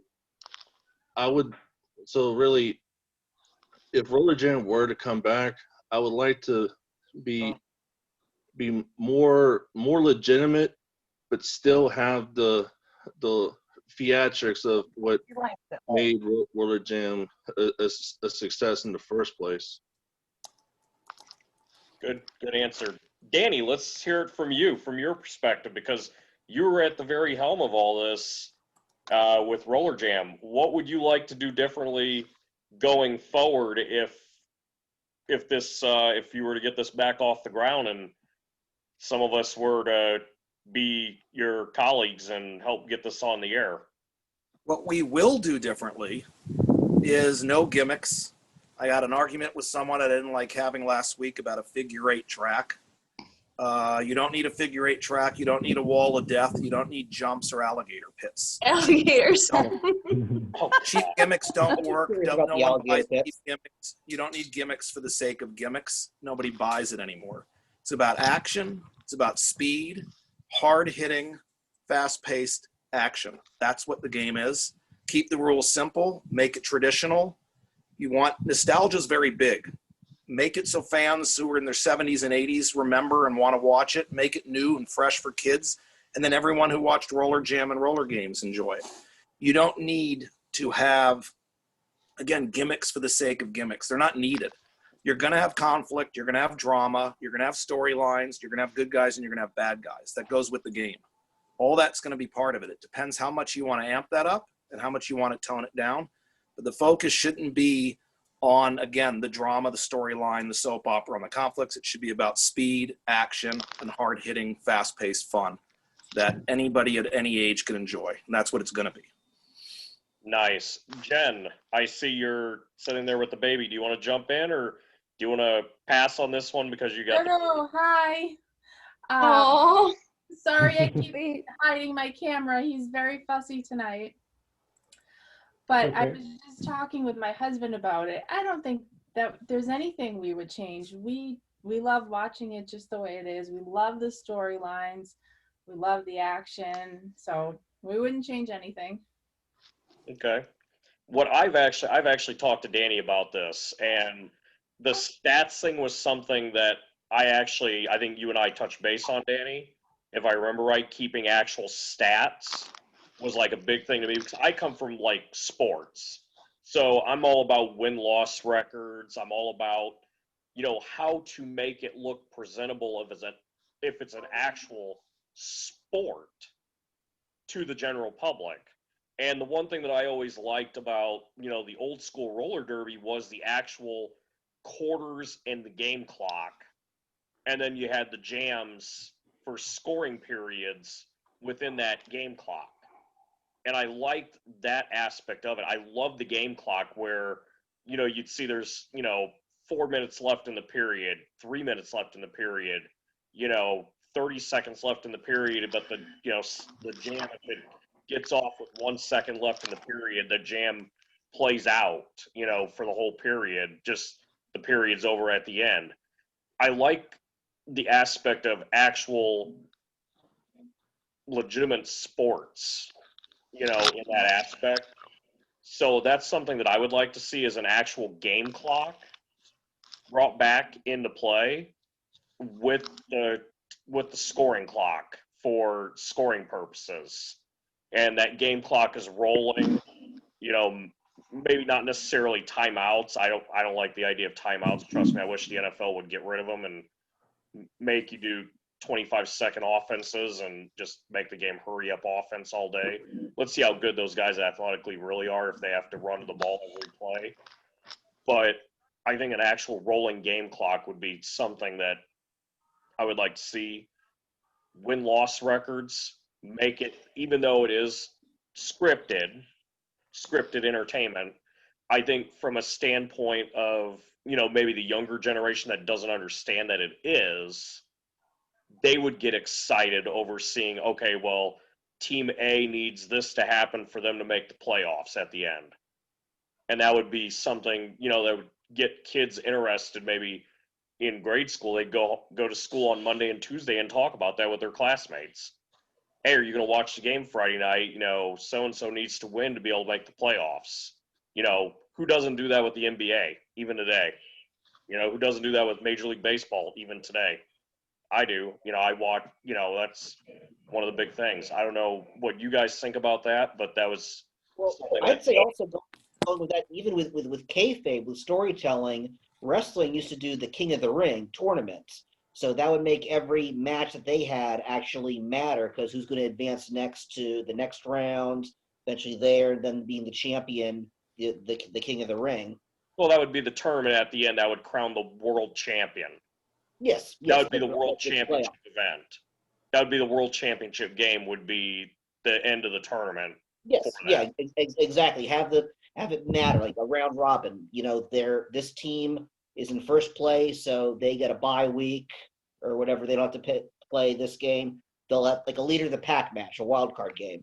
They have to play, and now they have to play the top seed, who's rested, didn't just have to play. And let's see who's let's see.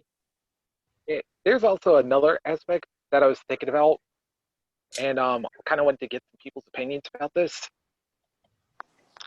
Like, how would you legitimize a roller derby all-star game? Would you make it by points for top jammer? Again, maybe that top jammer gets to be captain of one team and best blocker gets to be captain of the other. What do you think how do you think you would just keep the fans. Let the fans. I was gonna say I would let the fans decide. Do MLB style. Do the MLB style. Let the fans decide that. Especially now, you have online voting. Mm-hmm. That would bring some of the excitement back, because somebody's want to see their favorite skater on the All-Star team. Mm-hmm. Guys, I've got to run. You're getting off, Danny? I've got to run. Thank you for doing this, Bill and everybody. Danny, it was our pleasure once again. I think we still got some more questions to go through, so we'll go through those. Let me see if there's any more for you real quick on your way out the door tonight. Well, I think I'm going to join Danny and get out of here myself tonight. It was nice meeting all of y'all. Great meeting you guys too. Thank you. Without the fans, there's no. So. Yeah. Thank you so much. Good seeing you, Danny. Good seeing you. Good to see you too, Danny. Great. Good seeing you, Don. Take care. Yeah, you too. You as well. Thank you, guys, and keep the faith. Something's going to happen. I promise you. Danny, all right. thank you for all the great information. Hang in there. Let us know if you need anything. Something will happen. Stay tuned. Take care. Back, Danny. Bye. Bye-bye. I've actually got to go too. So Weber just messaged me. He did? What did he say? He said, is there a way to chat in? You can jump in. He wants to chat in. I guess he just came back from dinner with his wife, so. Yeah, tell them come on in. The night's still young. I set this up for 8 hours. We're only 4 hours in, everybody. Jesus Christ. Night's young. I'm about to fall asleep. He's like, the night's young. Hey, Sean, I what time is it where you're at? 5:32 a.m.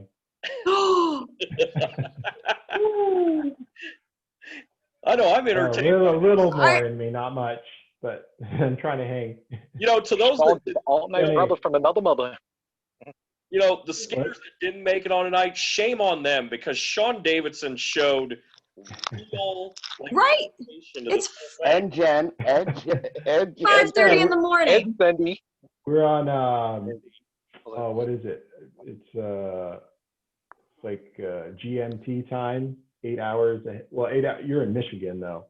And it's 8 hours ahead of California. So yeah, we started at 1:30 a.m. So I went to bed at like 10 and got up. But this is great, man. It's like, man, I haven't seen you for 22 years. Isn't that crazy? I know. Well, I missed it. What are you doing in the UK? I couldn't log. My computer was like not letting me log in. I had to go get my son's computer. So where are you and how did you get there? So I'm married now. Second one's much better than the first. but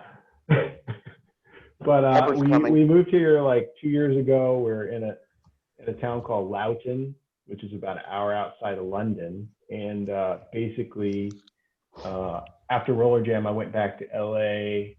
And about 2 years ago, my wife, she got a job opportunity here with a major video game company. And basically, she called me at lunchtime. She's like, are you willing to move to London? And I had like an hour to decide. What? Yeah. It was supposed to be a temporary, like 6-week gig. And they asked her to stay. And so, yeah, we moved out here, rented our place out in LA. We think we'll go back in a year or so, but we'll see. So I've been working in software engineering basically, and then software engineering management, and up until about a year and a half ago in aerospace. And then I branched out on my own because the corporate environment just sucks. So now I'm trying to start my own thing, and then I do a little like stock trading side for pocket change. But pretty crazy, uncertain time right now, but it's exciting, you know, another life adventure. Well, tell the wife to remake the Rollerjam video game. I know, right? If like clearly she's capable, so there's our hookup. I know. I know. We have to pitch That's it. so She's, cool. Action figures, right? Weber mentioned to me that they were supposed to be action figures. Yeah. I would do it So now. close. I would do it now because action figure collecting, I mean, you can see for yourself. It's a booming business. Have you guys ever, you know, I saw one time in Target, they had this thing, a machine, like a kiosk. You could actually get one made of yourself, custom. You guys ever seen that before? What? Yeah. Well, I know a lot of customizers that they make these figures and they just, oh my God, they'll find, I don't know how they do it. It's like amazing. Yeah, crazy. Man, That is so cool. You should have got Hertz working on that one. I know. But Did yeah, she really Jenny. work for Glow? Amanda Hertz? Did she, the personnel? She worked in Glow, right? Wrestling. Prior to becoming. I'm not She sure. did. Did she? That's another Rollerjam Urban legend. I Yeah. was like, well, if she worked for Glow, then she's a tough one because they used to kick each other's asses in that show. And I'm like, the model's getting up in her face in Washington. I'm like, you know, she could probably stretch you, right? Well, she did. Well, she did throw down Talisa one time, so. Yeah. Kalisa's no If they joke. bring back too. Rollerjam, they got to bring back the penalty cage because Talisa Miller has to keep her streak alive. No penalty cage. Maybe a box. Whose idea was it to put cat noises every time there was a cat fight? That was Russo, wasn't it? It was Vince Russo. Oh God, we need to keep that trash out of roller derby. And by the way, we've seen if anything, cages do not work. I mean, we had Shawn break out of I forgot how many of them. Straight jackets didn't work. I was like, Hey, what do you for Jen and Cyndi, what do you guys miss the most about Rollerjam? I think Cyndi logged off. No, I'm here. Oh, okay. I'm mostly just the meeting and the greeting of all the fans, especially the little kids, you know, talking to them, signing their little books. And that was always the best part for me. What about you, Jen? What about you, Jenny? You look like one tired mama right now. I'm tired. I don't know. I miss a lot. It was definitely such an incredible experience. I mean, I like the skating, but I skate now. So there was such a huge adrenaline rush. The attention was amazing. I mean, it just filming and all that fun stuff. It was awesome. I miss that. Yep. The traveling, you know. Yeah. It's funny because Universal Studios now has had 3 shows like that. They had Rollerjam, TNA, and they had the martial arts show way back when. It was like a PG version of Mortal Kombat. Yeah, Remember that? WMAC Masters. Yeah. I only remember Akeem the Machine. Akeem the Machine was the guy in Mortal Kombat with the dreads or the braids. And then the guy that played, I think... Red Dragon with Scorpion. Yeah, and then one of the guys that were there, he was the model for Liu Kang. Like he did the mocap. Yeah. So, and Shannon Lee, Bruce Lee's daughter, was the host. That's a I remember that. It was on Saturday mornings, right? Yeah, that was Saturday mornings. I would race home on Saturday mornings before Rollerjam. I would bowl Saturday morning youth league and race home from youth league to catch WMAC Masters in the morning. And it was about a 20-minute drive across town. So when I got done with Saturday morning youth league, we'd get done at like 10:30, 11 o'clock. And WMAC Masters is on at noon in my area. So I would race home to catch it. And this was before Rollerjam. And then when Rollerjam came on, years later, like I said earlier, my Friday nights, I'd skip middle school dances the first season to watch Rollerjam. And then when I was going to high school football games on Friday nights, I would watch Rollerjam before I go to bed, where I'd have to turn around and be up at 7 in the morning to go to bowl. So, I mean, it was crazy, but I remember WMAC Masters. Actually, the funny thing is, John, I'll tell you something. Eric Betts actually added me to Facebook today. Remember Eric Betts, Panther? Yeah. Yeah, him and I are now Facebook friends. Wow. He added me this morning, so I thought that was pretty cool. It's actually funny that half of them were also like putties on the Power Rangers too. Yeah. Yeah. It's funny because they had the little action figures and it looked like the what was that little karate things that you would press the button and they would fight. It looked like Karate Fighters. Sock'em. Yes, there we go. I had the man, Fighters, like old I had school. the WMAC Masters stuff. I had all that as a kid. I had the American Gladiators action figures. You know what? If they wanted to make a belt in Rollerjam, if they really wanted to go that belt route, they should have taken from WMAC Masters, had little symbols of the Hot Dice, the Enforcers, the Riot, and then every time that team gets beaten, you have to give over that thing, and that's what just then you'll be like the champion of the whole league or whatever, something like that. Brainstorm. I think that would be getting into the whole far-fetched thing at that point. Like I said, I think the big thing we all agree on going forward is more realistic. Mini-me's. The floodgates was long gone. Yeah, I should. Go ahead, Bill. I think the big thing is going forward, and I think we all agree on this, is the actual skating, getting to know the skaters for who they really are as who they really are as people, and then yes, you could throw in the storylines, for the scripted part of it, but we want to know the people behind who they really are as people. Like, I want to know who Shawn Davidson is as a person. I want to know who Cyndi is as a person. I want to know who Jen Matthews is as a person. I want to know who you guys are. I want to know who these people really are, because, I mean, let's face it, in the big scheme of life, you guys are extraordinary athletes, but we're all humans. I want to know who you guys are.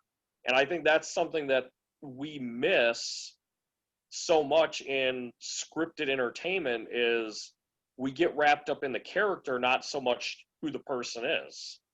Yeah. I want to know who you really are, and that's where, I can say I've talked to Shawn on the phone, right after I had my stroke in September. How much time did we spend on the phone through Facebook Messenger just talking? Yeah. We were on the phone like 6 hours over a couple of weeks, just chatting, and I've exchanged messages with Cyndi, and, Cyndi coming on tonight, and she had all this memorabilia. Like, she was the most prepared for this. Like, yeah, where did you get all that stuff? I just saved it. I have a lot. I have every magazine that we were ever in for some reason. Wow. Every newspaper. There's a lot of them. Quite a lot. One thing I made a big stink about is like the second to last episode, they finally gave a microphone to Shawn Davis. And I'm like, why hasn't this guy had more mic time? But, the promo was good. I mean, you could tell it was your first one, but it was good. And I'm like, why did they not let him have more mic time? It makes no sense. What was that all about? What was that Debo promo about? Because I'm kind of blanking on what happened. Oh man, you were getting on Debo. Oh, I remember, because remember with the whole tour thing, because of Debo's probation, he couldn't go on tour if the Hot Dice won. So he was saying if he couldn't go, nobody was, and then Shawn wound up taking offense to that, and that's what started them fighting. A big 5'17" foot. That storyline. Yada yada. I'm going to jump in here. I'm going to say that storyline with Devo and the probation thing, that was way too much like the Replacements movie. You guys remember that? The one. I haven't seen the Replacements. With Keanu Reeves. Yeah, Keanu Reeves playing a quarterback. Footsteps Shane Falco. There was a player on the team that was turned over to the Sentinels by the state for 3 months or whatever, because he was actually in prison. And they let him out on as part of his release program. He was allowed to go play professional football as a replacement player. That Devo thing sounded way too much like the Replacements. Which came out first, the Replacements or the Rollerjam story? Rollerjam. Rollerjam because the Replacements came out around 2002, 2003. Okay. I'm looking that up now. Thank you. You know what? I'm not gonna lie. Thanks, John. I'm not gonna lie. I always thought Rollerball, that movie with Paul Heyman and Shane McMahon, I thought that was the feature film of Rollerjam. I as dumb as that sounds, I thought it was like the feature film. I was like, okay, because it came around like maybe 2 years after the show ended. Roughly. The remake of Rollerball, by the way, that was actually the remake with Chris Klein. To answer the question about the Replacements, that movie came out on August 11th, 2000. Okay, so it came out before. It literally they were filming that movie at the same time that the Devo storyline was coming about. So the Rollerball movie, the remake, was in 2002 with Chris Klein, had a cameo with Paul Heyman doing the commentary. The original, has anybody actually seen the original with James Caan? Oh, No. yes. Anybody, have you seen it, Shawn? No, I haven't seen it. What about you, Jen? Have you seen it? Mm. What about you, Cyndi? Have you seen the original Rollerball? It's before my time. The original Rollerball. Go watch it. What year did that come out? Do you know? I think 75. Yeah. Let me see. I have Rollerball on DVD right now. Yeah, 1975 was the original. Jeez. I'm gonna have to watch all these. Born yet. Now that they're Neither was I. We can feel young for a minute. The watch all these. was actually set in a distant futuristic society of the year 2018. Really? Yes. Man, that feels like so long ago, right? Yeah, you know. At the time, it seemed like too far ahead to even imagine. Yeah, and when you think about that, you know, where were we from 1975 to 2018? I mean, a few extra, you know, awesome things have happened, but truthfully, it wasn't as extreme as the movie made it out to be, but it was a great movie. But if you get a chance to go watch the original Rollerball movie, the remake wasn't bad. I knew somebody was going to bring that up in this tonight. I just knew it. The remake wasn't bad, but it wasn't like, what's the word? A little softer. It was a Chris Klein movie. Enough said. Yeah, there you go. That's all we need to say about it. And I hope Chris Klein sees us on YouTube and comments, but, you know, we're all good there. I got a funny question, though, for everybody. Okay.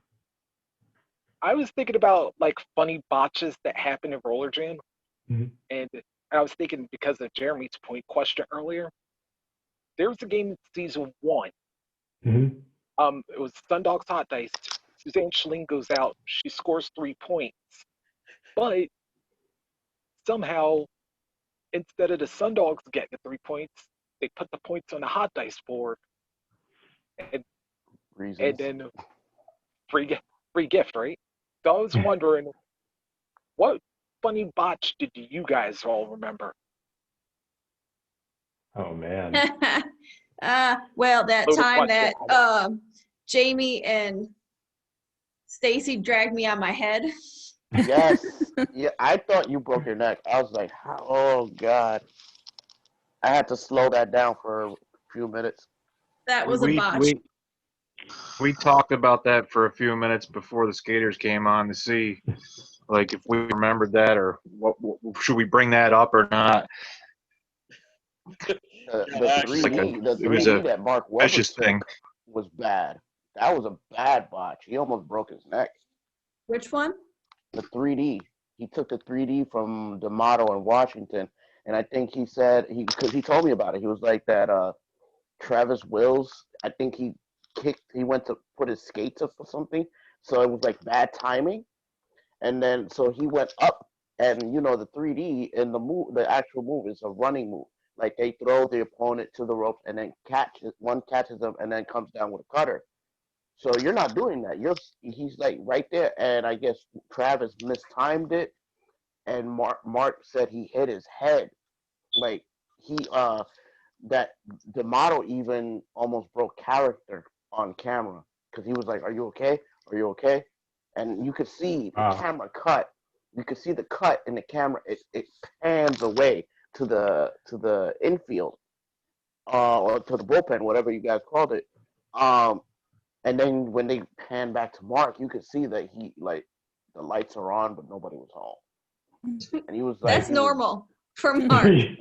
But he was like, he thought he was gonna. He wasn't playing. He wasn't care. That was real. I mean, when they did the 3D on who was it, Spike, the very first time, they broke his neck because he took it wrong. He took it wrong. So I know that if you take it wrong, you're gonna break your neck. Well, Debbie Rice broke her neck. Yeah, that's the infamous. I mean, they didn't show it, but the replay you could see it, and you could see she was. I was like, oh. Yeah, that was hard. Ooh, Did I she ever remember that. fully recover from that? No. No. No, she still got issues from it. I mean, she recovered, but like, she still is in pain. Like, she still has issues. That Yeah. is really heartbreaking. Yeah, necks like almost never fully recover. No, matter no. how Look good at you look are. at Austin. Look at Stone Cold. Look at Edge. Look at guys like that had neck fusion. What are the worst injuries or near injuries you guys have experienced during Rollerjam? I would think Debbie's. I mean, Debbie's? personally. Your personal Oh. injuries. The only thing I got is when Denise knocked me out for a hot second. But Any issues with CTE with that, or have you No. any no issues with that? Good. I mean, I play roller derby now, so I mean, obviously, like, I think my body's held up pretty well. Even, I mean, this roller derby I do now is way worse than what the stuff we did there. I Because love. at least, Go ahead, Jen. Sorry. no, go ahead. No, I was gonna say, I think everybody here that's still left will agree. You calling out Jaime Conemac was great about playing flat track. That was awesome because she was kind of getting a little out there about it, like, "Oh, I can handle it," and it's like, I've watched the actual games. They're not. They're not. It's no joke. No, it's not. It was on ESPN3, by the way. The the Gotham girls and The championship game. the championship games. The whole series from like 3 years ago is on YouTube, and I loaded YouTube to my actual TV, and I would actually watch the actual games. So I kind of got to understand the rules of the flat track game, and when Jamie was getting all animated, I was waiting for you to call her out because I know you've played flat track, and it's not as easy as what people think. No, and like, to be honest, I was in the same mindset she was. Let's see, I've been playing like 6 years now, I think. So I was in the same exact mindset, but until you actually step out there and see what goes into it, it's not like you could even, it's nothing like you can imagine. I mean, you need so much time, and even the top teams like your Gotham, Rose City, all those teams, like, there's so much to keep learning and getting better the stronger you get. And like, remember, like, flat track is an all-inclusive sport. So we do play, with so many different people.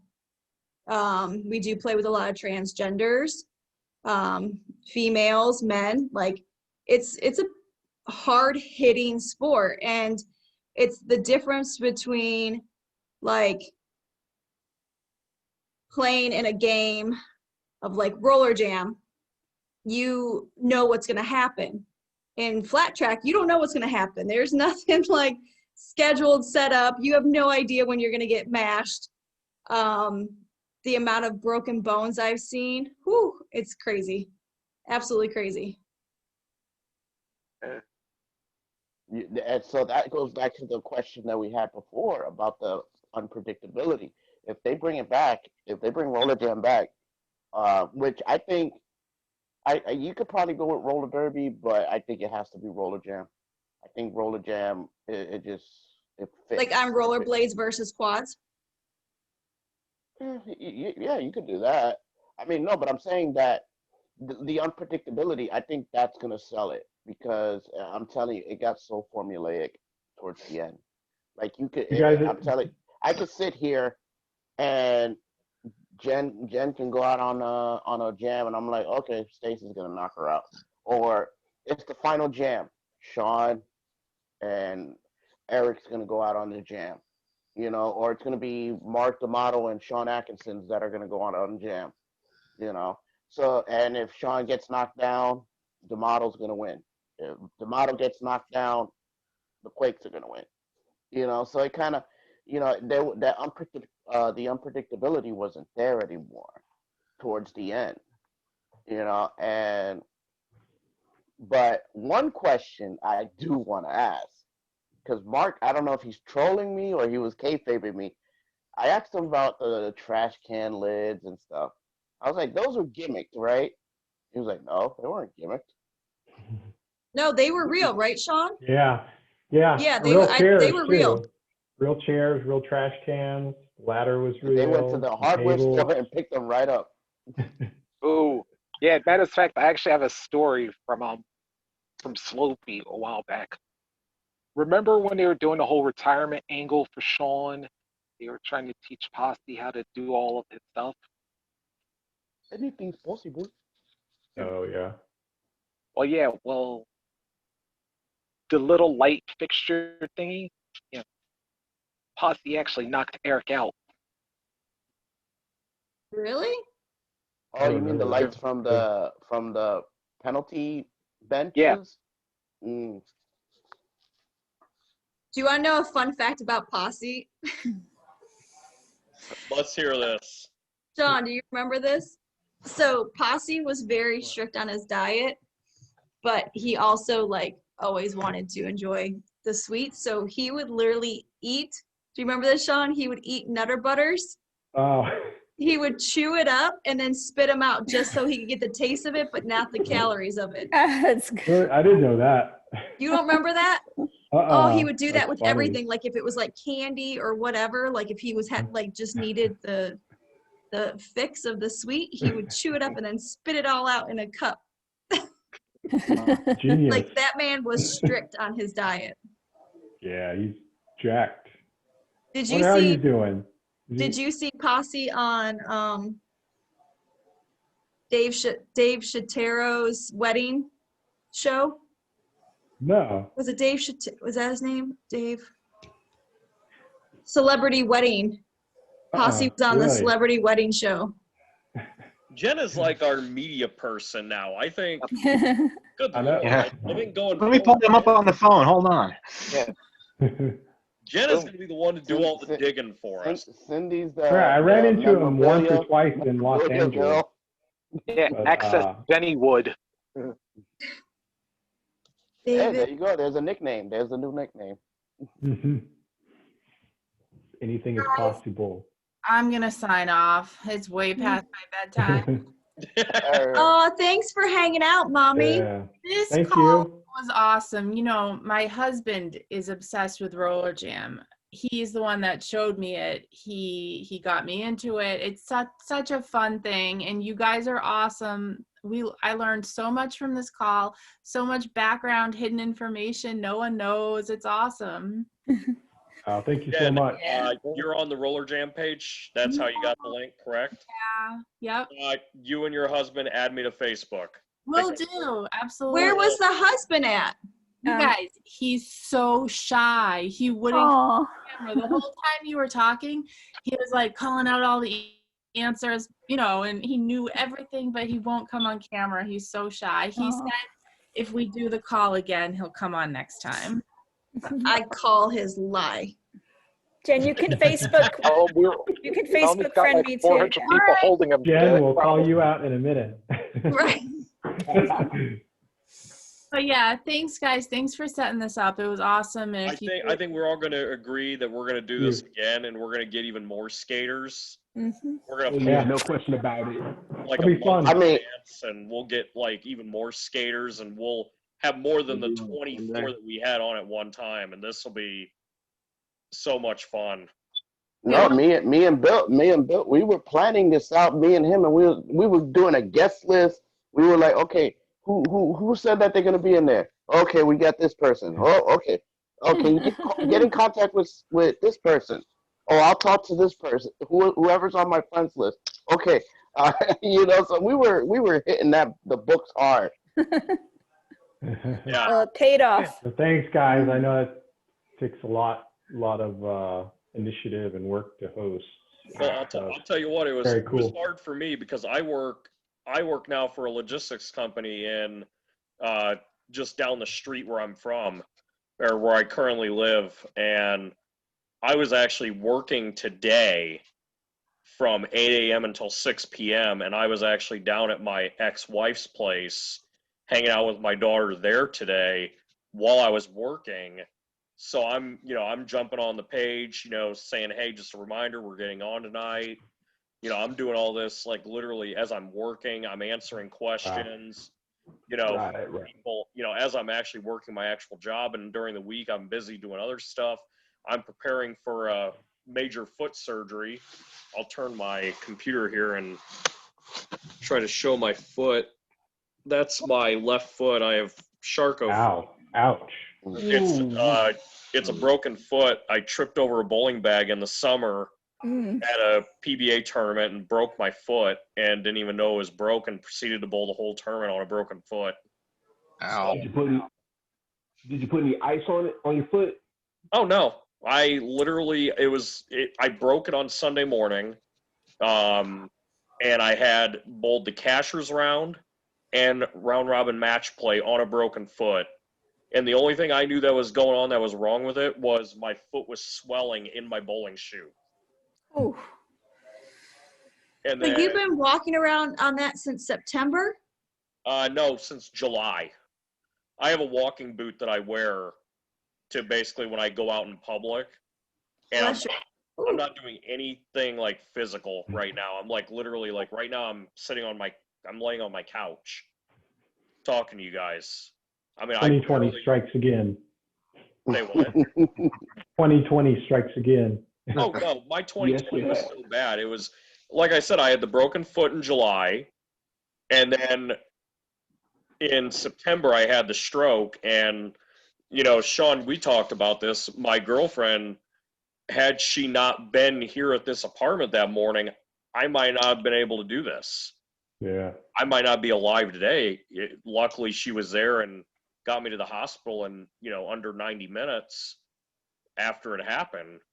Now, how it happened, we're not going to discuss here because that's going to go on YouTube and all that stuff. And yeah. We don't need to get flags. No, we don't need to get a flag for it. If you guys want to know the story, you can message me privately and I'll tell you it. Shawn, I think I told you, right? Yep. It's a great story, isn't it? What happened? It is. Okay.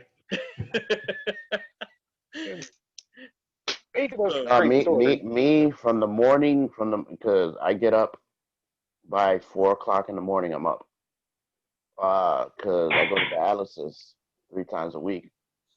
So by the time I'm up, I'm already taking the screenshots to start posting. I start getting my day up early in the morning. Got some great pics you posted. Hey, it's like I always save them to my Google Photos, so I have them. It's like I told Jen, it's hard to get. I'm dealing with 20-year footage here. Yeah, we gotta discuss this screenshot stuff. It's not easy. I do what I can. Okay. Jen, I know you don't have much to work with here, but I gotta say this much, and I think everybody will agree. Have a good night, Jen. Thank you for coming on. Take care, Jen. Hi, thank you, everyone. Take care of that Bye, baby. good night. Congratulations. Thank you. Let's do it again soon. Definitely. And John, your screenshots, I always think, oh, he's gonna run out of content, but you don't. You keep coming. Good job. Because I put them in. What I like to do is when I do the screenshots, I like to do little backstory, like the quote Corbin. It's awesome. I don't know where I came. Literally, it just comes at the top of my head half the time. I'll put it this way: half of my quotes for quote Corbin, I'm not posting them on that page because I have some really good ones, but they're very, very R-rated. So I just I asked Corbin. I was like, "Is it okay? Is it okay?" Yes, it is. Okay. Shay Brown. I asked her, "Is it okay?" Because I don't want you coming after me. I don't know. I just kept noticing. I'm like, you know what? Shay has this look every time, and I kept looking. I'm like, I was waiting for you to bring that up there, John. I'm gonna bring it. I'm bringing it up. I'm bringing it up. He has a great resting bitch face. Mm-hmm. Does anybody disagree with me on this? Like she Lindsay doesn't Francis is the same way. Lindsay would go from utterly happy to bitch, I will cut you. It's funny because Shay is super nice too. Cyndi reminded me of the quiet one, like the quiet mouse that just did her thing and did her job, and didn't try to get involved in the all the hoopla and the drama and everything. And that's what I always respected about Cyndi, was she was just the workhorse, of the Quakes. Even though Stacy was kind of the star and Jamie was kind of like the second star, Cyndi was a part of the bod squad, but she was just the workhorse of the bod squad. There was stuff we had to keep track of, with those jams, with all of that, remembering who's doing what, where, why, when. So, that's a lot of us would remember that stuff and then, help them make it all look good. And then, yeah, same thing with Jen. Jen was kind of like the workhorse of the hot dice. Mm-hmm. And it's a I wish they would have the 50 points with Jen. I wish they would have if they would have had stats really mean something. Even the kill record, that would have been something really big. Yeah. One thing I do want to ask, I know Jen right now is the only one that switched teams. How does that go down? Because it's not like a baseball team. It's not like a free agent. I'm going to go sign with wherever I want. That's that's the writers that are telling you, hey, we're going to put you with so-and-so, right? Yes. How did that work? Well, for me, they just literally called me into a meeting and sat me down and said, we're going to switch you. This is your responsibilities. Just kind of went over all that. New contracts, everything. So it's kind of like how the brand extension is with the wrestling. They basically, it's not a real contract. You're just jumping from one show to the next. Mine, it was a contract though, because I was taking on a completely different role. So yeah, but it was good. I wasn't gonna turn it down. No, it worked out. It worked out in the end. I think going on the dice, it really brought out your personality more. Same thing with Amy. I think Amy going to the Riot, it brought her out. Tink, forget it. The minute she went to the Enforcers, it was like the light bulb turned on. I mean, she was always intense, but when those cuffs came off, it was, forget it. Denise Loden, another one. She scared me. Legitimately, I wasn't scared of a lot of things as a teenager. She scared me. I probably should have done a term paper on how scary she was. I mean, she reminded me of a cross of scary Sherry, Sherry Martell, and Luna Vachon, maybe. Say what? Luna Vachon, maybe. Yeah, Sherry Martell and Luna Vachon's love child was Tink Miller with the Enforcers. I'll tell you one thing. Reese just face palmed that. If Rollerjam was on now, you know where she would be. She would be part of the Funhouse, the Firefly Funhouse. No, that's She'll not be it. Sister Abigail. No, Alexa Bliss plays a great Sister Abigail. I'll tell you what. I would actually, as a twist, Jen be a part of the Firefly Funhouse. I could see Jen working that. I don't know. What do you think, Jen? Could you team up with Bray Wyatt and be kind of creepy and funny and all that stuff? But I would like to. I didn't get that opportunity. I had to I had to stay the All-American girl on the show. At one point I was dyeing my hair red and they were they had a hairstylist there the next day dyeing it back to blonde. So, I mean, I would like to take on a completely different side. I think it'd be fun. What about you? I always wanted them to. I was like, man, I wish they would have did this. Is book Captain America, they should have booked him like John Cena.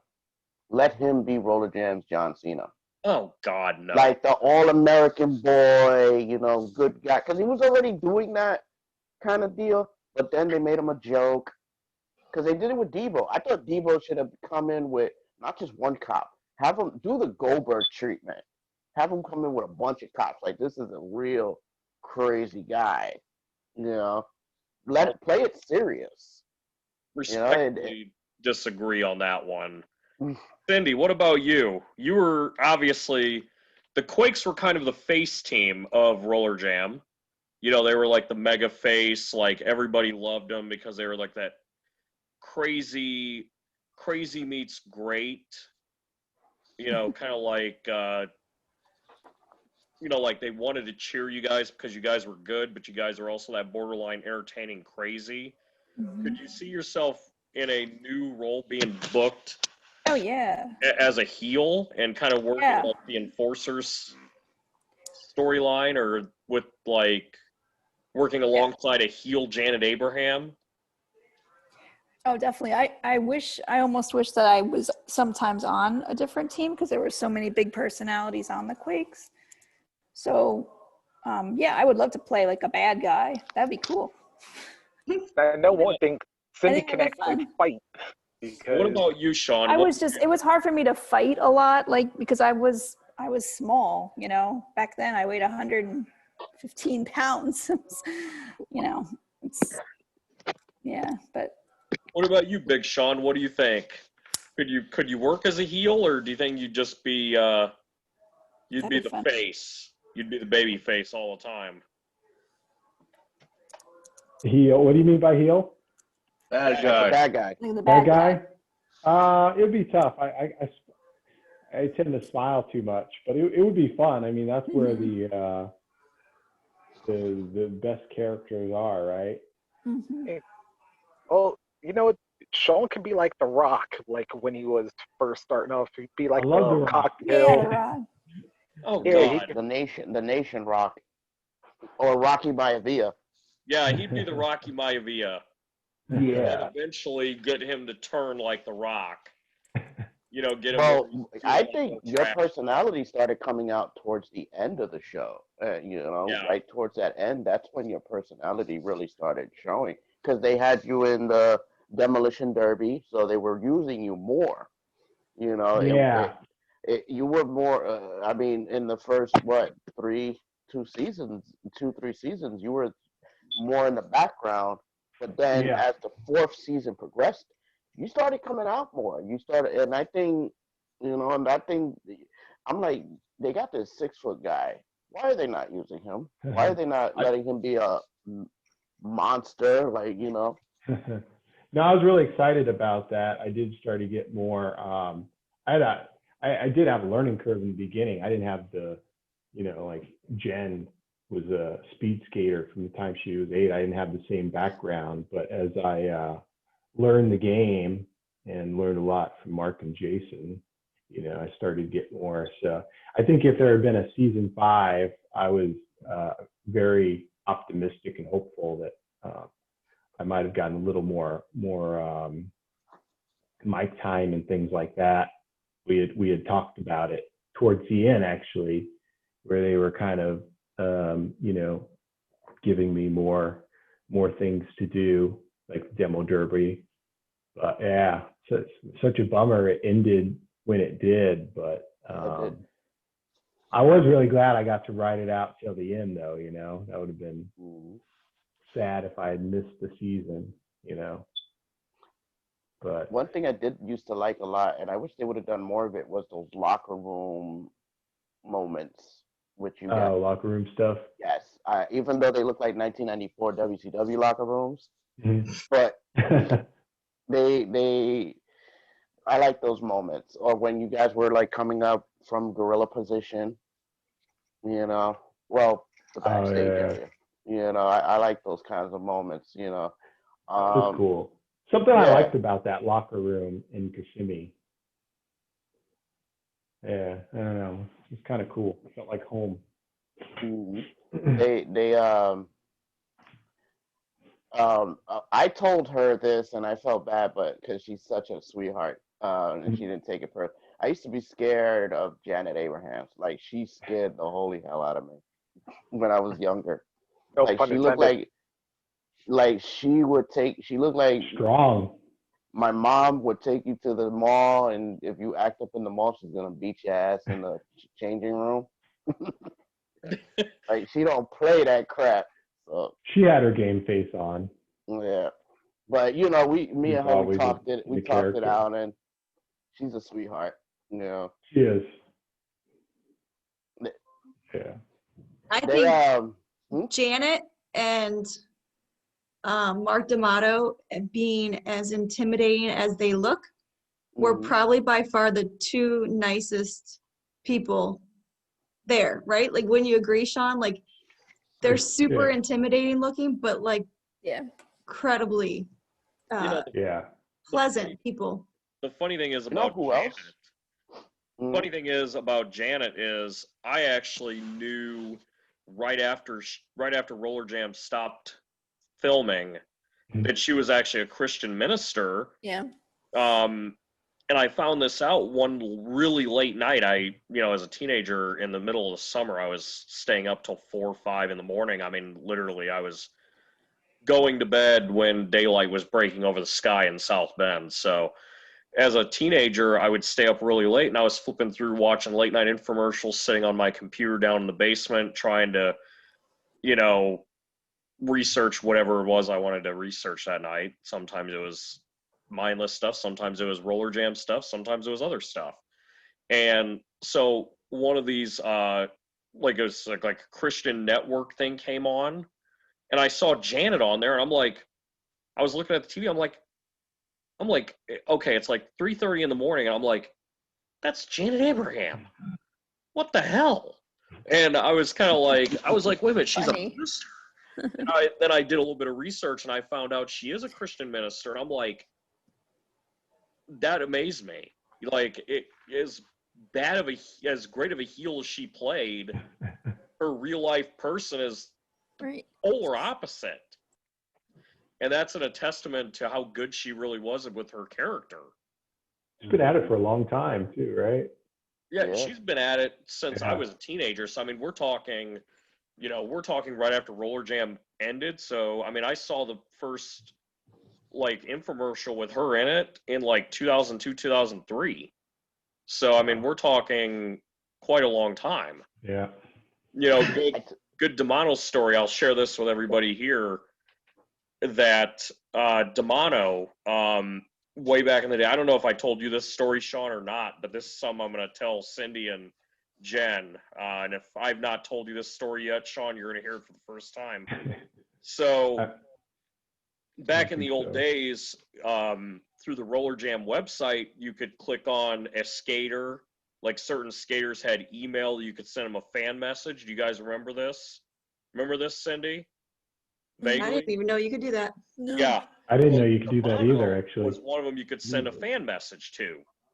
And so. Oh, I know what you're going to. Okay. Yeah. Good. You remember this story.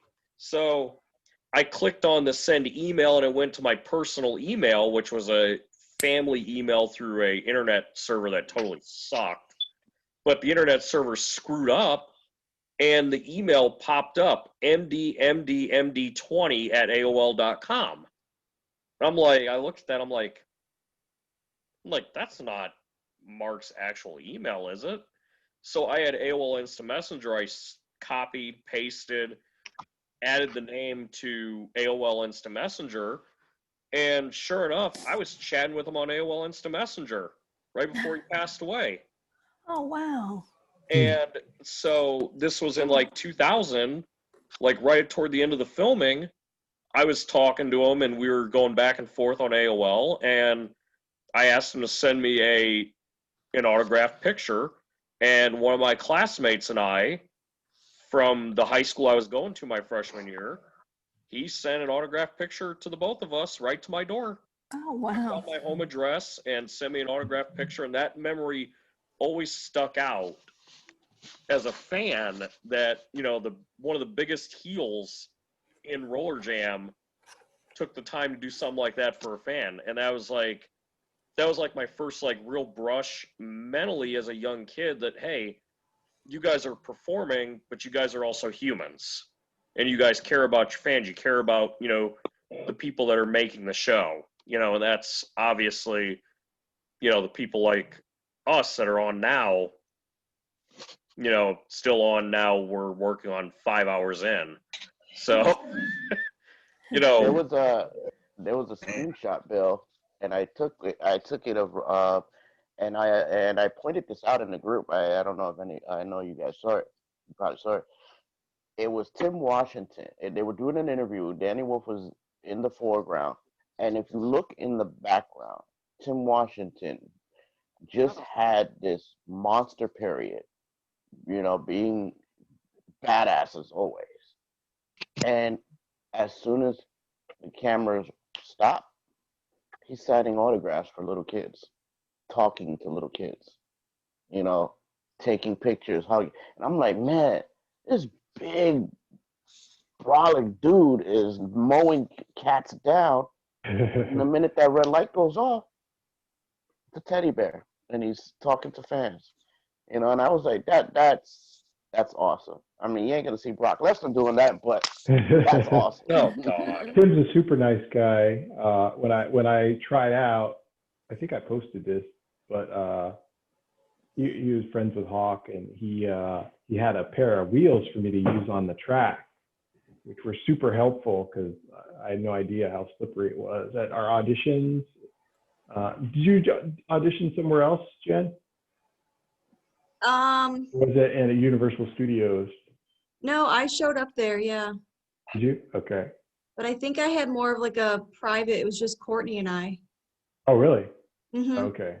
There was a big group of people, and I think I want to say like Mark and Tanner and Rocky. I think they were doing like demos. Buddy was there, but Tim had a set of wheels for me to use for the audition. So yeah, super nice guy. Nope, Sanford. It was in Sanford. Oh, you auditioned Sanford? Yeah, I was gonna say, weren't we in Sanford before anywhere? I remember driving to Sanford. Yep. Sanford, Connecticut? Florida. Florida. Sanford, Florida. That's where the training center was. Gotcha. It was 2 hours from my house each way. Man, think about it. If Rollerjam would have still been on, you guys would have probably had a performance center right now. Yeah. Yeah, because performance center, and all that.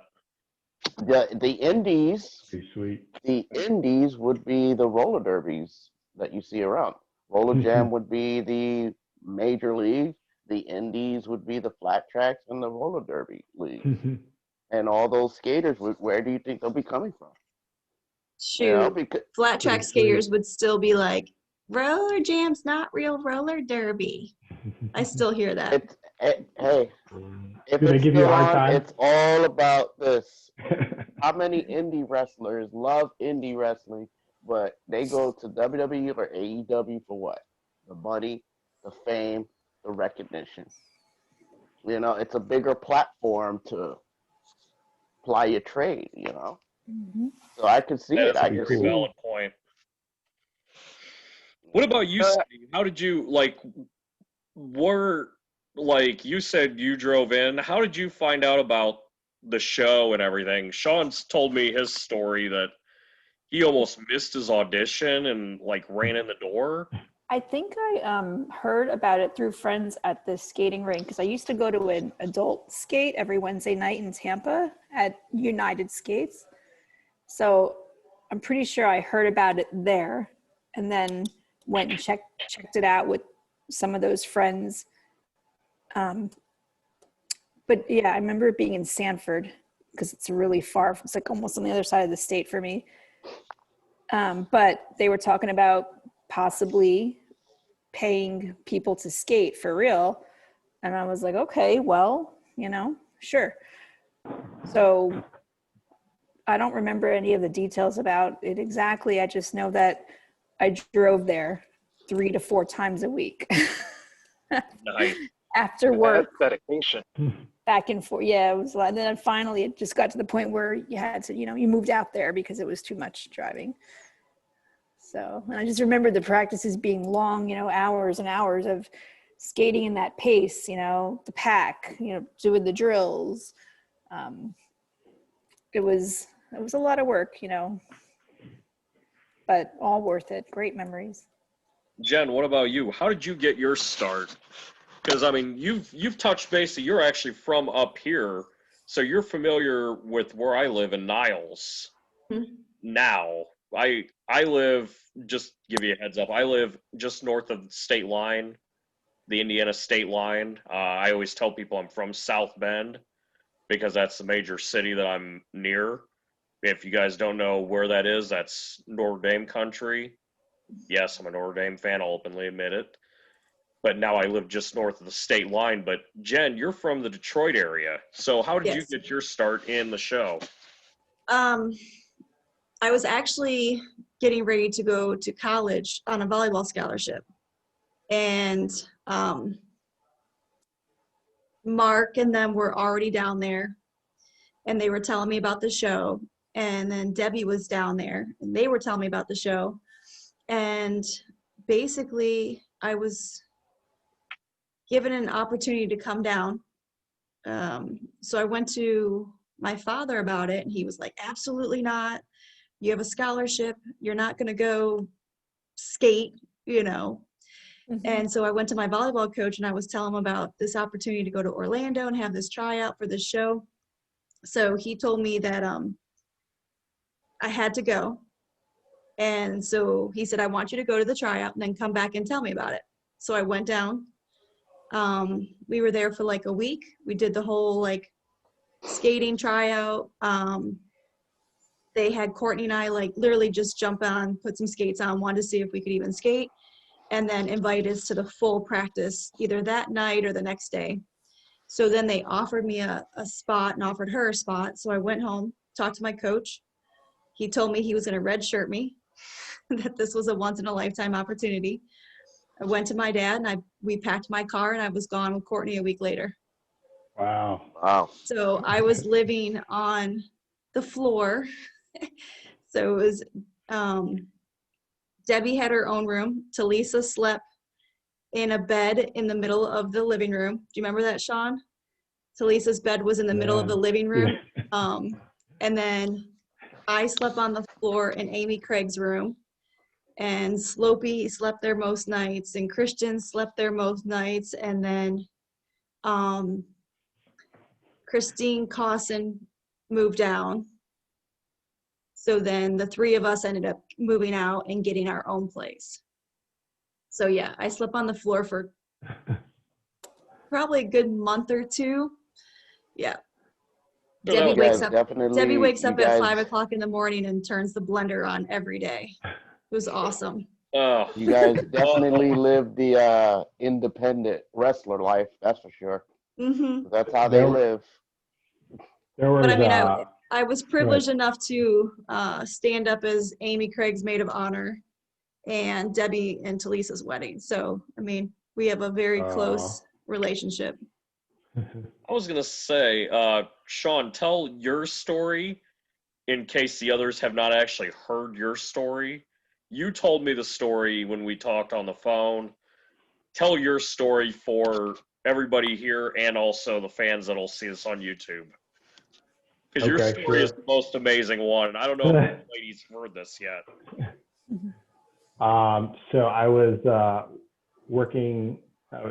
living and working in Los Angeles, and I was like going to school part-time on and off, working for Bally's Total Fitness Health Club. And so Lee Rearman would always come in the gym just the way he is, as an announcer, like bigger than life.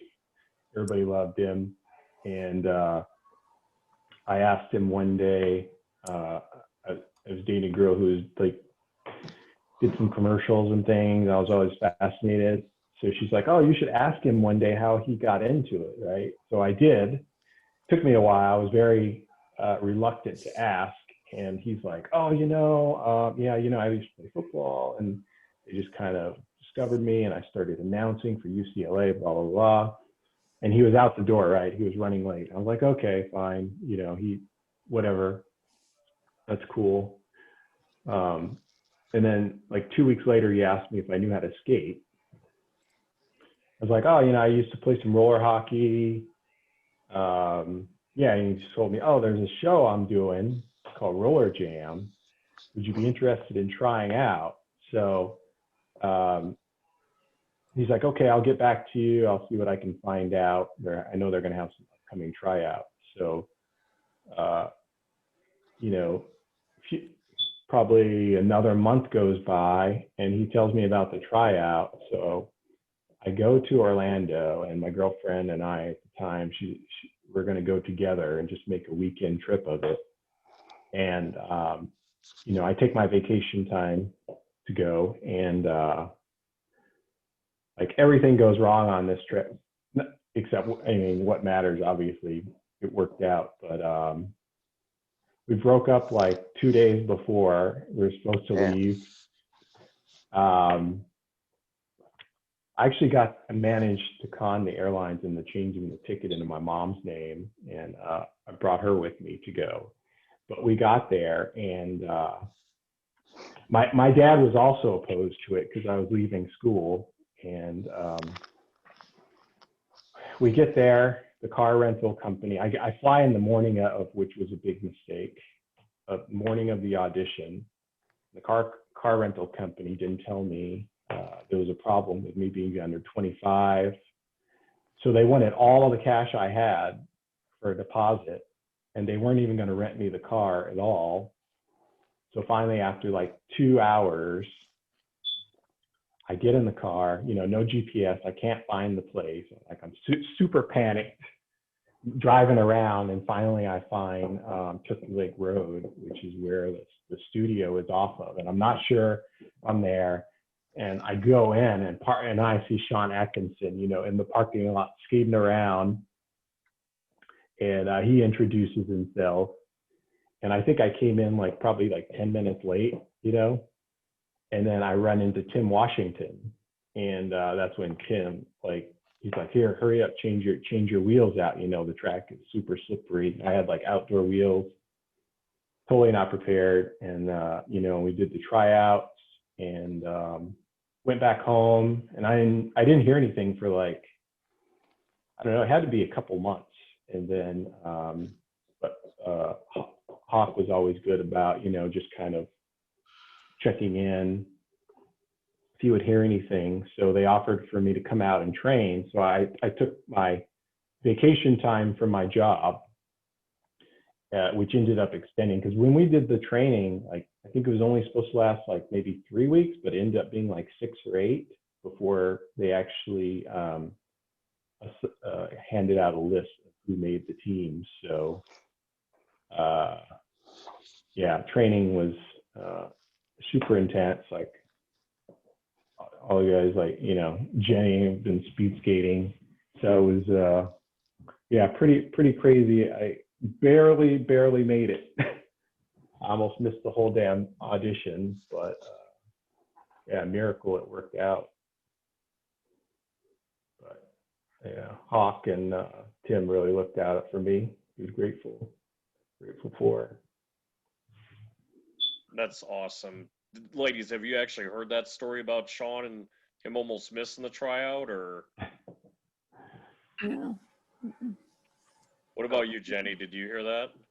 I remember as soon as he was saying about the money. I remember he didn't have any money or something. I do remember hearing that. I was like, oh, that's right. First impressions. None of us had any money. I know, right? Hey, though, you guys living in Mo and you guys all pretty much roomed together. You guys all stayed together down there. Were you guys basically all occupying one apartment, all skaters, or did some people actually have houses down there? And Yeah, some did. Well, Christian, Slopey, PJ, Bill Barker, they all were from that area. Yeah. Yeah.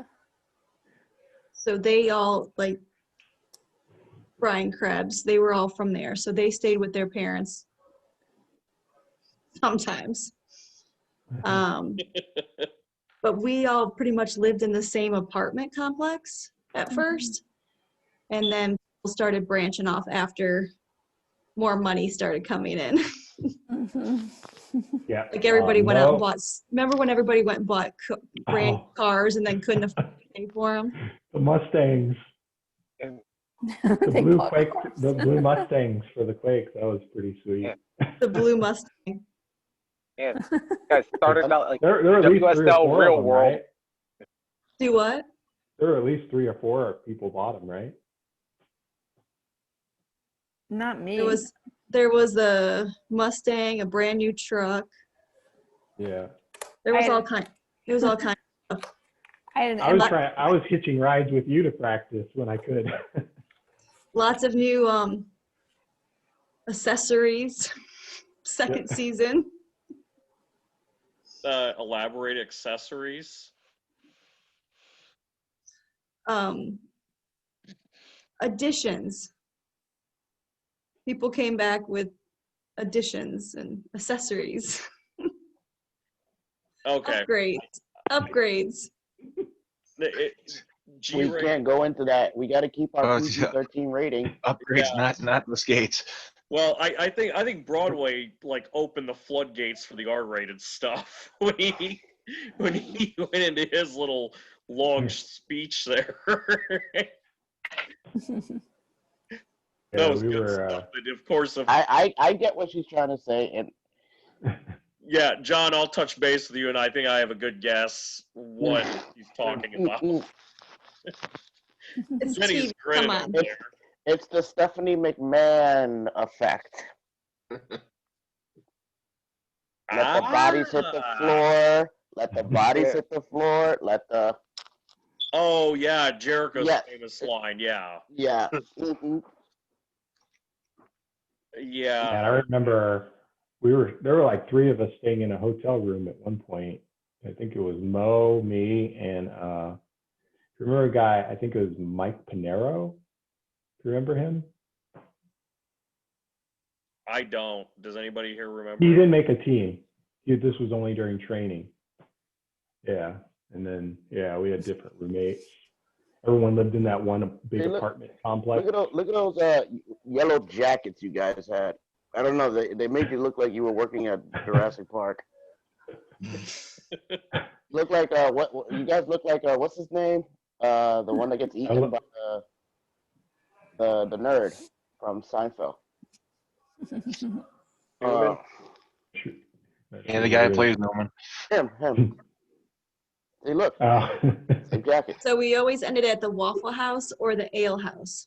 Oh yeah. Those were the Waffle House. Man, I miss some Waffle House and Ale House. Those were the good two go-to. Remember, we would watch the games sometimes. We'd have them put it on the screens. Well, remember they didn't want us to go home because they didn't want people following us to our houses. So we would, after we were done, we'd have to go out. Yeah. Oh, I didn't know that was why. Yep. So we ended up wow. at Ale House. That's interesting. I know we always went out after games because you bonded as a team that way, but that's a better excuse for what you guys did. So okay, so here's For Church Street. Question. Here's a really good question. Chillers. Yeah, I actually, as you guys are talking, I'm coming up with good questions for you 3 to answer here. How many of the 3 of you actually, you guys would play in the games? You guys would, as Shawn, I think you alluded to, sometimes you guys would sit in the crowd, watch the other games in between games. Yeah. all the time. We would sneak out there. Okay. Sit in the So bleachers. how many of you watched the games, played in the games, and then went and watched the coverage that TNN actually put out there? Oh yeah. Every time. We'd watch every minute of it. Mm-hmm. You guys would watch the episodes as they happen, and Yeah. In fact, it was like we would look forward to it. And I loved rooming with Stacy because she brought to our apartment. She had a TV, giant, like tremendous TV at that time. Like I never saw a TV this big because that wasn't really in style then. But she had one, and we would all sit on, on the couches and turn it on and record it and watch it. Watch parties. Mm-hmm. That's awesome. I was wondering about that. Like, is that something that you guys did? And, did you guys, were you guys always making jokes about the certain spots when they would happen in the games? And So the funniest story that still makes me laugh, Shawn, you might remember this. Cyndi, I don't know if you would remember the game or not, but Belinda Morgan. Oh, I know what you're going to say. I think I know what you're going to say. Cyndi has a curious sound on her face, and Jen's laughing, so this is obviously really good. Wait, what team was Linda Morgan on? Remind me. So in the game that she was on, she was playing Belinda Morgan. The Rustlers, right? Oh, Yeah, Belinda. Yeah. Yeah. So I don't know if y'all remember, but they used to have these little chicken cutlet things that the girls used to put inside their sports bra to make their boobs look bigger, right? Do you remember this, Cyndi? I never did that. I was okay in that department. Shawn, do you remember that episode? No accessories needed, right, Cyndi? So, in fact, during the game, he got hit so hard, it came flying out and landed on the track. Do you remember? That's right. I remember that. Yes, I do. Wow. It was the funniest thing, and I still, for some reason, every time it comes up Rollerjam, it makes me think of that immediately. No, I never put that in my. But you know what's so funny? Thinking back, I remember always thinking that I had such a complex about the way we looked. I always thought that I looked heavy. Can you imagine? 115 pounds, and I thought I was heavy. It's crazy. No. Oh, for real. No, I did. Not at all. It's crazy now to think back. That's. I think maybe 100. Anyway. No, that's. But you're on national television, so I mean, obviously there was probably some self-consciousness. Oh yeah. Especially part of the bod squad, that's got to be major pressure compared to everybody else. Not just being an athlete, but now you have to uphold this image they're portraying you to be. Only when we wore the cloud outfits, I couldn't stand them. Here's that moment I was talking about with Weber breaking the chair. He's literally, there's 3-4 people there. Somebody need to stop him. No, let's just. They're just duck and take cover. Yeah, so how difficult, Cyndi, for you, how difficult, and maybe you could speak on behalf of the other ladies, even because Jaime was on earlier, how difficult was that being billed as the bod squad, being the ultra good-looking ladies of the World Skating League and having to portray that role? Was it very hard to do, or was it? No, it was okay. It was fine. It was okay. I liked it. Any good Stacy stories you want to share on this one, or do you want to wait for her to dime herself out on the next time we do this? I have so many good memories with Stacy. We were great roommates. We got along well. She was great. She was a lot of fun. I was gonna say, you got a chance here. Dime her out. Let's hear a good Stacy Butch story. Oh man. Oh gosh. Let's hear your favorite comical one. I would have to really think about that. I'm glad I have a lot of pictures and a box full of stuff, because it's hard for me to remember sometimes those details.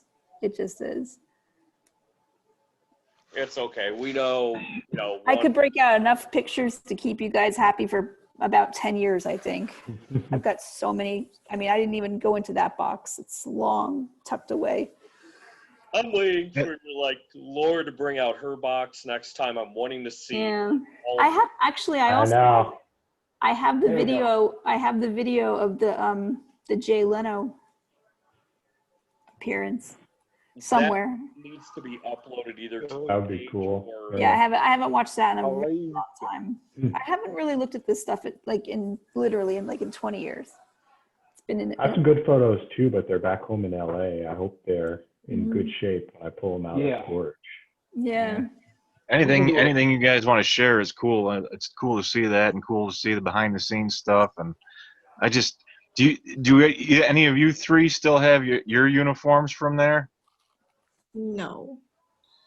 I have my blue one. Yeah.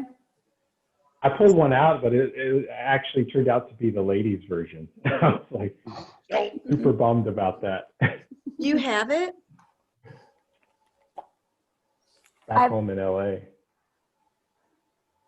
Because I know I asked Laura about that before, and she's like, no, we weren't allowed to keep them. But she's like, I know some people did. And I talked to Gina Lombardo, and she has hers, and some of you have yours. We weren't Just wondered how that worked. Them. We were they wouldn't let us keep nothing. It was really stupid. I don't know why we couldn't keep them, but I did take one because they changed. I think the way I pulled it off was they changed my number. At one point, I was number 36 and I was number 26 or something like that. I don't remember. Several skaters had their numbers changed. Yeah, my number was changed at one point. So because of that, I had 2 uniforms and I just wasn't wearing the first number anymore. So when it was time that we had, they checked this, we had to turn everything in, but I kept that other uniform.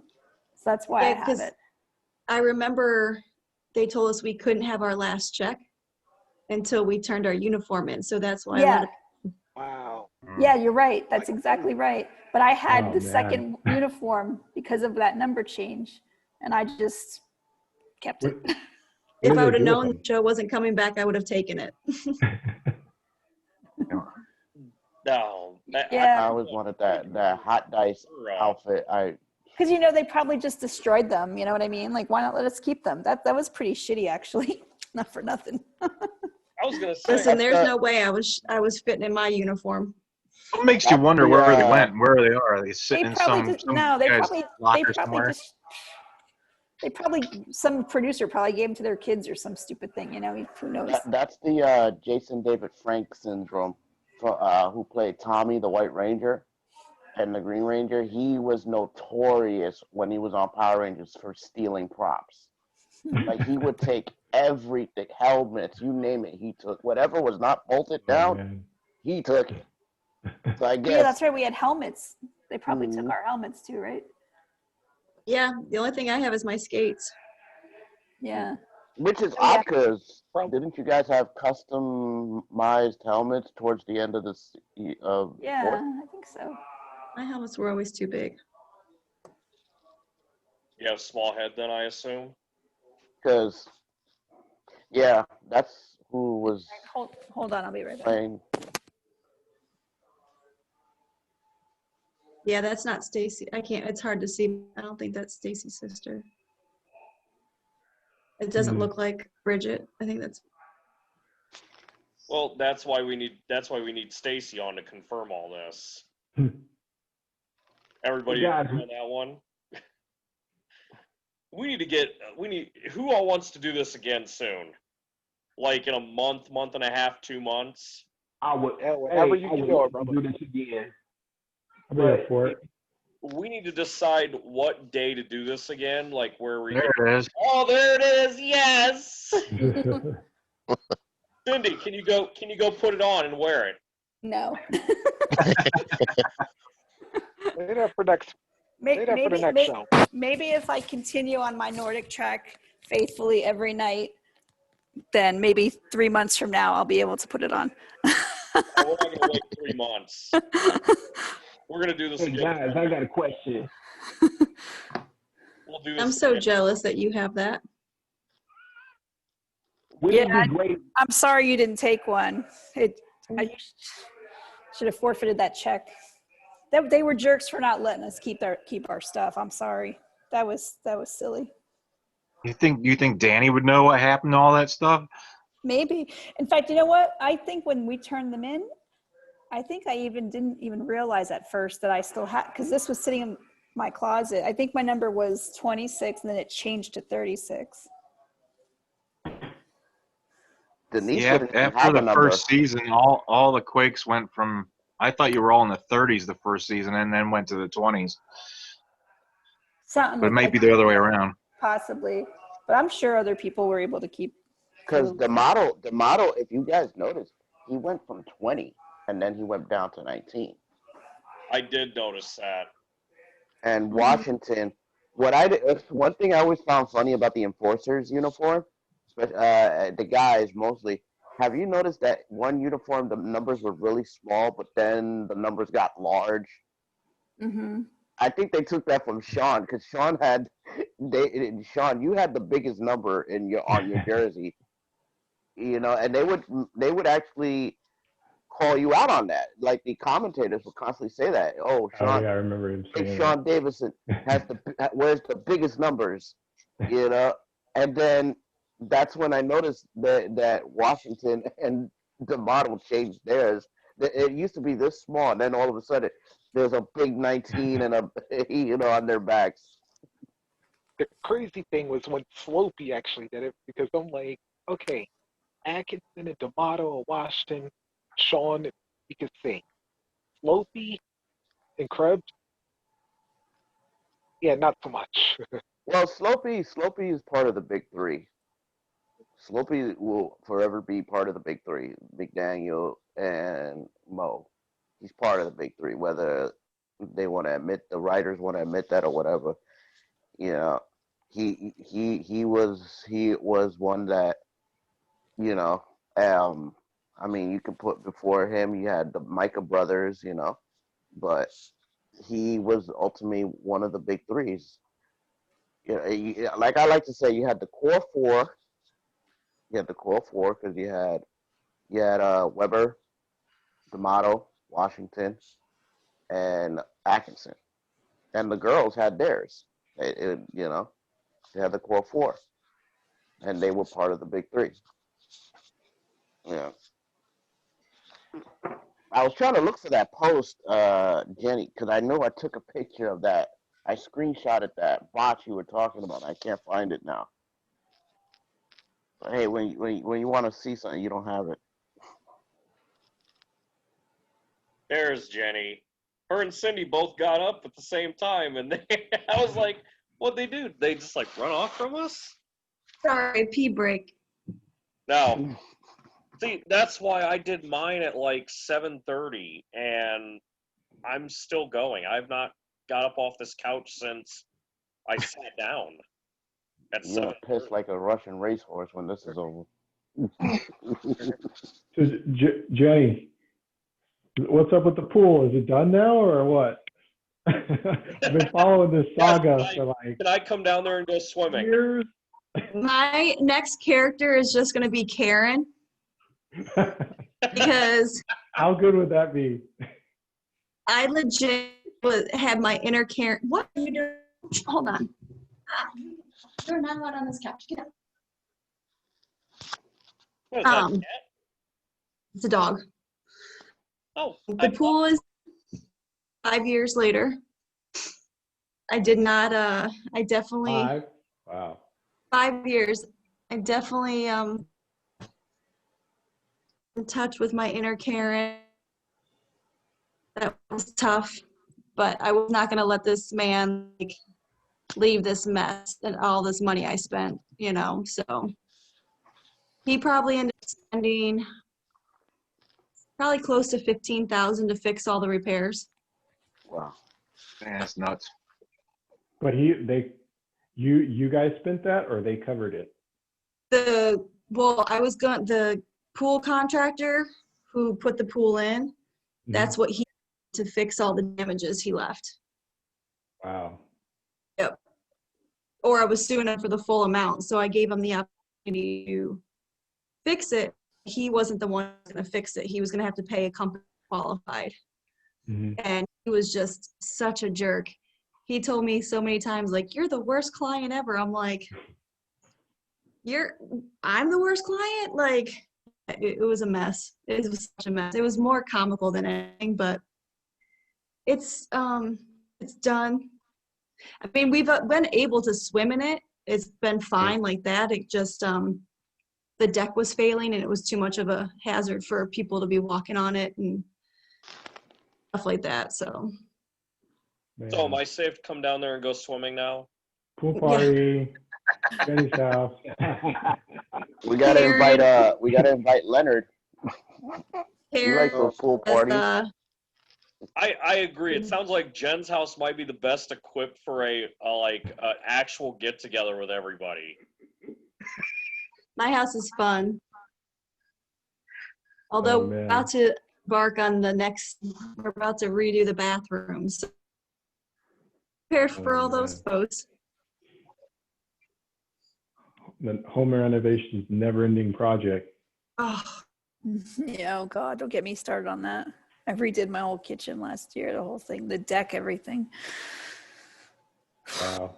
Built this room, this fireplace, everything. It's crazy. The fireplace looks amazing, though. I don't have any. Oh, thank Really? you. It was a It's lot really of work. A lot of work. A lot of bet. stress. Extreme Makeover Gen Edition. Yeah, home makeover Jen Matthews edition. Anybody game for it? We'll pitch a box. We'll have to put some storylines into that, but okay. Those One storylines, of these days, her Facebook posts are good enough. Yeah. Who's going to be But all like this the is- Ty Pennington? Good morning, Jen. I got to make it out to Orlando when all this pandemic stuff is over one of these days. Catch up with everybody. Yeah. Put I haven't been to South Bend Florida. on your list too, Sean. Was that? Put South Bend, Indiana on your list too. Fly into Irish. I know. I haven't been to the Midwest either. I wanted to do a cross-country trip one of these days, but Jen, I sent you a friend who request. knows when. What? You two were not Facebook friends? No, we weren't. Mm-mm. If anybody wants to friend request me, they can. Well, that's changing tonight. I think we're Facebook friends. Yeah, I think we are. Mhm. Yeah. Yeah. I know we are, Cyndi. That's why I was able to get a hold of you regarding this. And I know. I got a question. Good. I got a question for you guys. Tell us about your, I mean, I know a little bit, but tell us about your businesses and how you got into that. Are you talking to me? Both you and Jen. Jen, you do the thing with the tumblers, right? That's the newest thing. But go ahead, Cyndi. Well, for me, I actually work for United Airlines. I don't know if you guys Okay. know that. I've been there for about 20 years. Oh, wow. Well, formerly Continental, but we merged quite a few years ago. So anyway, I've been working for the Premium Services Group in Newark Airport for almost that entire 20 years. And it's great there. We have a lot of fun. I have a lot of friends there. It's awesome. I haven't been there since March. Once COVID broke out, I got really nervous because I was at the epicenter of people coming in from overseas with the virus. And I'm like, you know what? I'm not so happy being here right now because this thing is like all around me. And actually quite a few of my colleagues got the virus and died. About 30 of them, to be exact. Yeah, I know about 30 people that died from it from the airport. Oh, wow. So, Well, thank you got smart and Sorry to hear well, thank you. Well, as it turned out, my grandmother had passed away. Long story short, she passed away right around that time. So because of her death, I wasn't really there for about 3 weeks. So I believe that her passing is what really kept me safe. So I just decided not to go back. They offered us the chance to take like an extended leave, but still keep our job technically. So I took them up on that because I also have the 2 little boys, my boys that I have to homeschool now, of course, with this whole mess. But luckily for me, I had started my business about a year before COVID even hit. So I already had like something else that I was doing anyway. So I was actually happy just to keep my medical benefits with United and then go home and focus on what I really wanted to do, which is, you know, I have my website, I've got an e-commerce store, and I basically mentor other people and train other people in how to make money online with online sales. And it's fabulous. I mean, if I could just keep at that and never go back to the airlines, that'll be great too. But, you know, it's a whole community at the airport, which I miss. I miss my friends there. I miss going and getting out of the house and hanging out with them. So I'll most likely go back next October. But in the meantime, I'm just working from home, and it's been awesome. I was gonna say you're on the East Coast, so you're in New Jersey, New York area then? Yeah, I live about 30 miles from, I can see New York City from my backyard. Okay. I think you and I talked about that I've actually been to that area because I've bowled at Brunswick Zone Carolier there in North Brunswick, New Brunswick. The only thing we don't have here, my biggest complaint, is there's no decent roller skating here. There's no good roller skating rinks anywhere near where I live. I have to drive about an hour and something really far away to find a decent rink. That's okay. My childhood It's happening everywhere. Yeah. My childhood roller rink actually closed like 2 years ago, and it's an empty building. They still have everything in it. The owner just closed it up. Oh, what a shame. My biggest dream all my life was to open a roller rink. I don't think there's one sitting in South Bend that needs to be reopened. Let's buy it. Who's game to buy it? They're coming back around here. I've been taking my 9-year-old to 2 different rinks, and we left the one on Tuesday night because it's dollar night, and it was so full. Like, it was fuller than I remember going as a teen. And this is with the COVID, with everybody wearing masks. I'm like, no, too many people. We're out of here.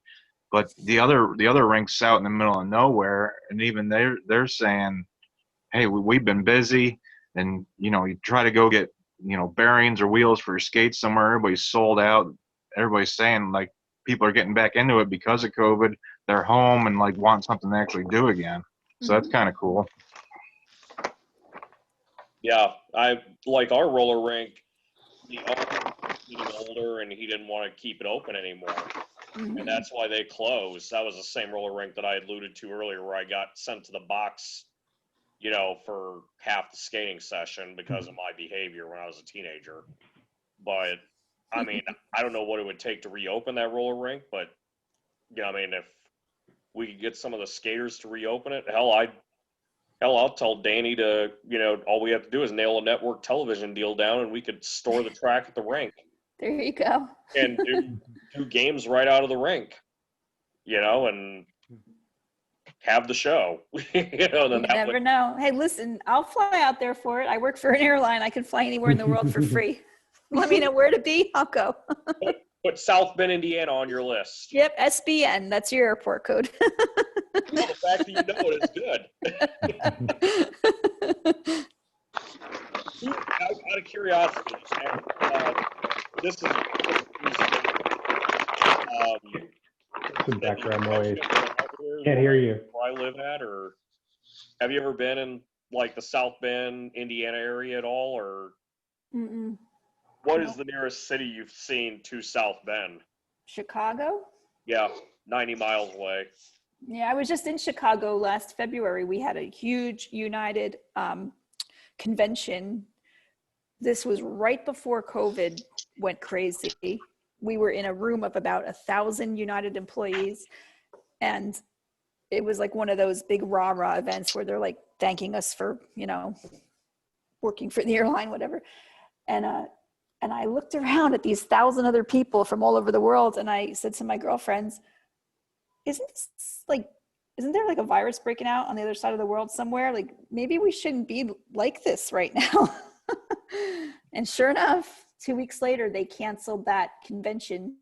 They were supposed to have that convention weekly the entire year for every United employee, and we were one of the last groups to attend.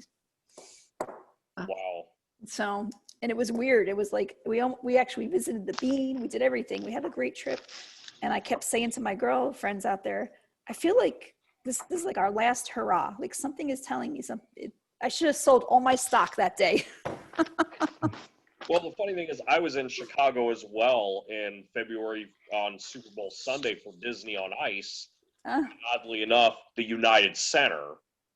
And Okay. and it was right after that. I actually went to Arizona with my girlfriend for the week. Went out to Phoenix and came back, and it was 2 weeks after that.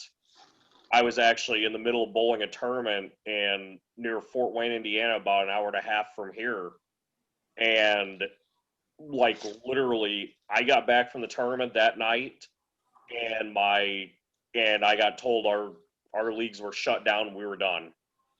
So like literally, my last tournament before a almost 2-month layoff because of the virus was in March, and I didn't even see my equipment for almost 2 months. And then I was only bowling for about 6 weeks after that, and that's when I busted up my foot. So. Oh Lord, are you guys a big fan of Disney? My daughter is. She's 7, so she's at that age where she's, still inner child. I still want to be a little kid, but Yeah. she's got that attitude of, I'm a big girl and I'm going to say what I want. And I have to get your address because I want to send you some promotional items for her because my company that I have my website with, Sensi, we have a partnership with Disney, and it's a big partnership we have, and I can send you some things to give her. I actually just earned an all expense paid trip to Disney for my whole family through the company. Oh wow. Yeah. Yeah, I'll be in Florida in June on the trip. So you got to pull that old pass out of the box and see if it gets you through to the front of the ride. That was Universal. Oh. But yeah, that building, I don't think is even there anymore because the impact zone, because that turned into the impact zone. But then I believe they took it down to make that horrible Fast and the Furious ride. Oh, okay.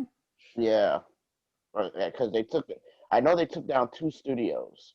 One of them was the Beetlejuice graveyard, whatever that was. And then the other one was the one with that earthquake. It was Earthquake, and then it was what was it called? Disaster. Yeah, they took both of those studios down. So I wouldn't be shocked if they took the old arena down, that old studio where the Rollerjam arena was. Wow. Jen just messaged me. She lost internet connection where she's at, so I'm waiting on her to come back. Oh, there she is. What's up with Weber? Is he gonna get in the chat or that? No, he fell asleep. He fell asleep. Oh, Danny signed off too. Yeah, Jenny did log off for a second. She lost internet connection. It's funny that Mark has just like what was it, the Laura Weintraub photos with Lindsay. He's like, you gotta teach me or you gotta show me, because then I'll have to find some random chick to teach me how to use the computer. And it's funny because he's telling me, he's like, do I go through the same link? I'm like, yeah, I just go through the same link. And he's like, I'm having trouble, being computers. I'm like, I know. Hey, there's a history. Before I had forget, some trouble logging in the beginning. I had to reinstall Zoom for some reason. Bill or John, if any of you guys, before I forget, if you're fans of Star Wars or Disney or even football or Major League or sports fans, go to my site if you have time, because I have all of those items that I share and sell and promote, and there's even ways to get them for free. But check out my site under Cyndi Frank, because I have a lot of really nice things, especially the Disney line. It's awesome. We could put Bill, we could probably put a link in the chat. Can you post it? It's going to be through YouTube. Put a link through there. Yeah. Here, I'll just do that. There you go. Oh, that'd be great. Yeah, it's just my name, spelled Cyndi, Frank. I had to change the spelling of Cyndi from the regular way to this way because a realtor in Florida had my same name as a website. So I'm like, okay, well, I can make it Cyndi, Frank. That's fine. Formerly Zimmerman. I was gonna say, yeah. Please identify your maiden name, just in case people didn't realize who you were. Yeah, except with Cyndi Zimmerman. I mean, we've been saying Bod Squad for the last 5.5 hours. Yeah. If you didn't catch, Oh my if God. you didn't catch on, why? If you didn't catch on yet, why are you watching the screen? Yeah, there's only one Cindy for. That's Cyndi, the There were quiet three. one. There were 3 Bod Squad members. People, original 3 Bod Squad members. This is probably the most they ever heard me speak ever. Actually, yes, because we do time on the show. If they added up all the video footage from the whole 4 years, it's probably less speaking than tonight, but that's okay. But this is why we do things like this, and this is why we're putting this on. You know, That's all right. and that's why we're going to do it. We're going to continue to do this because we want to know you as a person. Because I mean, obviously, like some of the others, you know, that weren't on tonight, we want to hear them speak. We want to hear them share their stories. Oh my gosh, it'd be great to see them. Oh God, I know. What happened to all those people? I couldn't Like, believe where's Jamie Christian came on. That Salvia? was great. It's that was, so I don't know, Cyndi, did you see in the chat that Katie actually had confirmed that her and Jamie were going to be on at all? No, I missed that. I was shocked to see Jamie tonight. That was awesome. Yeah, I wanted that to be such a surprise. Like It I even was. told her. I even told Kate. I was like, "Don't say nothing. Don't say nothing in the chat. Just play it off. I want this to be like Eric Bischoff walking on a Raw. Like what? Like I want that surprise factor." Yeah, that was great. That was great. It was great. And then Bill told me, "Oh, too late." I'm like, "Damn it!" Well, I'm glad they were able to get on because I know Heather Gunnan said she was going to be on the forum there, and then she didn't end up getting on. So it's Heather- good that it ended up being on. Yeah, Heather, I messaged Heather, it was early on, and I said, hey, we're in here, and I was, you know, I've been going to my phone every so often and, you know, sending messages out, seeing who was going to jump on. I thought that Gina Lombardo was going to get on. I thought Heather was going to get on. Oh yeah, Gina. Oh, I would love to see her. I thought Tink, because I guess Tink, she's a doctor. Tink said she was going to come in a comment. She said she would like to show up.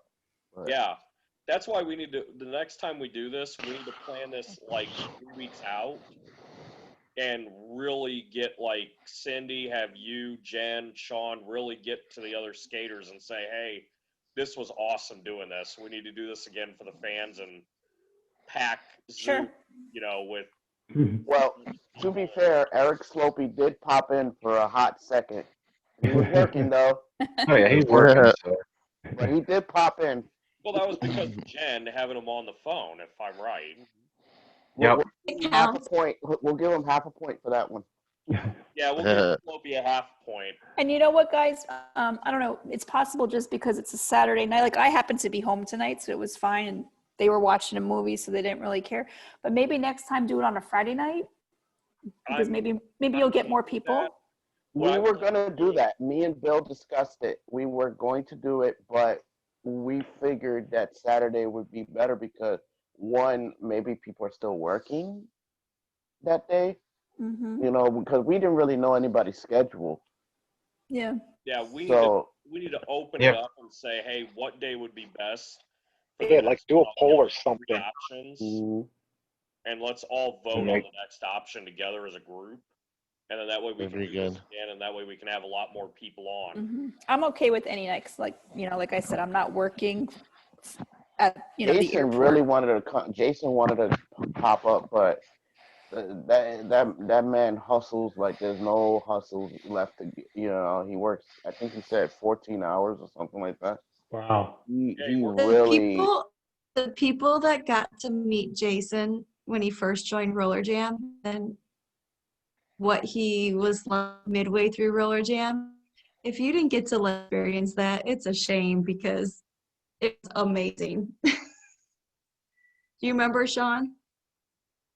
Oh, y'all are frozen. Sorry, you're cutting out a little bit. Can you say that again? Frozen. Yeah, her connection is rough. Uh-oh. You might have to hire a new contractor to come fix the internet too. Was it? What I got pieces, but was it like about Jason's progression from beginning to the end? Yeah. Yeah. That's what she was talking Okay. Yeah. about. She was saying for you to elaborate on that. Oh yeah, it was unreal. Like that guy, man, is just has wings. Some of the stuff he did was just crazy. Mm-hmm. It was the Jeff Hardy. Real good guy, Hardy, yeah. humble too. Mhm. Super humble. Yeah, we were pretty good friends actually. We still keep in touch. Actually, we kept in touch all the time. Still, 2 or 3 times a year, we'll talk for an hour or two. Jenny. But yeah, Jason's a good guy, man. That guy can skate his ass off. I've known Jason now through Facebook for maybe a good 3 years or more. Really? And yeah, he's the first one. When it's my birthday, he's the first one to text me, and I can sit with him and we talk. We'll talk Rollerjam, but I can talk to him about, anything, And I know he works. I tell him, man, handle your business. I don't want to keep you on here when you got your stuff, and he tells me that he's working all the time, and I'm like, man, you a hustler. You a straight hustler. Do you know Jason skated flat track men's derby and brownies? He could have worn any skates and sponsored by those a brownies, and that's what he skated for men's roller derby. Wow. Crazy. And he makes his own boots too, if I remember correctly. Didn't they? Didn't his team he's a win the World beast. Championships? I'm brownies. I'm brownie. Crazy. I didn't know he did. Someone mentioned earlier that he did skate at X Games. I didn't know that. Was he in the downhill? I know that I don't know. Micah was that? I don't remember if Jason was. Okay. Yeah, they were both someone actually in the same race, and Micah timed faster than Jason did. What was it? Downhill, or something else? I think it was something else, but the year was '97 X Games. That was one of the first years. That was like when they did have skating stuff in the X Games, like racing, if I remember right. Yeah. Mm-hmm. Yeah, they had all sorts of good stuff in the start of the X Games. They had like wakeboarding competitions and everything. Oh, I remember the first like 2 or 3 years of the X Games. I got excited watching them because it was like a whole 2-week festival of like extreme sports. I remember, wasn't it the one year? Didn't they have the Eco Challenge race as part of the X Games? The Mark Brunette Eco Challenge, if I'm right. Could be. Sorry, I lost connection again. It's all good, Jenny. Oh man. Hey, so Jenny, did you have your pool guy set up your internet? Hey, Sean, I'm going to teach the art of the smack off. Hand, here, hand, smack it off. That was a great one. Boom. Got jokes, huh, jerk? I know you'll get me good. I don't want to start anything I can't finish with you. I'm trying to keep it PG. Oh, that went out the window long ago. Yeah, Jenny, that went out the window. Like Danny Wolf really put the F-bombs in there, so. Oh, I missed all that. Oh, you were sitting right there in the chat when he was dropping them. I mean, he was dropping F-bombs and every word that you could imagine there for about 5 minutes. It was great. I just started counting. Maybe it's just it's part of my vocabulary that I didn't even notice that it was out of the norm. I was already counting the strikes that we're going to get on YouTube. I don't think we're going to get that bad. I think we've kept it pretty good. I think we've been okay. I mean, Listen, we're not at Donald Trump censored yet. We're good. Yeah, I ain't going there. Amen. I ain't touching that.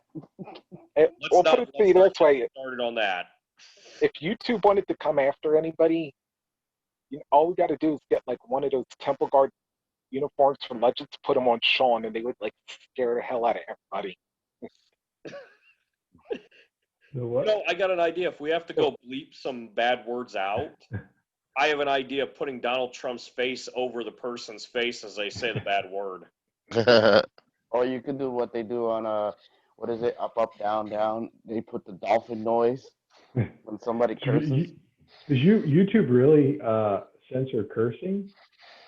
There are videos that they will flag, but then you got people like the Nostalgic Critic and others that they'll drop F-bombs like it's going out of style. So they're very weird on YouTube right about now.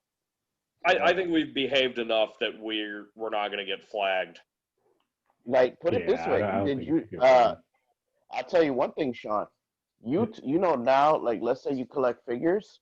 If you're going to review those figures, you have to say they're for either kids or for adults.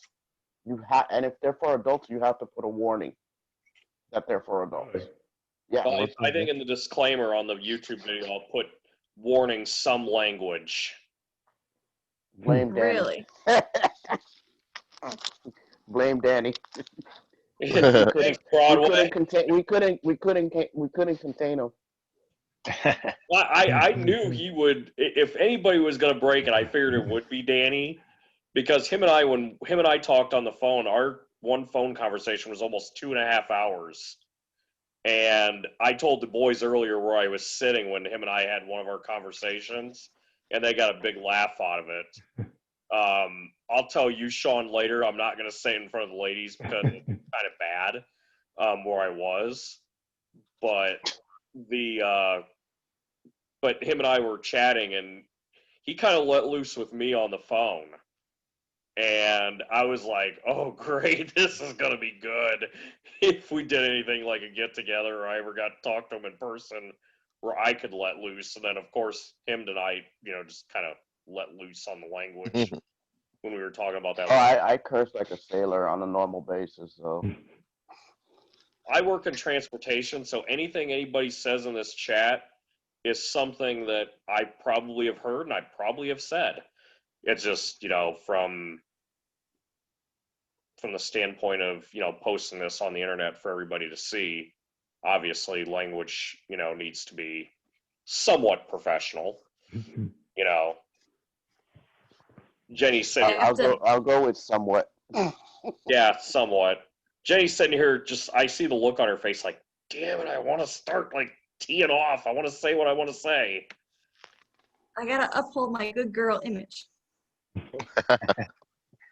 Hold on. We want the heel turn. We want the heel turn. Hold on, guys. I have something.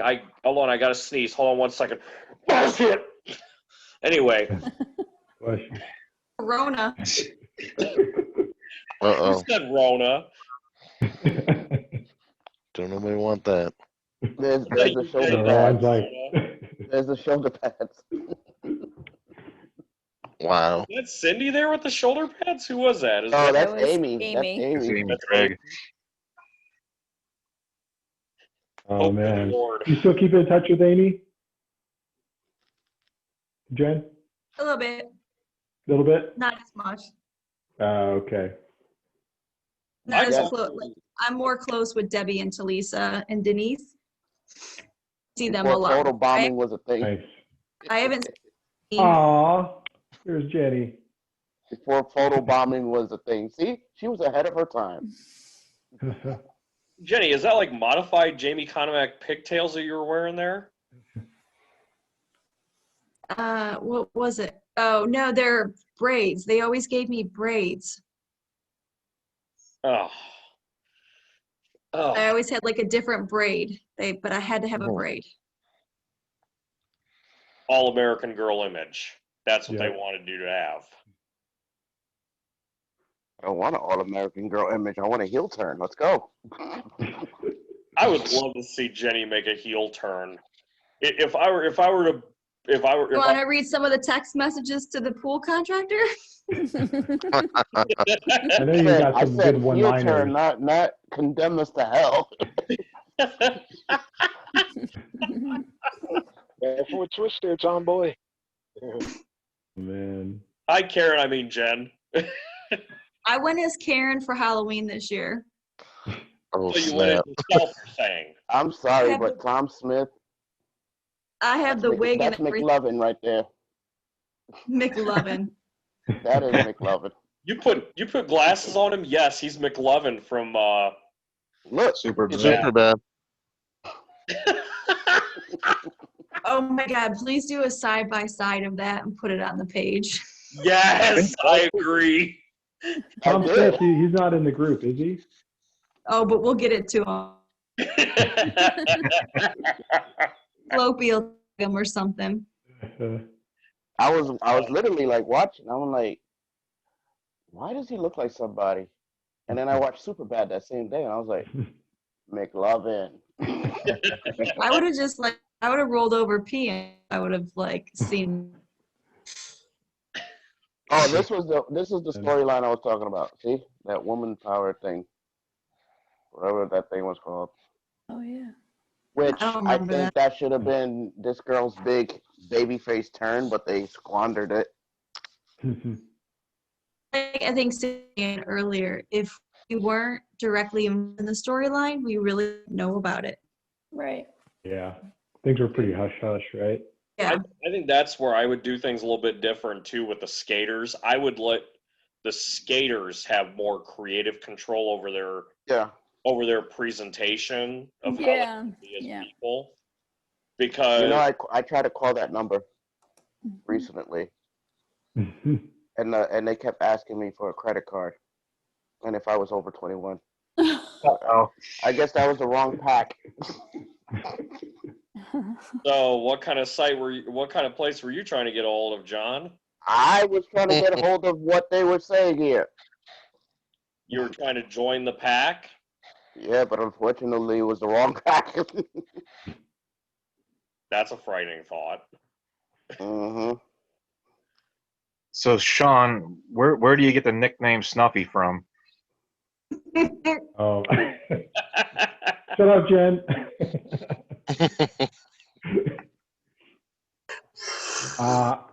Is Jen blushing over there? I don't think I can tell exactly how I got. I'm here for this. I'll tell you who gave me the nickname. Mo gave me the nickname along with a lot of other nicknames, right? I think Mo was the first to bust that one out. Mo was that? Nickname. I know he was good at giving nicknames. Man, I got to plead the fifth on that one. Unfortunately, I'm not sure how I can work around it either. You can private message me the details if you care to share the story. I don't know if I can let this one out. Oh boy, that's for fear that people may come after me, huh? John, if Rollerjam comes back, will you be bringing back the dreads? I'm gonna have to buy some. Is anybody donating hair? I might have some. I mean, Sean, I'm balding too at 36, so I can't donate any hair. Sorry. I mean, we can get you a wig. Would that help? Donors. Lots of love. Crazy glue. Crazy glue. Down. Oh man. Oh, here's a question that a lot of fans would ask, because every time I kept bringing it up with the look, did it run in the family? Or did the sisters, the Brown sisters, both have the look? Or was it just Shay that used to do the look?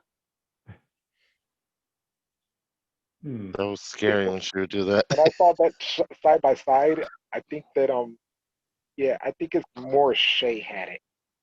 Yeah. Yeah, Shauna's always smiled all the time, right? Jen, Cyndi. Yeah. Mm-hmm. Yeah. Well, it's funny people say that. I never noticed that. She could give a look if she wants to, but she's super nice. She's definitely not.